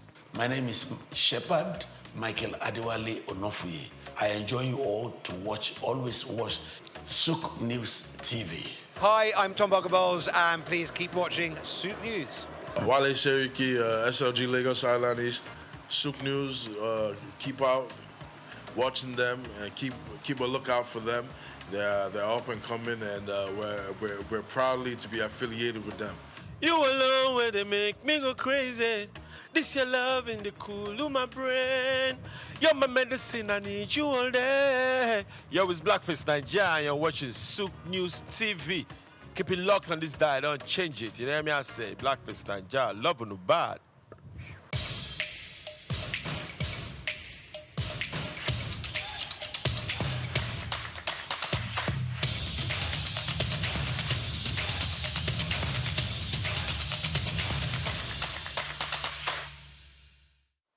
Welcome to another edition of Inside Life, where we have exclusive communications and discussions and every other thing about special people from across the country, across the city, and at large across the world.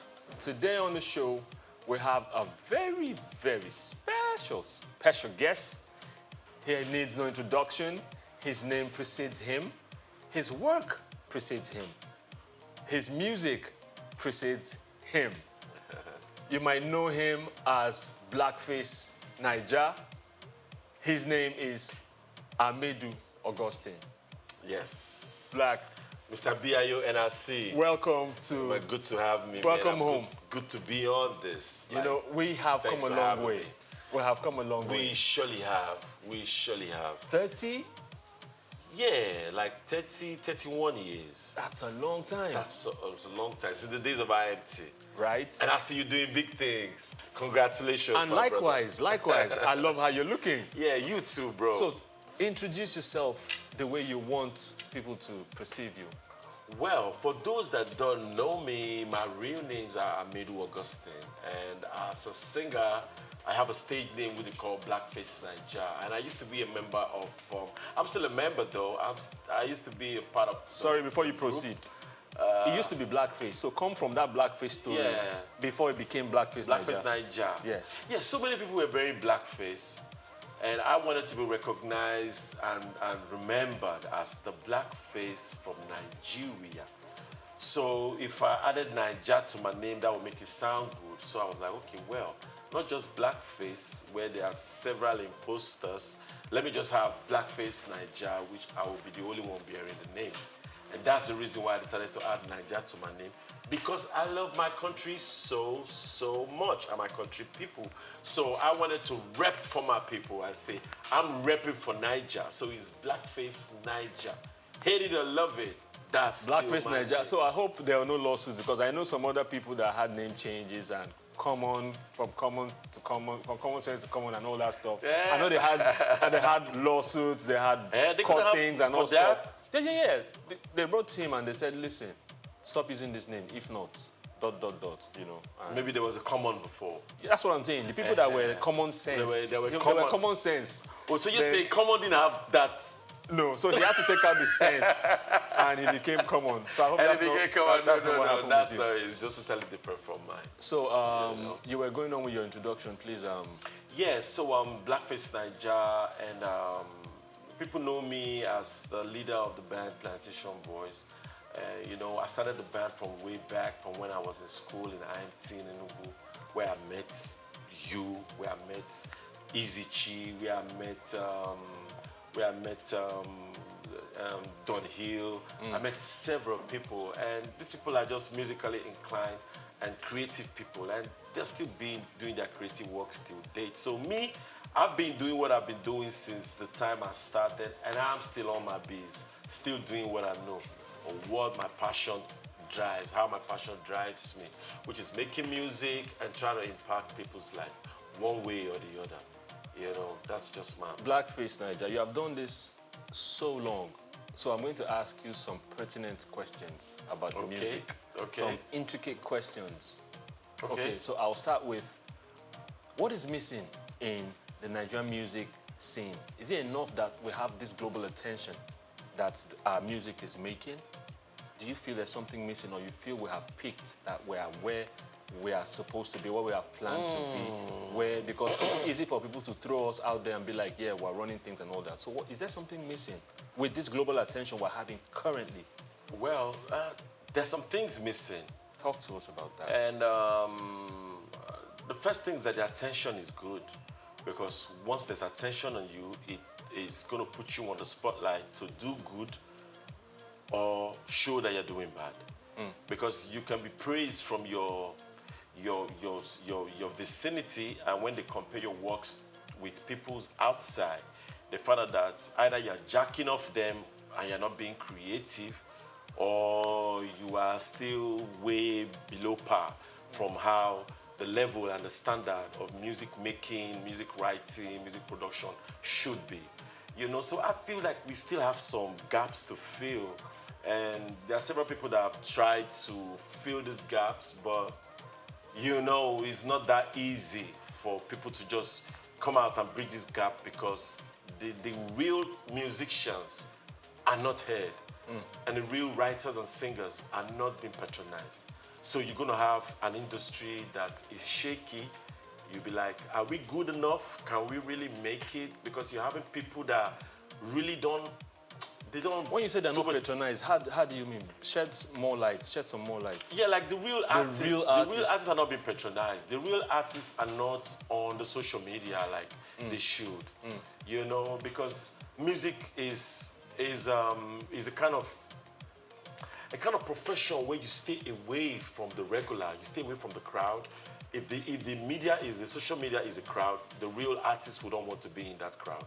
They just want to go somewhere, stay away, don't get caught up with the distraction of what somebody might be telling you or what somebody's not telling you. So the real artists really don't, you know, but people like us be like, I know I'm a real artist, but I don't want to let that hit me. I will still be in that media space, and I will still tell them, yo, chart your course. Check my stuff out. I think I got what the industry is missing. And that's the reason why many of them have to come to my catalog to look for what to take to create. Okay, let me come from this angle. You know, recently, major labels are coming to Nigeria, right, and setting up shop and stuff. Okay. And more recently, we're talking about the Universals, the Warner Brothers, Atlantic Records, and all the major labels, right? And recently, there was a deal that went through. You know, they invested 200 million in a record label in Nigeria. What's your take on such a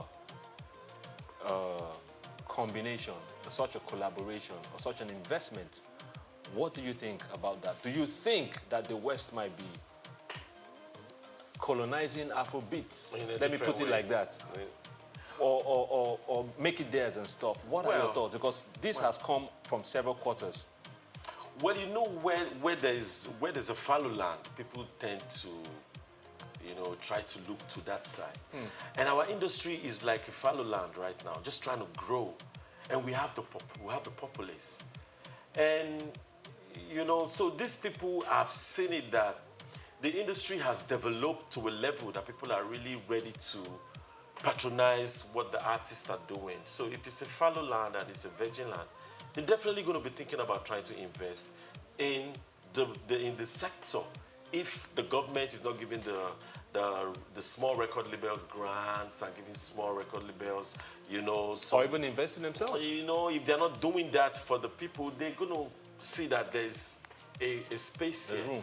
And then they can come with their own orientation and with their own plan.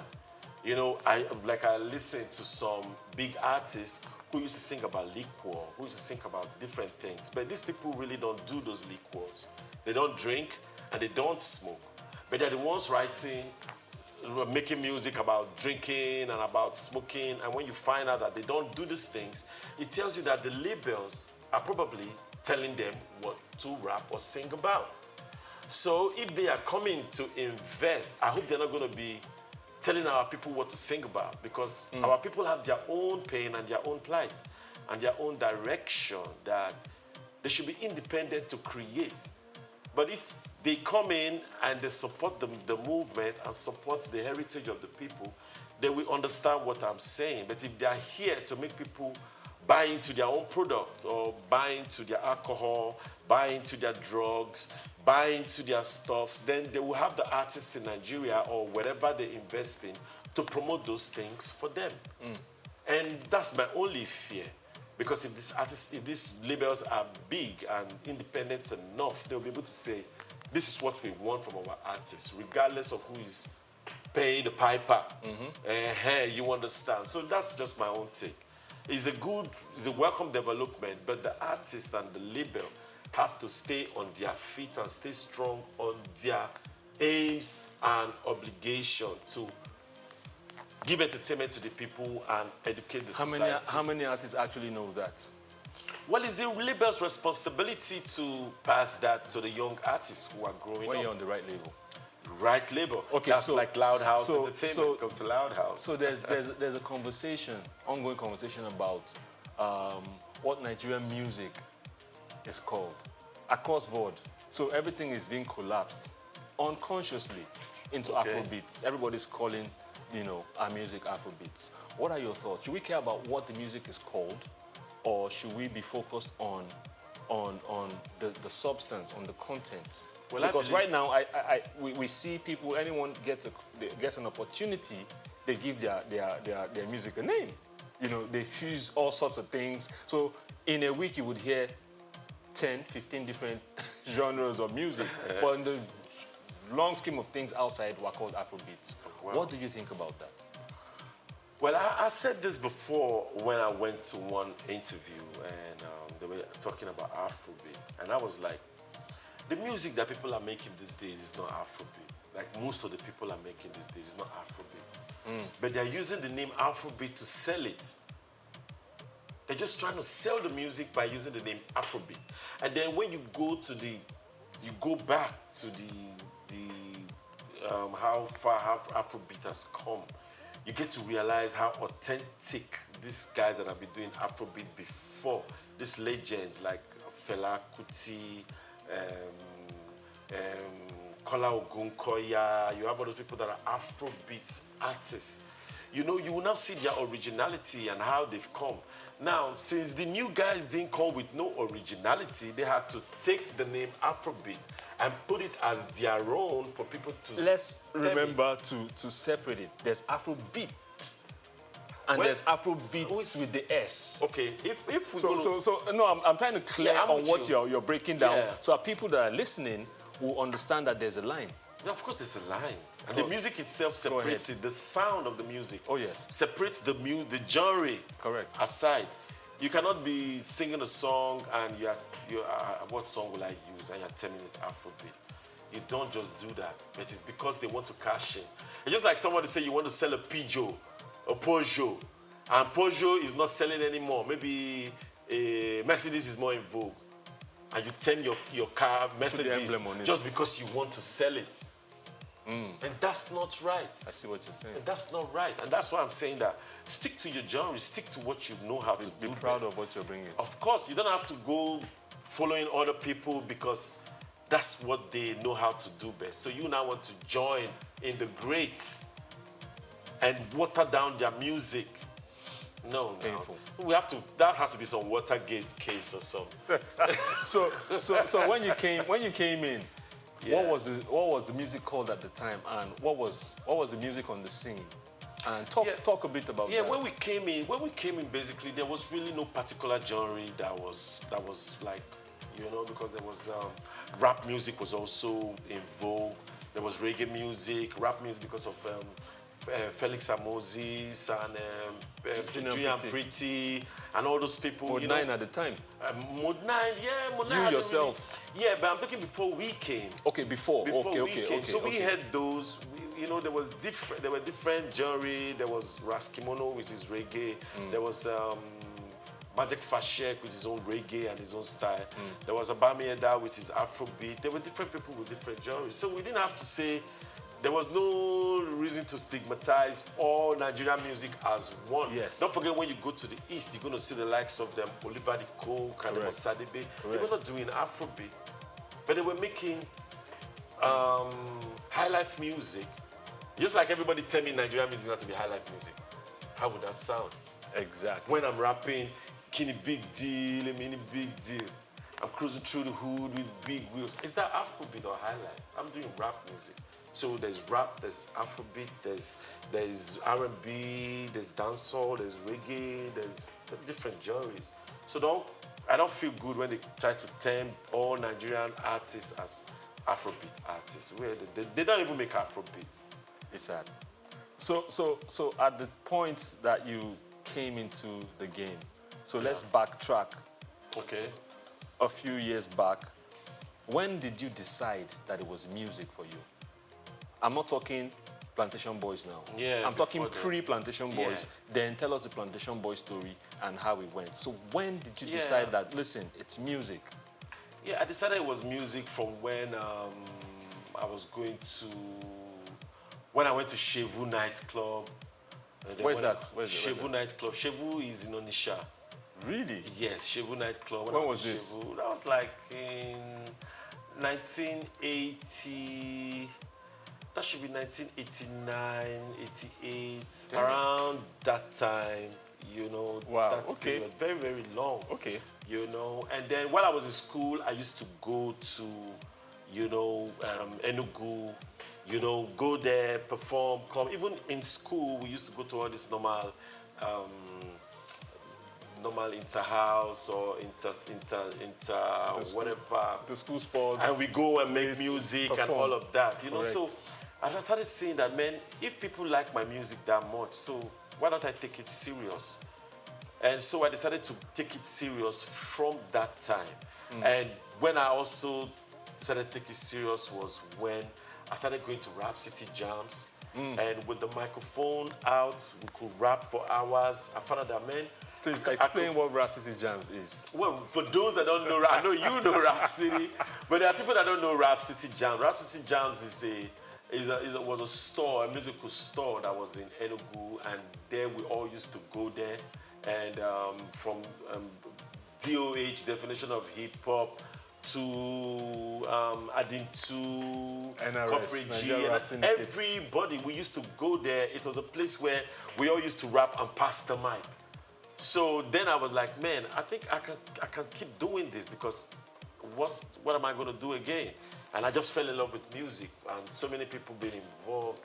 It was really, really nice, because my friends there, they really gave me encouragement. Yo, I like your rap, I like your flows. And I was like, yeah, you know. And that was how I built my courage to say I want to take it as a professional job. And that's what I'm still doing till today. So from that time, segue into Plantation Boys, how did that begin to take shape? Yeah, I had to leave school. We left school. I left school because I finished my ND, and I didn't want to wait another year. It was like, I'd waited like 2 years with a strike. And you had taken this decision? Yes, I'd taken the decision, and I was like, man, I'm not going to do this school anymore. I'm just going to go straight to Lagos, where they say that's where the city of dreams. Yeah, and I was going, and then I had my friend who was with me then, Mr. Innocent, you know. So I was like, man, I'm going to Lagos though, you know. And it was like, he's going to come with me. I was like, well, if you want to come, it's cool. I just need to finish 1 or 2 things. And so we came to Lagos and started the journey as a band, Plantation Boys. And as Plantation Boys, we made some records. We made like our first single was a smash.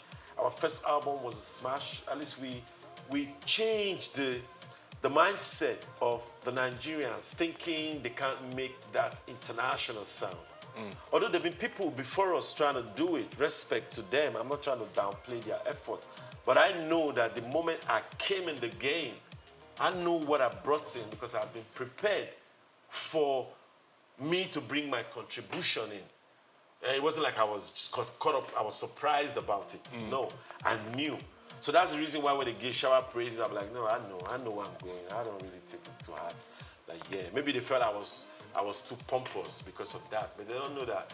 You know, you have what you are striving for and all of that. So the Plantation Boys started.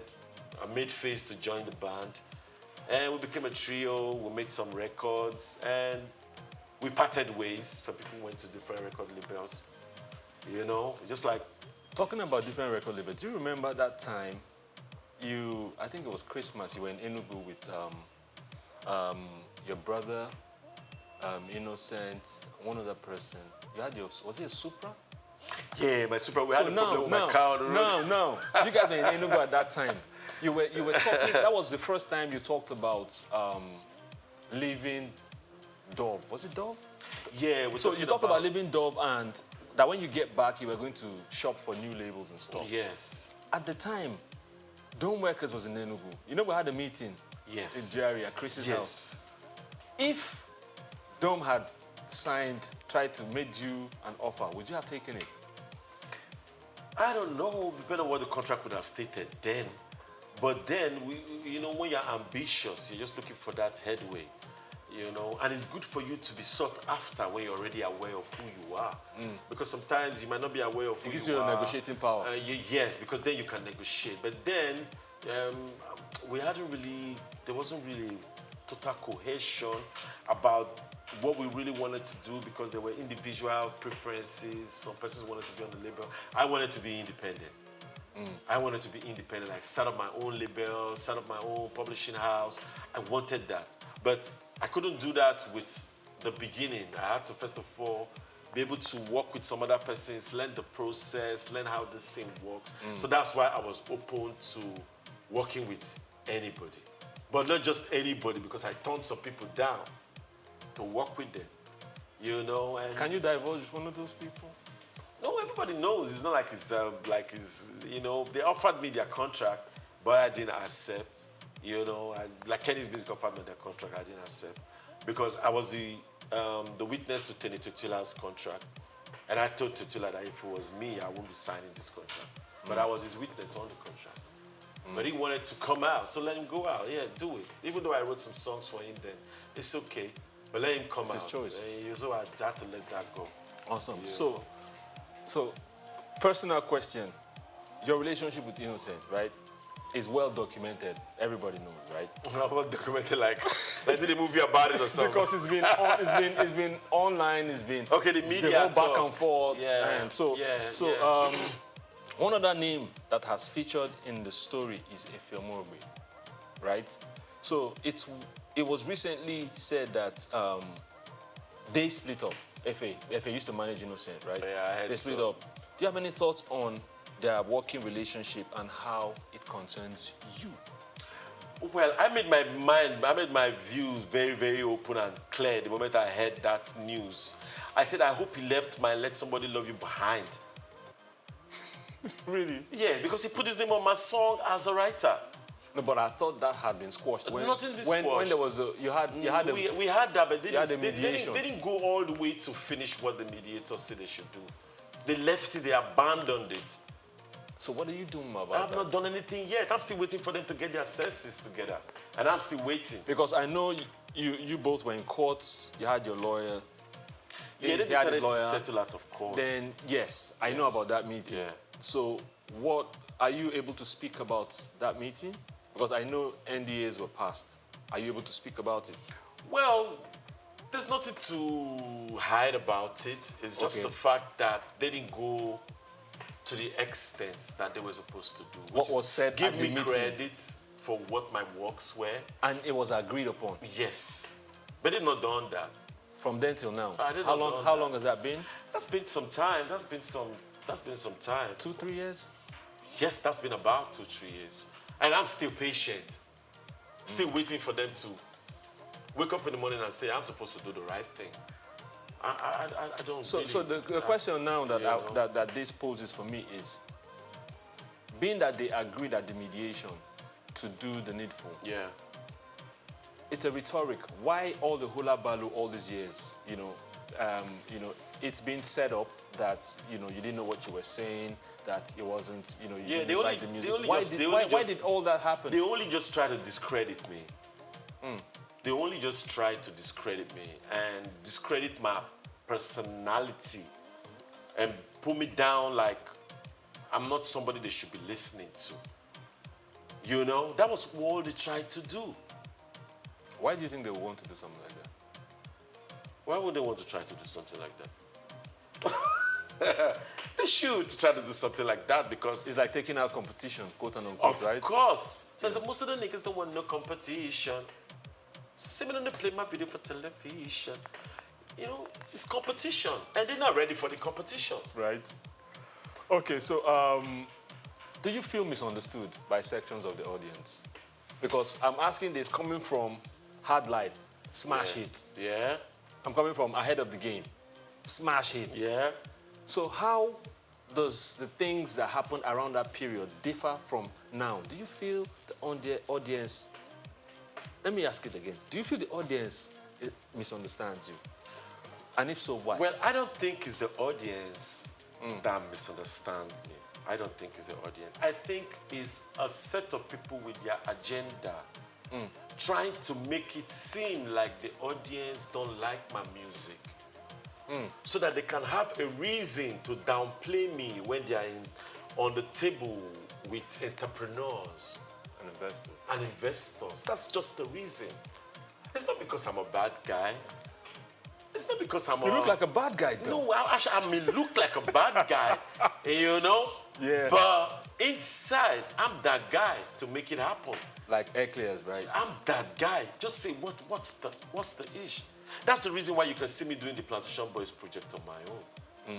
Because I'm that guy to make it still happen. I was going to regardless of whether there's sponsorship or there's no sponsorship. When I came to the game, there was no money for Plantation Boys. We didn't have any money. I kept on the program. I kept on the process. I believed in the process. And I kept telling them, believe the process. Until the process paid out when we went to the Rothman's Groove and we were able to have money to record our debut album. If I didn't believe in the process, I won't be here today. I won't be here today. I remember Rothman's Groove. Yes. 97, 98? Yes. You guys were big at the time. We were big because the sound was big. We were nobody. Oh my goodness. We were nobody. Nobody knew us. Massive. But the moment you heard us on stage, we were sounding like Drew Hill or like New Edition. Yeah, because the standard was not all about where we were, but what was upstairs. It wasn't ever about the music. But the music. So that's the reason why people see us that way. We didn't have an album out, but we were big. We didn't have a private house of our own. We were squatting with people, but we're big. We were having people come to our house to come and visit us, plenty people. We didn't have our own personal car or bus to convey all of us, but we were big. Why were we big? It was because of the work we put in. And the people loved the work. So they regard us as our work. So you are as big as your work. You're not as big as how much money you think you have in your bank from last year. You're as big as your presence What you're doing now. currently. And that's how the people took to us. And they really respected our craft. And they saw the vision about where we were going. And they respected us for that. You know, while they were respecting us, until people got to realize that the more they are respecting these people,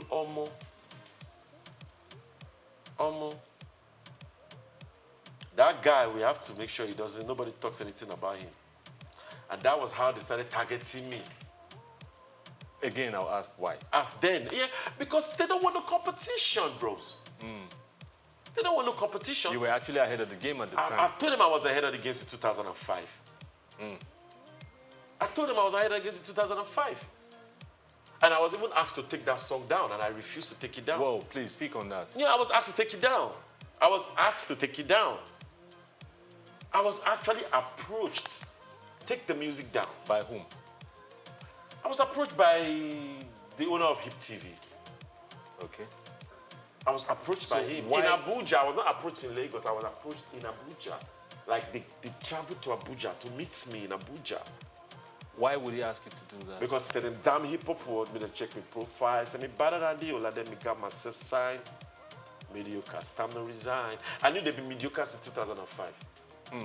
They'd be mediocre. So they took my awards that I thought I was supposed to get. Best album was supposed to be Ghetto Child for 2004. Or best single was supposed to be Hard Life. Or best collaboration was supposed to be The Pain Me, Man and Spicy Rock Steady. Those were supposed to be the awards given to us for the work we put in. Because those songs were big at the time. They were the but they gave it year. to other people because we were not part of the people that they want to promote. That's what I feel. I may be wrong, but that's what I feel. And that's the reason why it propelled me into being, I know you people have your plans about me, but no problem.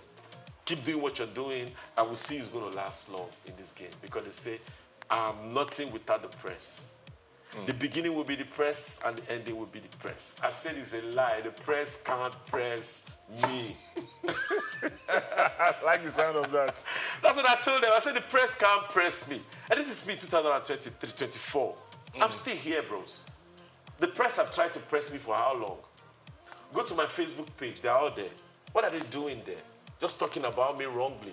I wear my suit. Oh, this your suit is too hot. Why don't you wear a suit? Do you know the car I drive if I have so much AC in my car?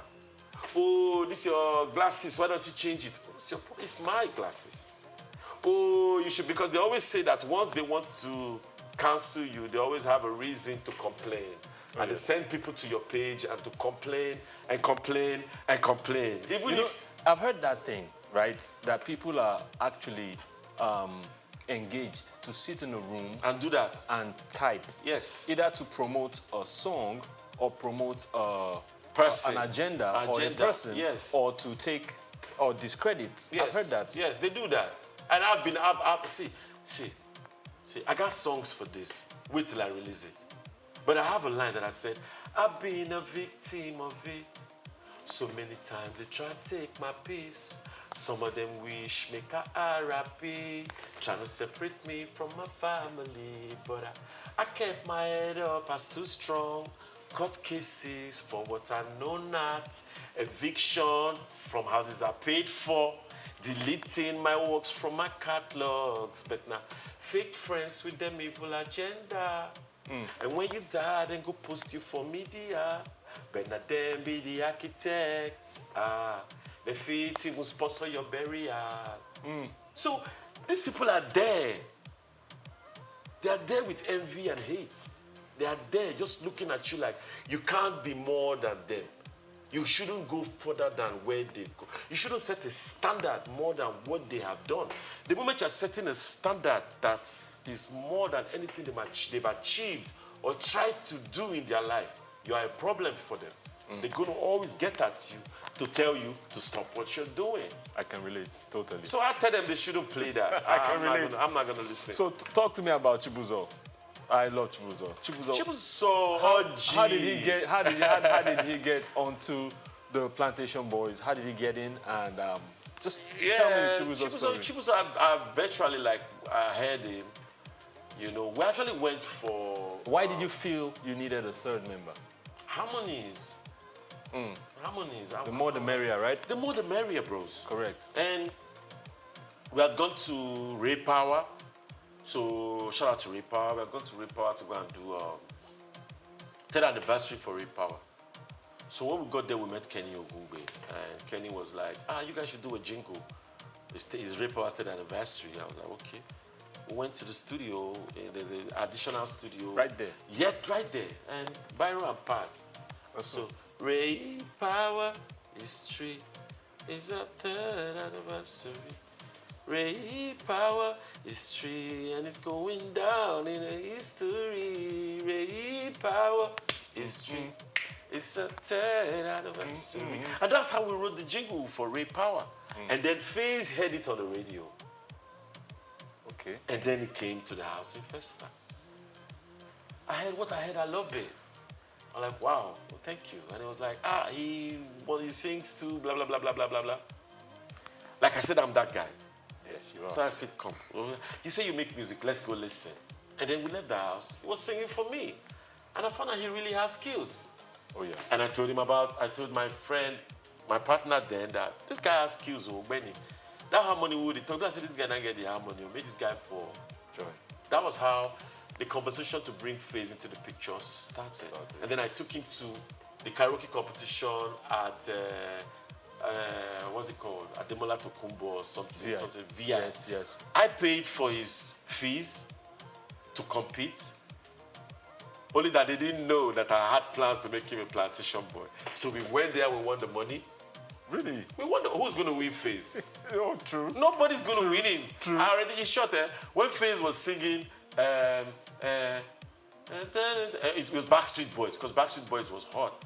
You know, I don't know who you are, where you're from, as long as you love me. When FaZe sang, they said it's a lie. The karaoke is not off. That the voice of the person that sang the song is the one that is still singing.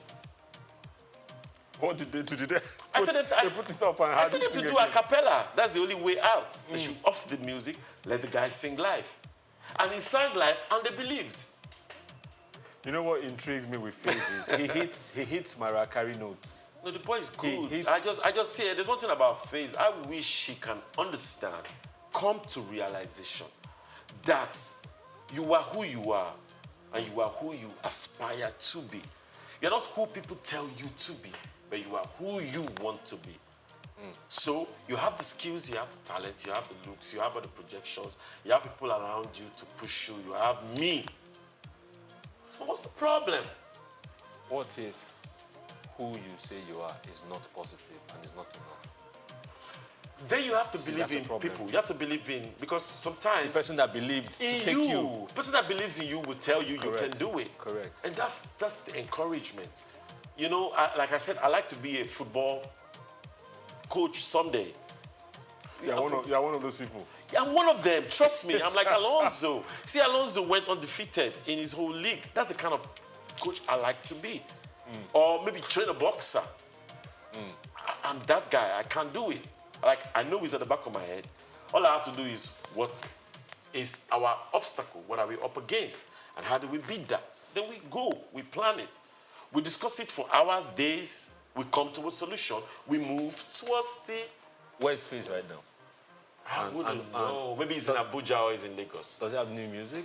I don't think he has any single out yet. Maybe he's working on some. You know, he should be working on some because his fans are really... Even me, I'm waiting to hear from him. And, you know, just like I'm waiting to hear from Two-Face as well. I'm waiting to hear from them. New music, because they should keep stirring up the industry and not have to feel like they've given... No, but you said you're waiting for Two-Face as well. I hear he's not too healthy right now. So you can't be expecting too much from him. Well, I don't know about his health, but I believe that as long as you can talk, as long as you can talk. It's not that easy as you say. Yeah, but I believe, because that's the reason why I went into this music. First of all, I closed my eyes. I said, let me see, how far can I go? I thought to the back of my head, how far can I go? If I can't sing, can I talk? Of course I can talk. I got the power. Not the beat too, I got the power, bro. Just say only one phrase. It's music, isn't it? True. It's what's talking, actually. Whatever you do is stay cool. Let's just say I feel the rhythm. You don't have to be the same artist, you can evolve. Correct. You don't have to stay the same. So I'm still expecting, because I don't expect them to be giving up right now when me, I'm just getting warmed up. I'm just getting ready to start. I hear that. You understand what I'm saying? So something came to mind. You remember, there was a time, there was a serious thing about you guys getting a reunion. This was many years ago. Yeah, some 2 years ago. There was so much investment in it. Three of you agreed, and that was the height also of the whole hula baloo. Yeah. What happened? Because the fans were waiting, and it seemed like an endless one at the end of the day. I will apologize to the fans for that. Like, let me take full responsibility for it not happening. Because I believe if I'd made some other moves, maybe look for some other investors, or maybe I would have made it happen myself without waiting for an investor. But as be that as it may, some people can decide to sponsor. Don't forget that there was a Take It Tom that wanted to sponsor the project from the beginning. It was before I Take It Tom. Yeah, I'm talking about... okay, Donald Duke. They thought about Donald Duke one time. Before Duke. So, I can't remember. The marketer. The marketer that was... Tijo? Tijo actually did the Plan B album. Tijo was the person that sponsored the Plan B album. Yes, but the Plan B album was 30 million, but they paid us 15 million. Tijo is on the run. He has about 15 million. He should bring it. Since then, he hasn't given us our money. That's like since that album came out, he still has our money. And so Tijo was the only person that invested that kind of money on the band. And we were able to go to the studio and all of that. But then, you know, you can have a kind of investment. With investment comes commitment. Correct. If there's no commitment to an investment, it's a total waste for the investor. And no investor wants to go through that.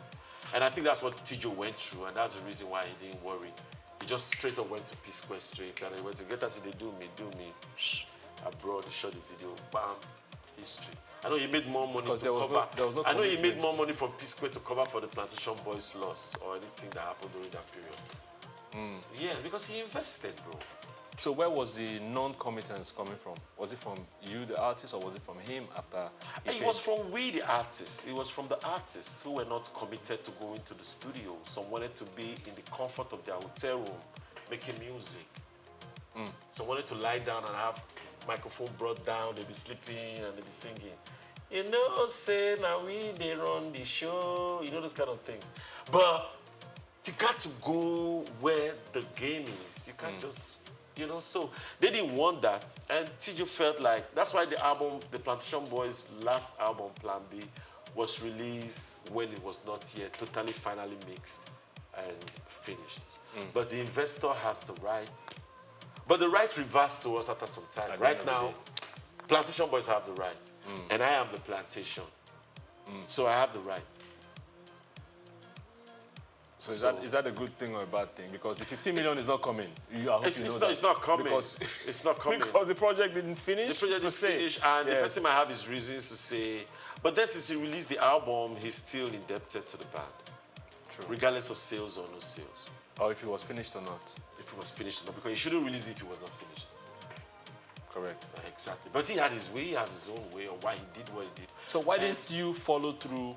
Why didn't the group, and when I say you, I mean the group, why didn't you follow through with the people that wanted to invest? You know, the Duke, the Ateke Tom. How did that play out? Ateke couldn't go continue because the band was not together. Some persons didn't want the project to happen.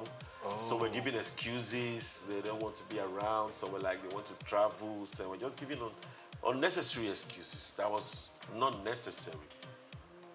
So the people that were trying to invest had to be discouraged.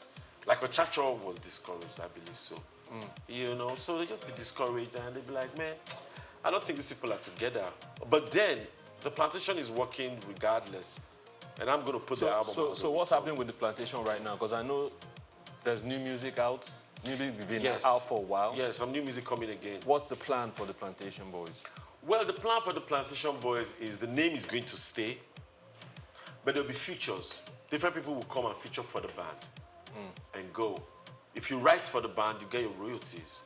If you feature on the song with the band, you know how that pans out. You get the shows, you get paid, you go to Sound Exchange, you register, you get all those things, you register, you get your money to yourself. So, but if you don't want to participate, you can stay in the comfort of your zone. Then let the people that want to take the name to the next level, take it to the next level. Buhari was president last dispensation. He's not president this dispensation. There have to be continuity. So it doesn't mean that the members of the band must stay in the band. If they don't want to stay in the band, they can't go. You know, you remind me of my brother, my friend's speech from Arrested Development. I always like to use him as an example. You know, remember Arrested Development from back in the day? Yeah. Mr. Wendo. Mr. Wendo. Everyday People. I wrote a song one of their beats. So Arrested Development are still here. So Baba Oje died, 2 other members left, Speech added new members, and the group continues. Exactly. But Nigerians are finding it difficult to understand that I can add new members. If the other members die or they don't want to... It's a Nigerians thing? It's a Nigeria thing. It's not I like... think some people... See, understanding come late to us. Let's be honest. The things that come out in the Western world come to us late. When did we get cell phones, for God's sake? Came to us late. Don't forget that GSM is ahead of theirs. They still use flip phones. They still use black and white screens. They still use all those old phones, and we were ahead of them. But I'm talking about... the network. The network. We got it late. People were using Turaya in Nigeria here. I'm forming big boys when everybody would have had flip phones. So why was that? What was supposed to be? We were supposed to be on the same pedestal. Everybody equal. True. So some of these things don't come to us for us to have general knowledge. So it takes some time. So few people get the knowledge. Before they can pass it to the rest of the people, the harm is already done.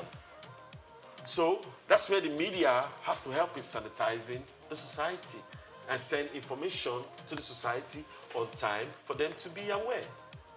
Positive information. Positive information. Good information. Yes. Helpful information. Yes. Which is what we do here at Souq News. You guys are doing a great job. Isle 104.9 FM. That's what we do. You guys are doing a great job, man. Shout out, shout out, shout out, shout out, shout out. You guys, media is the best, man. Perfect. Right. Man, you guys blew my mind when I came. I won't bring my employment letter when I do the job. so but I said that the Oga chair I want to sit down. I don't want to get a job for another place. So the Oga chair I want to sit down. That chair, I love that chair. You see that chair, see the view. Can't tell it. So talk to that young man, that young girl that wants to make music for a living in Nigeria. Yeah. Talk to her. Yeah. As a record label owner, as a producer of music, as someone that has done almost 40 years, 30, 35 years in the biz. Talk to that person. The first thing you have to understand about your music is stay dedicated to your craft. If you believe your craft is what you're going to use to, you know, survive and take care of your bills, family, and dependent relatives, you have to concentrate on your craft. There are several people that say they want to make music today. They wake up in the morning, the first thing they do is they're going to do one petty job outside. Then they go do a petty job, they come back, they would have had some misunderstanding from the petty job is affecting their mental. They can't think straight. It's going to affect your music. So music is a total commitment job. Music is not a part-time. And to be a singer, you have to be educated. You have to read. Because you need your similes to write your verses. You need your metaphors to write your raps. You need all the things that encompass an English language. Unless you want to rap in your own particular language or sing in your language. You study your own language and learn how the language works and master it to put it into your craft. And then copying somebody else's work is the first thing I'll tell you, you can't do that. You know, I know when we started, we did Plantation Boys, but that was because we were trying to introduce ourselves. First thing, yes. First thing, because it was the beginning. So that beginning, we have to introduce ourselves. And we chose the name that is Plantation Boys. Title of the song. We had to just sing Plantation Boys because the song actually was Plantation Boy by Bonnie M. So if you see the credits we gave, it was originally done by Bonnie M. And you gave credit on the CD. Is there originally by Bonnie M. But then there was no cover. You couldn't do a cover of somebody's song without getting permission. But Bonnie M was far from Nigeria. We just had to say originally by Bonnie That's the M. credit. That's the way to go. Do what you got to do. Stay original. Be creative. Hang out with the right pairs. Don't go with pairs that all they do is teach you how to smoke, drink, and do things that are just bad for your health. You're gonna be 25 looking 79 if you're doing that. You're not gonna be like we. You know what I mean? So stay positive, concentrate on your music, and the rest is just gonna fall in place. Because people are gonna notice your work and they're gonna support you. Trust me. Blackface Niger. Yes. Ahmed. Amedu Augustine. Yes. What's the middle name? Obiabo. Thank you for being on Inside Life, Souq News Television, the IL 104.9. Thank you for coming through. Thanks for having me, man. I appreciate it. Thanks for having me. Big up, Blackface Niger, signing out. So it's the end of a special edition of Inside Life. We had Blackface Niger, Augustine Amedu on the show. My name is Ike Namba. See you same time next time.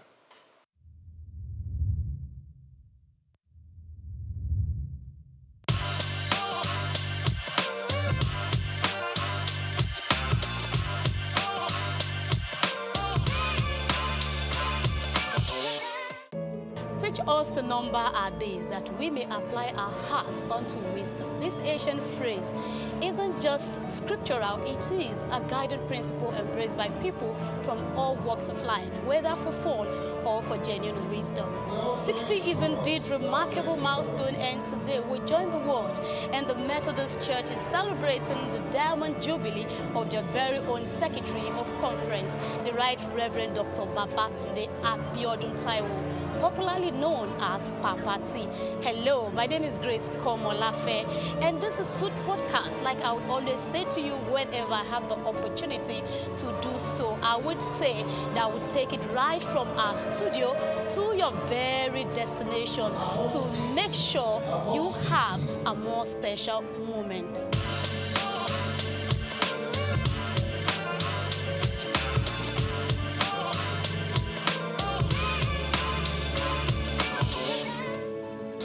truly a special occasion for Dr. Babatunde Abiodun Taiwo celebrating Diamond Jubilee, and you can feel the joy in the air as friends, family, and well-wishers gather to celebrate him. Just as the celebrant is exceptional, so are the distinguished guests who will be joining us on this side today. It is Souq Podcast, and we will be bringing you special moments with special guests after this break. Stay tuned, we'll be right back.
So it is Souq Podcast on Souq News Television. Like I told you, we'll be having special guests come around to talk about this celebrant.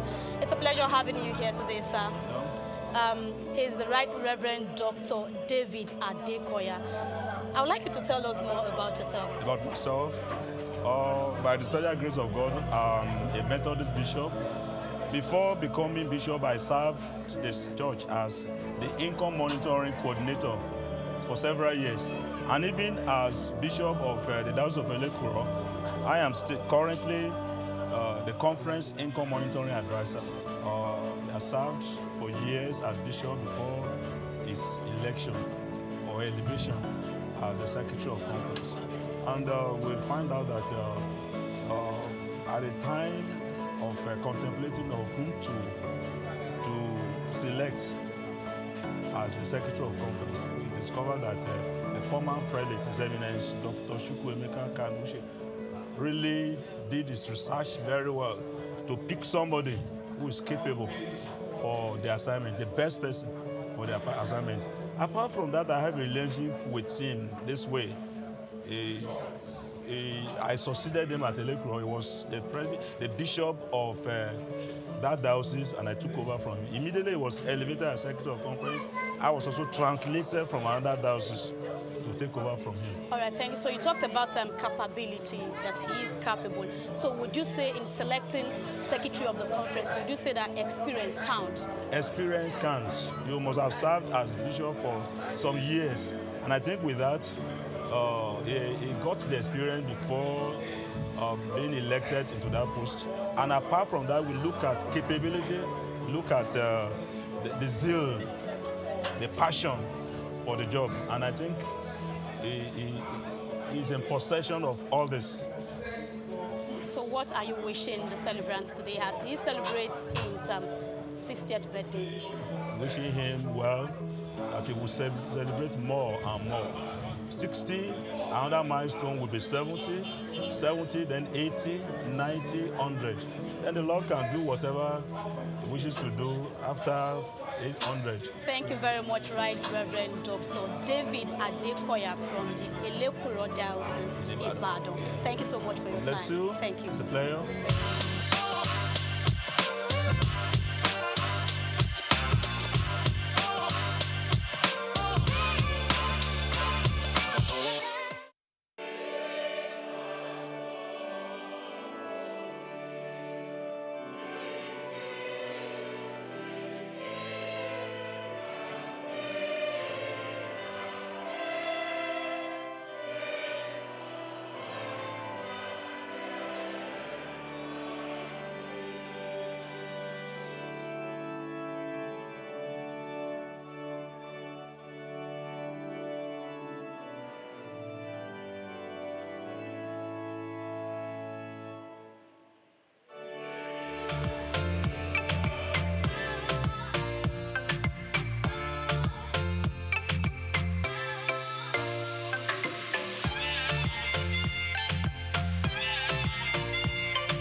right, so in celebration of Right Reverend Dr.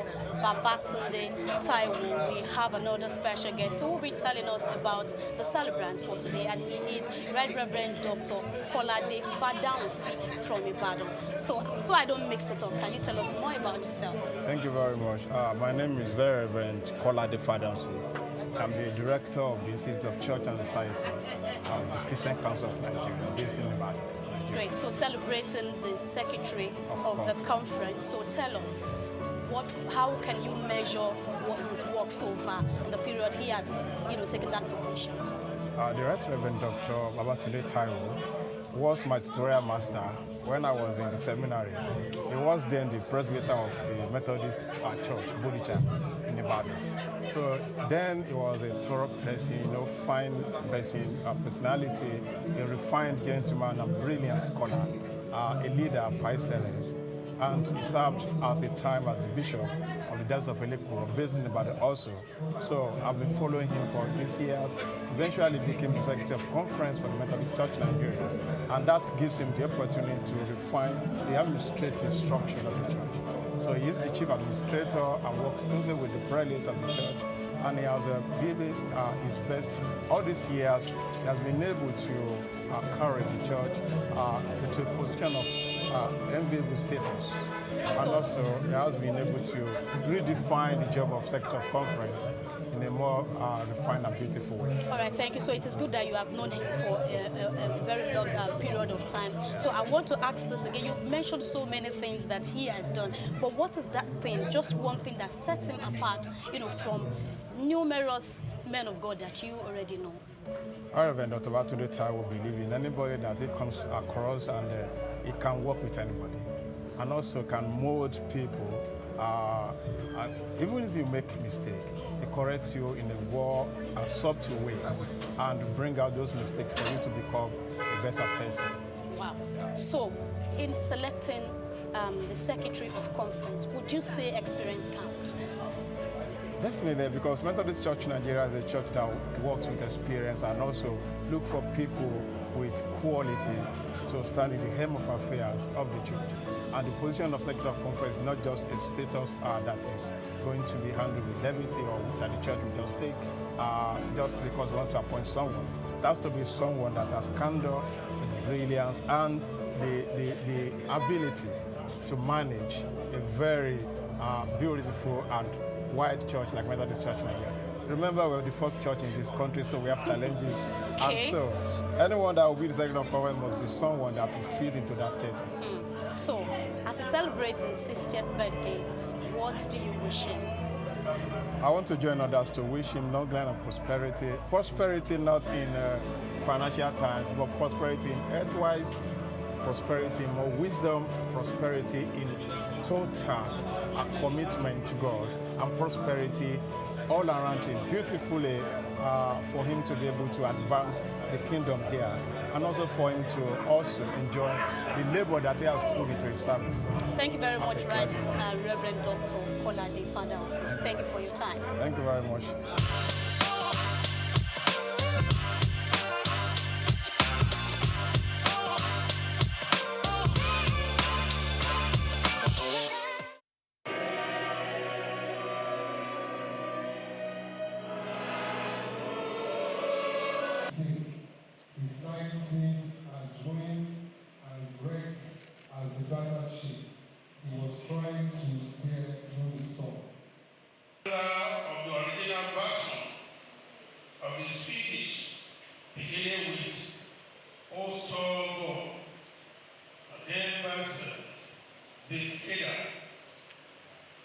Several years later, verse 2, if you are above 60, you join the people who took the first verse to take the second verse.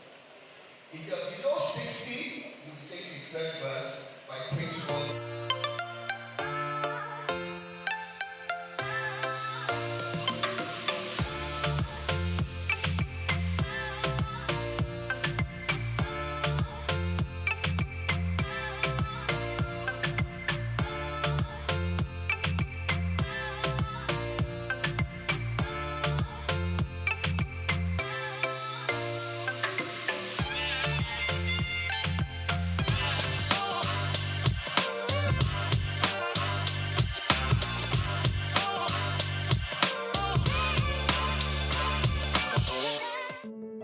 right, so it's still the celebration of Right Reverend Dr.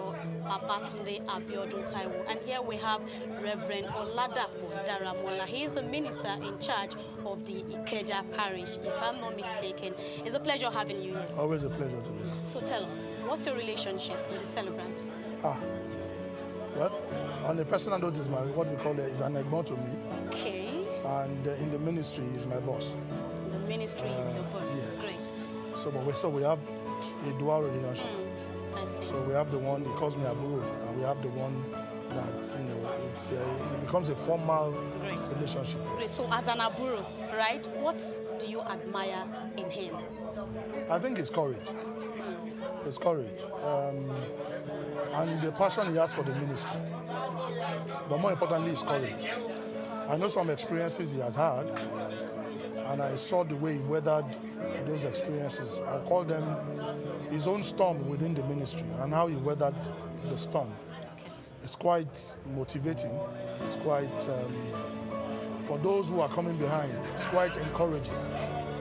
And it shows that if you are committed to the work of God, if you are first, I think we must establish the fact that if you are called by God, yeah, things will happen, storms will come, but like he did promise, he's always going to be with us. So, and that's one thing I admired and still continues to admire about him. Okay, so how would you say his journey, or would you say rather that his journey reflects the value and mission of the church? Well, to a large extent, again, like maybe that's where his passion comes in. Okay. He's passionate about the church. He wants to see the church, just like his own personal life, he wants to see the church overcome challenges and be better. And I think overall, he has reflected that since he came on board as the secretary of Conference Methodist Church Nigeria. He's an ebullient person. And with that, he demonstrates a lot of, again, like I said, courage. He has faith. And that resonates, through anything he does. He never believes anything is impossible. And so, in his personal life, it has shown, and has also reflected on his journey as a member of the Episcopate in the Methodist Church Nigeria. All right, so before we let you go, tell us your wish for him as he celebrates this. I just wish him all the best in life. I wish him he gets to higher grounds. I wish his wife, and who is like an egmont to me also. Okay. So like I said, we have two sides to this. You have plenty of egmonts. So I wish them all the best. I wish them all the things that life brings in the positive sense of it. And more importantly, in the ministry, I wish him he continues to grow and grow strong in the mighty name of Jesus. Amen. I say a big amen to them. Thanks very much. Thank you very much. I appreciate it. Yeah.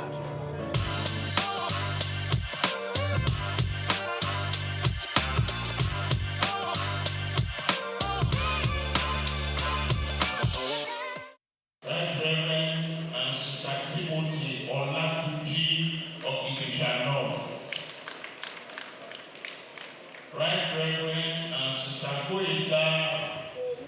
The Bible reference is Galatians chapter 1, verses 4 to 5. While known today primarily as a prolific hymn writer, Fanny Crosby was also an influential. His idea was to bring out the truth that the peace and comfort of the Christian are not founded so much upon the stuff to Christ. In the Pardon Songs of Devotion for Christian Association in New York, 1870. And then Dawn and Robert Glory, where it was.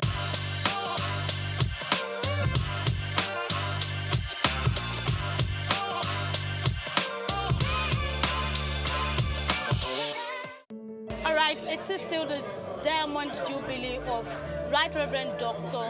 Babatunde Abiodun Taiwo, and we've been having special guests, distinguished guests come around to talk about him. Do not forget, he is the Secretary of Conference for the Methodist Church of Nigeria, and we have someone very close to him again. I think they've been working hand in hand, and we have him to say something about the celebrant. It's a pleasure having you here. Let's know who you are, your name, your relationship with the celebrant. My name is Very Reverend Uchenna Onukube, and the Director of Administration, Methodist Church Nigeria, and in the diaspora. So that's who I am.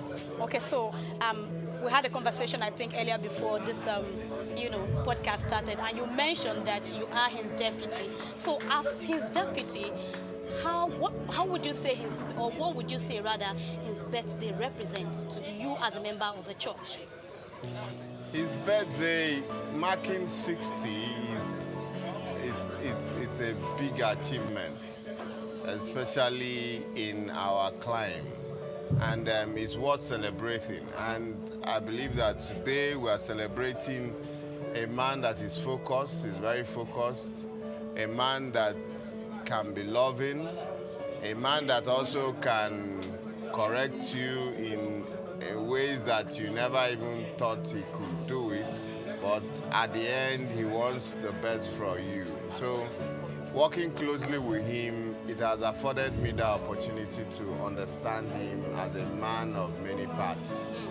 Okay, so you know now that he's a man of many parts, but I would ask you that what sets him apart? You've actually worked with a lot of people, if you agree with me, but what is that thing that sets him apart when you want to do a comparison? Yes, what sets him apart is that he's a man that wants jobs done. He would harass you, he would cajole you, he would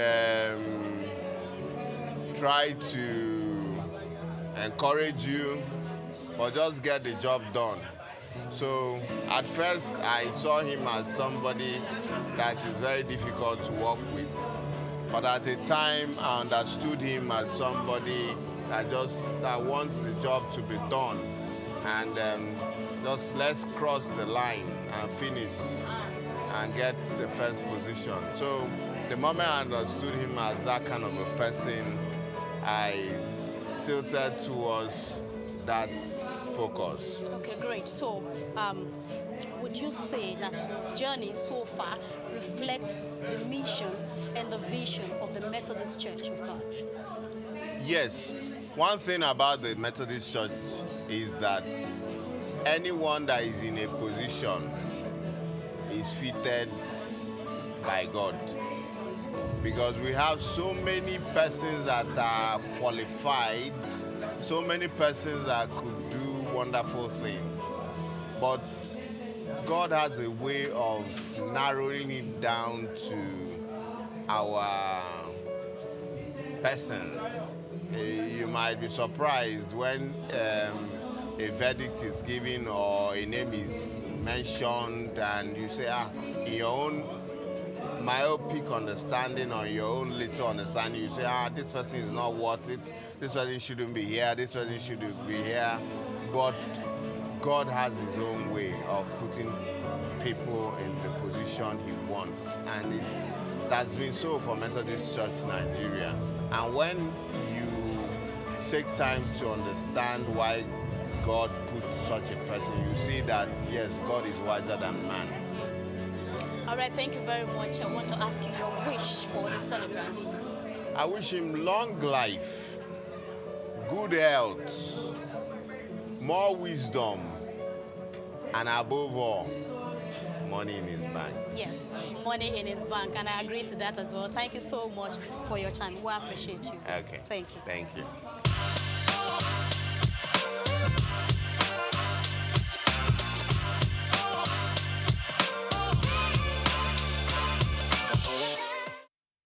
can you feel the joy in the air and the kind of conversation that has been going on here?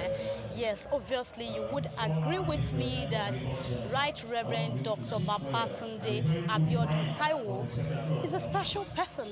Yes, because you would agree with me again that every testimonial has been positive, positive, and positive. Okay, so we still have a lot of people coming around that will be sharing their experience about the celebrant. But again, we will take a break. Before we take a break, let me remind you that we can bring our studio.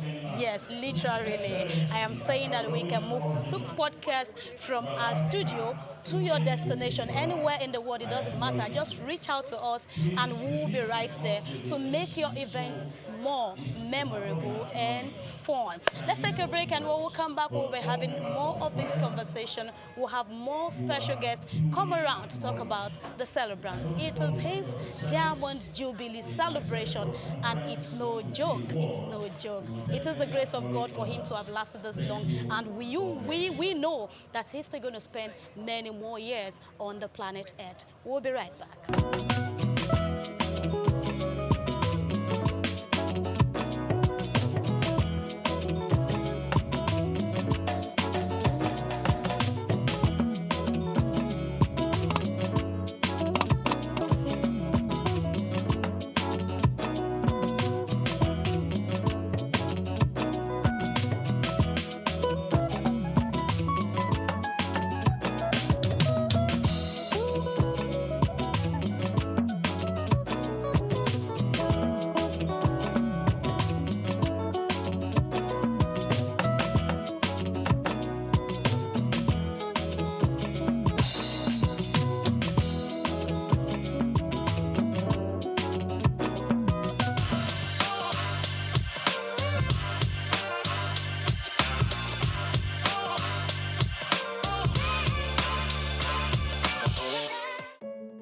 It's still Souq podcast, and my name is Grace Komolafe. Don't forget, it is a celebration of the Diamond Jubilee of Right Reverend Dr. Taiwo. I'll take it from the top, Babatunde Abiodun Taiwo, popularly known as Papa T. So I think I'm going to use Papa T at this point. Tell me your relationship. Okay, before we go into you telling me your relationship, I think I need to let our people understand who we have here. So we have the very Reverend Patrick Bamidele. Okay, he is the Secretary of Conference Education Secretary. Okay, so he is the Conference Education Secretary. So tell me, what's your relationship with Papa T? Papa T is my direct boss. Okay. I report directly to him. And he's one of the best bosses I've ever worked with. Okay, him being a boss, a direct boss to you, how would you say his leadership has influenced you as a person? Wow. He is a very good leader. A practical Christian, a man with human face, a man who is prepared to listen to you and then come up with solutions, especially when you are in crisis. He's the people's man. He is well known. And no wonder we call him the new Don. Papa T happened to teach me when I was in the seminary. He was my teacher. And we have a name we call him then. When he's teaching you, he flows. So we say, flow out. Oh, okay. we call him flow. Flow out. I see. Okay, so at any point, were there a time you felt, oh, I don't think I can work with this person? Not at all. Wow. If I have my way, I will work with him until I retire from Methodist Church Nigeria. That's great. So tell me how, if his journey so far reflects the value and the mission of Methodist Church. Come again. So I asked, his journey so far, would you say it reflects the mission and the vision of Methodist Church Nigeria? Of course. So tell us about it. Of course. If we have to trace his life. When I say his life as a Methodist, I think Methodist Church Nigeria is lucky to have a bishop like him. He has attracted so many things, so many positive things to the church. So you can see the crowd in there. That's the testimony of the kind of person he is. Like I say, he's a gift to the church, and we are proud of him. Thank you very much. So what do you wish him today? What do you wish all him today? The very best life can offer. And then many more gracious years ahead. And when the fullness of time comes, we shall all meet over there in heaven, including you. Amen. Amen. We look forward to that. Amen. Thank you so much. Thank you very much. We appreciate Thank you. God bless you. Amen. All right.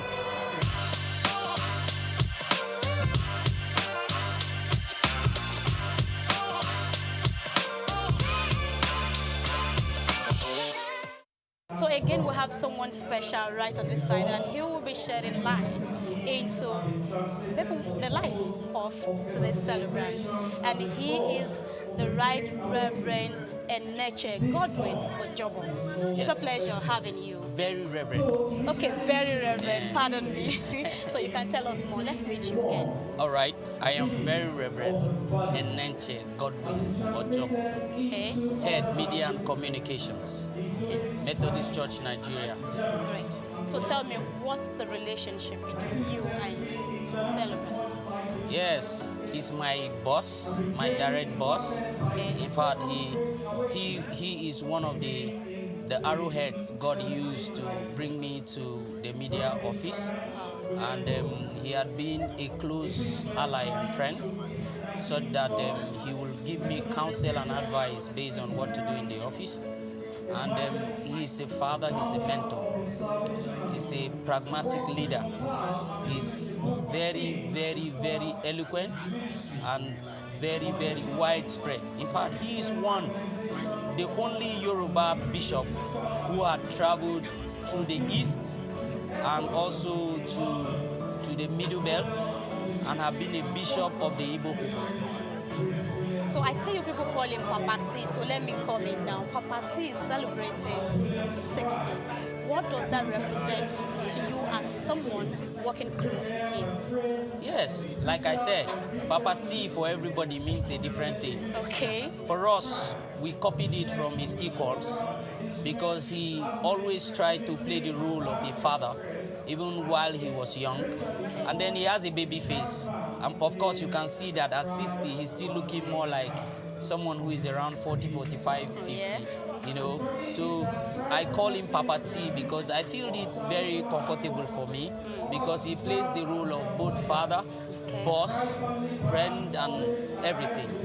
So as the Secretary of Conference, Methodist Church of Nigeria, what would you say he's doing differently? Yeah, well, like I said earlier, he is one of the oldest bishops as at the time he became the Secretary of Conference. That's one thing that you can't take from him. And then he is also the only sitting SOC who is celebrating 60th on the seat.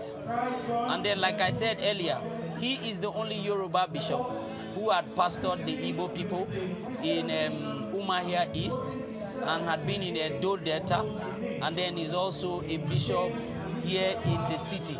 So he is well traveled. And he is one of the most connected bishops who actually brought in the C.C. Williamson training of Methodist connection to Nigeria. And he's well connected both outside and internally. He is highly connected. In fact, as at the time he came in at a very time where he came with the prelate. We refer to him as the SOC New Dawn. You know, the church was indebted, but then he didn't close his eye from it. Neither did he close his eyes from supporting the prelate in development. So he's quite a very specific bishop who is interested in the growth and development. So he's using his connections to ensure the stability of the church. Great. So do you see yourself in his shoes in the near future? Well, I wouldn't say that. In the near future, we don't say now. Yes, I wouldn't say that because you see, there are shoes that you will project to sit on. And I think I really don't envy the seat of an SOC at all. So tell Yes, us because why. the work there is so much. It's beyond just ecclesiastical and pastoral. It is beyond administration. It has to do with understanding history, understanding administration, and then taking serious risk, because the truth is you are just like the shock absorber to whatever happened. The prelate is an ecclesiastical head and the SOC is the administrative arm. So he takes some decisions and he works based on canonical obedience. So whether good or bad decision by the prelate, he is the shock absorber. So I see things just from a pastoral way. So I could actually just say, okay, maybe leadership. Okay. But when it comes to SOC, it's administration. Okay, so tell us your wish for him today. Wow. Seriously, I wish him good health, long life and prosperity. And above all, joy and happiness, because that's what I derive anytime I see him and his wife. Thank you. Thank you so much for your time. You're blessed. I appreciate it. Thank you. All right.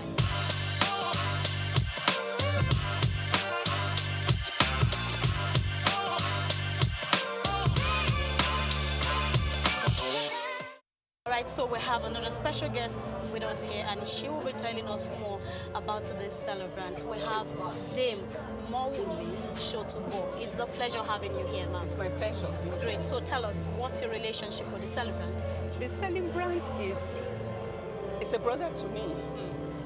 No, not biological brother, but you can have brothers that are even closer to you than your biological brother. I've known him for over 30 years, and he's been a fantastic person in the ministry. Apart from the ministry, he's very close to my family. There's any time I call him, it's very handy. And he has a fantastic wife.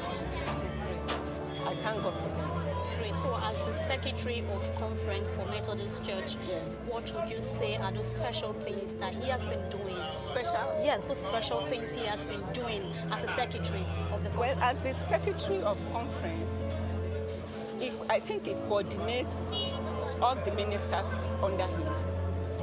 It coordinates everything in the church, and everything the patriarch does, he coordinates it. You know, he's in charge of the Methodist at the conference level, and he's doing the work very well. May God continue to be with him, guide him, and show him direction. Amen. So you mentioned earlier that aside from being a brother from the church, he's also related to you outside church. So looking at his leadership skills in the church and his involvement with the family, you know, how would you weigh this? If you want to measure it, how would you weigh it? Naturally, I think he has a fantastic leadership quality. God blessed him with that. So we should just continue to pray for him. He's holding the fort very well. And our prayer is, you know, it should not derail. We should just continue to pray. All right. So what do you wish him as he celebrates his Diamond Jubilee? Well, I wish him a very, very glorious return. As he celebrates his Diamond Jubilee, by God's grace, he will celebrate 70, 80, 90, 100. And the Lord will grant him all his heart desires. The Lord will bless him, bless his family, continue to uphold him as he continues with his work as the Secretary of the Methodist Conference. Thank you very much. Well,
because you are our protector, you are our defender, you are everything to us. Father, from this moment, continue to uphold your Son. In the name of Jesus.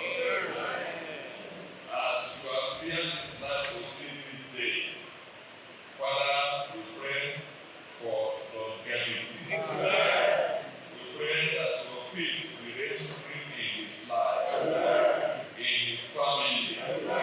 Surround him with your peace.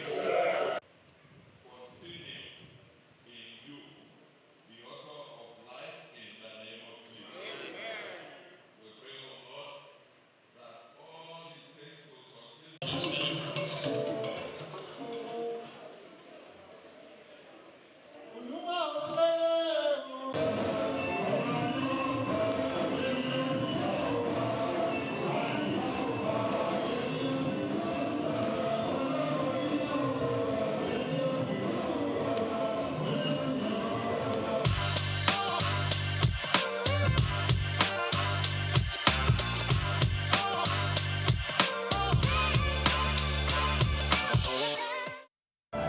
And now we have the Right Reverend Dr. Iyang F. Young. He is the bishop in charge of evangelism and discipleship. It's a pleasure having you here. Thank you. Yes, please tell us, what's your relationship with the celebrant? We have a very good relationship. Number one, he's my colleague, my senior colleague. Okay. Number two, he is the number 2 clergyman in Methodist Church Nigeria, the secretary of conference, which I followed him as a number 3 clergyman in Methodist Church Nigeria headquarters. So he is the secretary of conference, he's in charge of administration, and everything goes through him in terms of administration. Okay. So, and working with him is a good thing. So tell me, what do you admire about his leadership? But you have this, you cannot predict him when you meet with him. Okay. If you stay with him, he doesn't like any word to say. He will say, he will sustain you with a lot of ideas, good ideas. He will advise you. He will also encourage you in a lot of things, most especially concerning the church. It's like he has the whole idea of Methodism in his head. Wow. So was there a time when you felt like, look, I think I can work with him, or the pressure is much, I just want to take a break? Was there ever a time? Humanly, there must be a time like that. Okay. But as the condition of the work and the policy as a church, you cannot avoid working with one another. I see. Because So how were you able to pull through? There's no way you work with a human being that you may not have one issue or the other. But a way to manage that issue makes you a good leader. Okay. Yeah, so there is no way you can not have such things. All right, so he's celebrating 60 today. Yeah. What does that represent to you as someone, the number 3, right, to him? What does that mean to you? I really thank God for him, because so many people were born the same day with him. I don't think they are alive to see today. So for him to be 60 today is a blessing from God. It's something to celebrate. So for us to come here, we have seen his lifestyle has encouraged others, and also an encouragement to me as a person. So I supposed to go home and rest after the national convention, but because of this celebration, I have to come back to Lagos in order to share in this celebration. So in the position he's occupying, let me just ask you this. Is it a position that expires, or you just have to be there till God says, yes, it's time to move? Do you have maybe 2, 3, 4 years tenure and all of that? We have a tenure. Okay. We have a period of 5 years at the first term. Okay. Then if the Lord and the church also decide for you to go further, you move the second term, that's another 5 years. Okay, so I actually asked this question, so I could ask you, would you like him to come again and again as the secretary of the committee? By the special grace of God, if the church accepted him to continue the second term, I would love him to continue. But because of his age, I see. I would love him to be elevated into the office of Archbishop after his first term. All right, so tell us your wish for him today as he celebrates 60. Thank you. What's your wish for him? I wish him long life. I wish him good health. I wish him prosperity. I wish him divine connection and other connection that will help him to excel in his ministry. Thank you so much for your time. Thank you. We appreciate you. Bless you. And you didn't tell me your name, but I've told you my name. Okay, so my name is Grace Komolafe, and you are watching Souq Podcast. We take it from our studio to your destination anywhere in the world. My sister, it's a pleasure meeting you. Thank you. It's a pleasure too. God bless you. Thank you. Amen.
Thank you very much for coordinating. We appreciate you.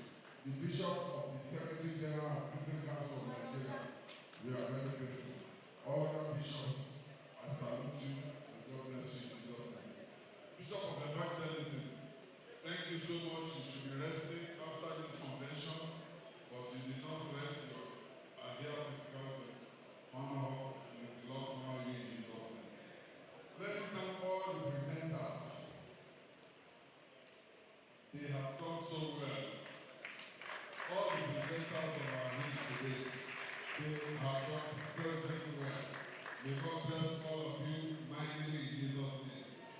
Let me thank all our lay presidents, particularly the lay president of conference, Saide Okechukwu. Today one.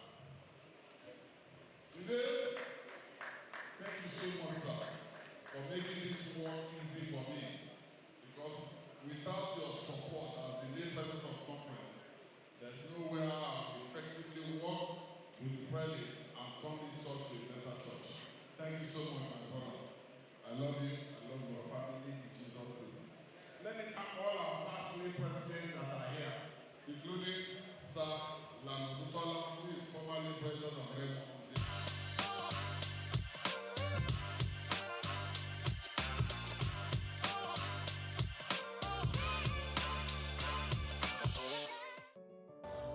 And at this very moment, I have a very close person to the celebrant, and she is the very sister of the celebrant. Her name is Mrs. Bolanle Ogunaike. It's a pleasure having you here, ma'am. Pleasure is mine. All right. Your brother, so like you mentioned off camera, you said he's your immediate junior brother. Yes. Oh, wow. So tell us, how was growing up like? Oh, we call him Papa T. Oh, way back? Way back. I see. Because he was born when my paternal grandfather died. So that's where he got his name Babatunde from. Oh, that's great. So, he is a very gentleman, very selfless. He loved his family dearly. It's someone that he would do anything for his family. I mean, I'm talking about we, his siblings. I see. So, at any point while he was growing up, would you have thought that he would become someone occupying a special position within the church circle? Our paternal grandfather happens to be a church catechist with Methodist Church Nigeria. I see. My late father is a local preacher, is a chairman or the president of Men's Fellowship, Methodist Church, Nigeria. My late mom, Dame Oluranti Abigail Taiwo, she was a staunch Christian, a Methodist to the core. She served in every area of Methodist, starting from Sunday school to Women Fellowship, Lagos Diocese.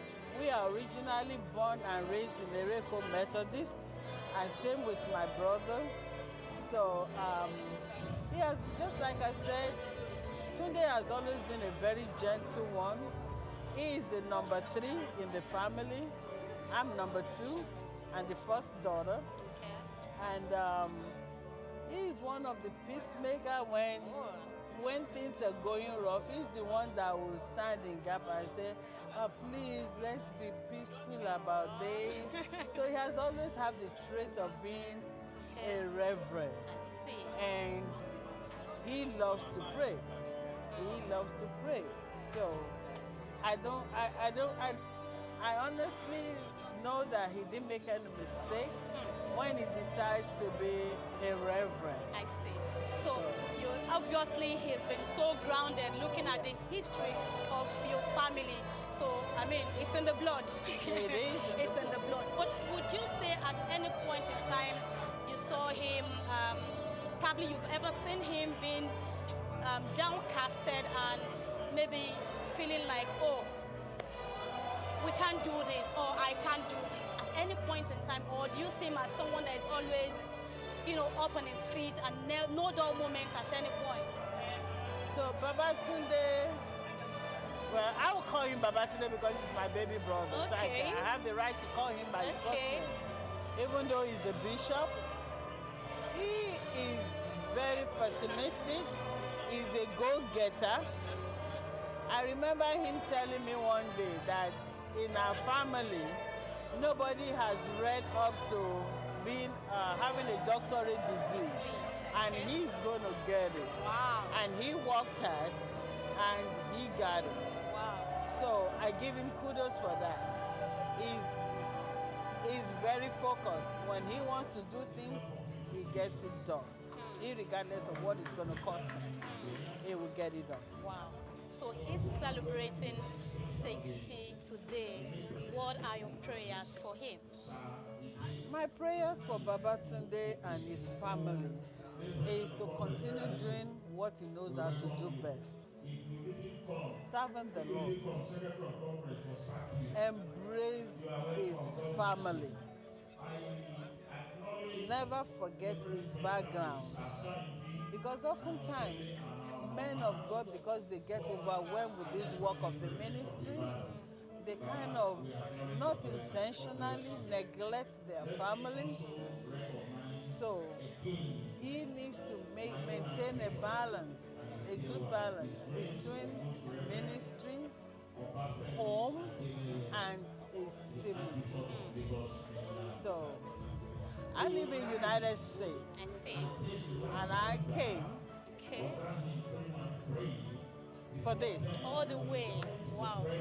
So I feel honored to be here to celebrate my brother. That's great. I'm now the most senior out of the surviving children because we lost our brother, which is the firstborn. So I have no other choice than to be there, because if our parents were alive, they will be here. So your special wish for him today? I wish him good life, good health, prosperity, and above all, because Bible says, what does it profit a man to gain the whole world and lose his life? Above all, Papa T, Babatunde Abiodun, I wish you that you don't lose your kingdom race. You don't lose your heavenly race, irregardless of what it takes. Serve the Lord, and serve the Lord. Thank you so much for your time, though. I appreciate you. Thank you.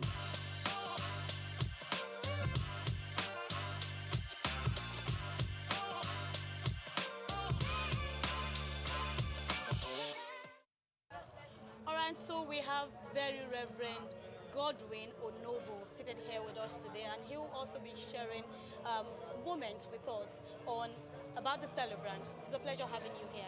Thank you very much. So tell us, what's the relationship between you and the celebrant? By the special grace of God, the celebrant, the Right Reverend Dr. Babatunde Taiwo, the Secretary of Conference, is a father to me, and incidentally, I work directly with him as the Conference Director of Research Services and Documentation at 2122 Marina, which is the corporate headquarters of Methodist Church in Nigeria. Great. So having worked with him, I mean, you directly work with him, right? Yes. So tell me, how has his leadership influenced you? The celebrant is a man of many parts.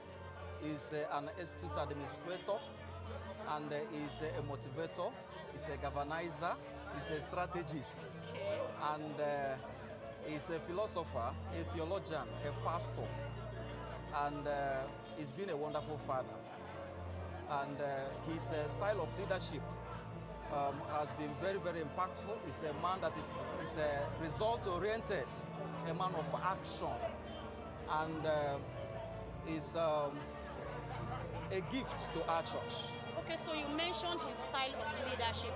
You know, someone could actually have a positive style of leadership, but it's another thing for it to align with the mission and vision of that organization. I want to ask you, his style of leadership, does it align with the vision and mission of Methodist Church? Of course. He is popularly known as SOC New Dawn, and since the inception of his administration as the Secretary of Conference, the church has witnessed a lot of progress in different angles, and he is a leader that believes in corporate leadership. You know, he samples the opinion of people, you know, working around him, and so as a result of that, it has made his administration smooth and dynamic, and of course, his leadership style is in tandem with the vision and mission of the church. All right, so what do you wish him today as he celebrates 60? I wish him the very best and many more years of fruitful celebrations. Thank you so much. Thank you very much. God bless you. Amen. Yeah.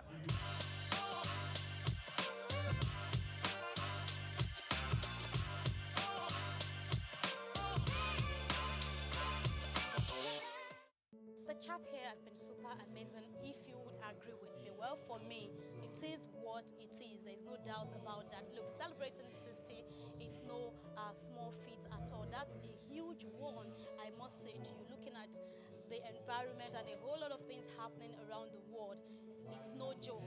So we must thank God for bringing Right Reverend Dr. Babatunde Taiwo this far, and like I said earlier, he's going to spend many more years on the planet Earth. But you know what?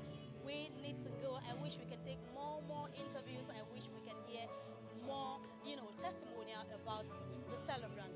But hey, we have to call it a day. This is Souq Podcast. We'll take it right from our studio to your destination anywhere in the world, any day, anytime. I remain Grace Komolafe. Reach out to us via the number scrolling on your screen or through our social media platforms. We are on YouTube, we are on Facebook, we are on Instagram, we are on Thread, and on X. Yes, until some other time, I would see you again on Souq Podcast. Have an amazing time out there. Bye-bye.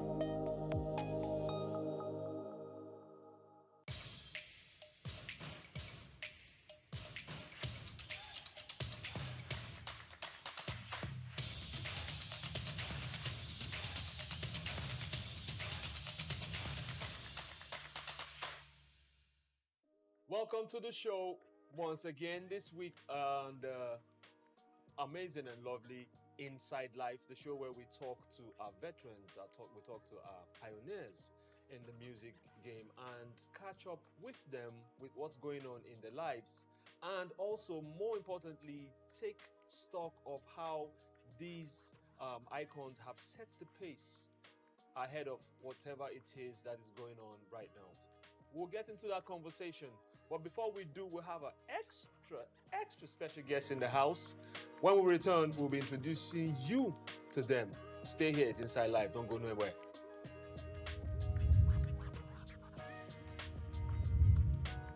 Welcome back to Inside Life. My name is Hans Mba, and quickly we'll jump right on to introducing you to our guests in the building. So today, as usual, a special show on Inside Life. We have the one, the only. This is the part where you hear the drum roll. Slight pause. Black Reverends are in the building. AKA Ayanga Boys. Yes, Ayanga. Black Reverends, it took us forever to get these men into the studio. And so you can tell how important and how special today is. To my immediate right is the one you know as Wesley. Yeah. Yeah. And to the far right, Shop 2. You know his name already. His head precedes him. The one, the only Sub 2. You've seen him in movies. We're going to talk about that as we get into the crux of the matter today. Yeah, that's fine. Black Reverends, welcome to Souq News Television and our show Inside Life. Thank you so very much. We're glad to be here. We're honored. Our pleasure. I still feel a bit starstruck when I remember the things you guys have done. I'm from the old school, right? And I remember Ayangba Girls Are Dangerous. It was a national anthem. I'm talking 2000. Yeah. Right? Precisely. What was behind that song? Tell us the full story, from naming it, from the conception of the beats, from the lyrics, from the dance to the dance steps. Please talk to us about that song as we begin this. Actually, Ayangba is a street language for girls, wayward girls. Okay. But Ayangba actually was 1999. Oh, so a year before. Usually, well, you would have cooked and taken all that time to cook up everything and drop it when people get it. 2000 was the video. That's why you see 2000. So then it was a military area, and I say we have to do it as a satire because you cannot face. Actually, it's a way of talking to the leaders then, but we cannot talk directly. Then we'll move you straight. We know how to do. So the thing we now did is we kind of do like Animal Farm. We satirized it by calling Ikebe gone. Ayangba are the leaders. They are dangerous. They use Ikebe, collect your money by force. The gun. And nothing you go do because they're dangerous. You understand? So it's a satirized song. And ladies are getting a wrong conception about our view. It's not like we are insulting the ladies. If you hear the lines, it says, Eyo, fine baby, waiting you define. Enter hotel, go meet Ayangba, you get bad mind. A guy that goes to a motel to go and catch phone. If Ayangba finish with you, you go 2 days late. So we are looking at our leaders. Yes. When they get to the post, they tell you all sweet words, but when they get there, they do what they want. If you come and knock the door, they bang the door at you. You understand? You can't do anything. If you go, they tell someone to pick you up. Now, we're talking about this. One of the reasons why we had to have this conversation. Did you feel that this message was hot at the time, or you felt people got it much later on? I think it was at that point in time. We've had series of interviews where we said this, but the depth, the meaning of the song wasn't really hitting the people because of the beat. Okay, we have the intention of doing the song to hit at the leaders and the situation then, but we had to model after a popular song, the Busta Rhyme. So a lot of people were carried away with the beat and then the video, and then the dance step. The dance step. And so, regardless of the message you pass, it was a club banger. Party shaker. You go everywhere, and Yamba was virtually everywhere. But you can see that no matter how much you go to interviews and let people know that this song, don't take it literally the way we have delivered it. It's deeper than what you think. We're trying to call our leaders a young man, say they will use Kebe, which is the gun to collect your money by force. Nothing you could do because they're dangerous, but no, it didn't matter anymore. It's just the groove. Just the dance, the groove, the cruise, like they call it these days. So. And I feel like it's one of the things that's affecting our music right now. Exactly. So what you were addressing at that time, yes, sincerely, has it changed from what's happening right now? What do you think? Is it any different? Basically, no. Anyway, change is permanent. You cannot play music, but I know way back we are conscious musicians. We think deep before delivering any lines. No, we want to make like people. Back then, that was some of the attributes of the artist back then. True. Yes. You write your song from home. You go to the studio with your book, you give lyrics thoughts. book. Yes. It's the song that you sing to a producer that brings the beat out. Right. These days is the other way around. The beat is ready. Then they call you to come to the studio. You go to the studio, you listen to a beat, and then the beat just moves you, and then you put melody. So by the time you put the melody to that rhythm, to the beat, lyrics don't matter anymore. You've not sat down to critically think, to say, okay, we're going to put this song and address this corruption, and address this and that. No deep thinking. It's just, you go to the beat, you go to the studio, you hear the beat. Hey, can just find your ways go down. Your ways go. Music is already. It's not how it used to be for us. Incidentally, I saw a clip. I think it was New York Times. I saw a clip yesterday, and they were talking about. It was a key question. They were like, "What has destroyed the art of writing?" Exactly. So I remembered it from what you're saying about how the beat is there ready for you, and you come in and you freestyle. It breaks my heart. You freestyle on the beat. You just go, and you see, when you say freestyle, I know not a lot. Freestyle is also a skill. It is. Like you have it or you don't. Yes. So when people are like, I'm like, yo, what are you doing? They're like, while practicing freestyle. I say you can't practice freestyle. Don't practice freestyle. It will not sound. I know someone that. He freestyles, he's talking about everything in the room. He's consistent, he's on beat. Spontaneously. When he finishes, and you ask him what did he just say, he doesn't know. Doesn't know. When you put another beat, he continues. So I said, listen, you can't do this. So when artists get, like what you're saying, piggybacking on what you're saying, when artists get in the studio and they begin to freestyle without thinking. Because many times you have to write, counsel, think about it, write, counsel. Yes. Could it be why a lot of people think that music has lost its way in Nigeria? Your genuine thoughts. I'm sure you've seen the video of Buju Banton and what he said about Afrobeat. 100% spot on. And maybe you haven't seen the video. You haven't seen the video? Please. Buju said Afrobeat is fuckery. That was his exact language. That it has no substance and it cannot last. That they say nothing meaningful and it's just about money and drink and women. But actually, that's not Afrobeat. You know, there's a difference. Thank you. Since we're going there, you know, there's one with the S. There's Afrobeat. There's one with the X. Which is what Fela came with. Thank you. Yes. That's Afrobeat. Now there's Afrobeats. With the S. Okay, with the S. With an S. So that's a collection of African kind of music. It's called Afrobeat, like Afro rhythm, which is what none of these Afrobeats musicians, as a matter of fact, sing Afrobeats. No, of course. They don't. No. Let's get some straight. Like I said, changes from kinds of entities. Yes. You know, so completely different. Let's not a lot of people even know because people act like they don't, but they actually do.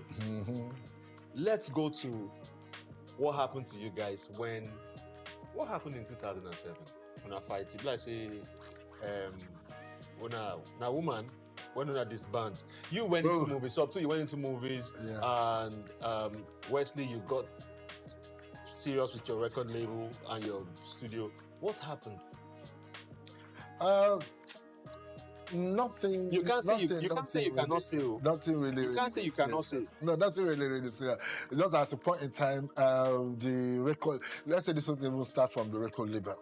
You know, where you see like they're not really serious about pushing and taking the artists to the studio and investing more and trying to promote them. And when the record label itself don't come relax, you said you look at the whole thing and say, bro, yes, we did a hit song.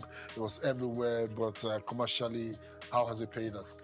We say, man, make I delve into something else. You know, so like rightly said, I went to movies and tried to see maybe, you know, all entertainment. But you see, you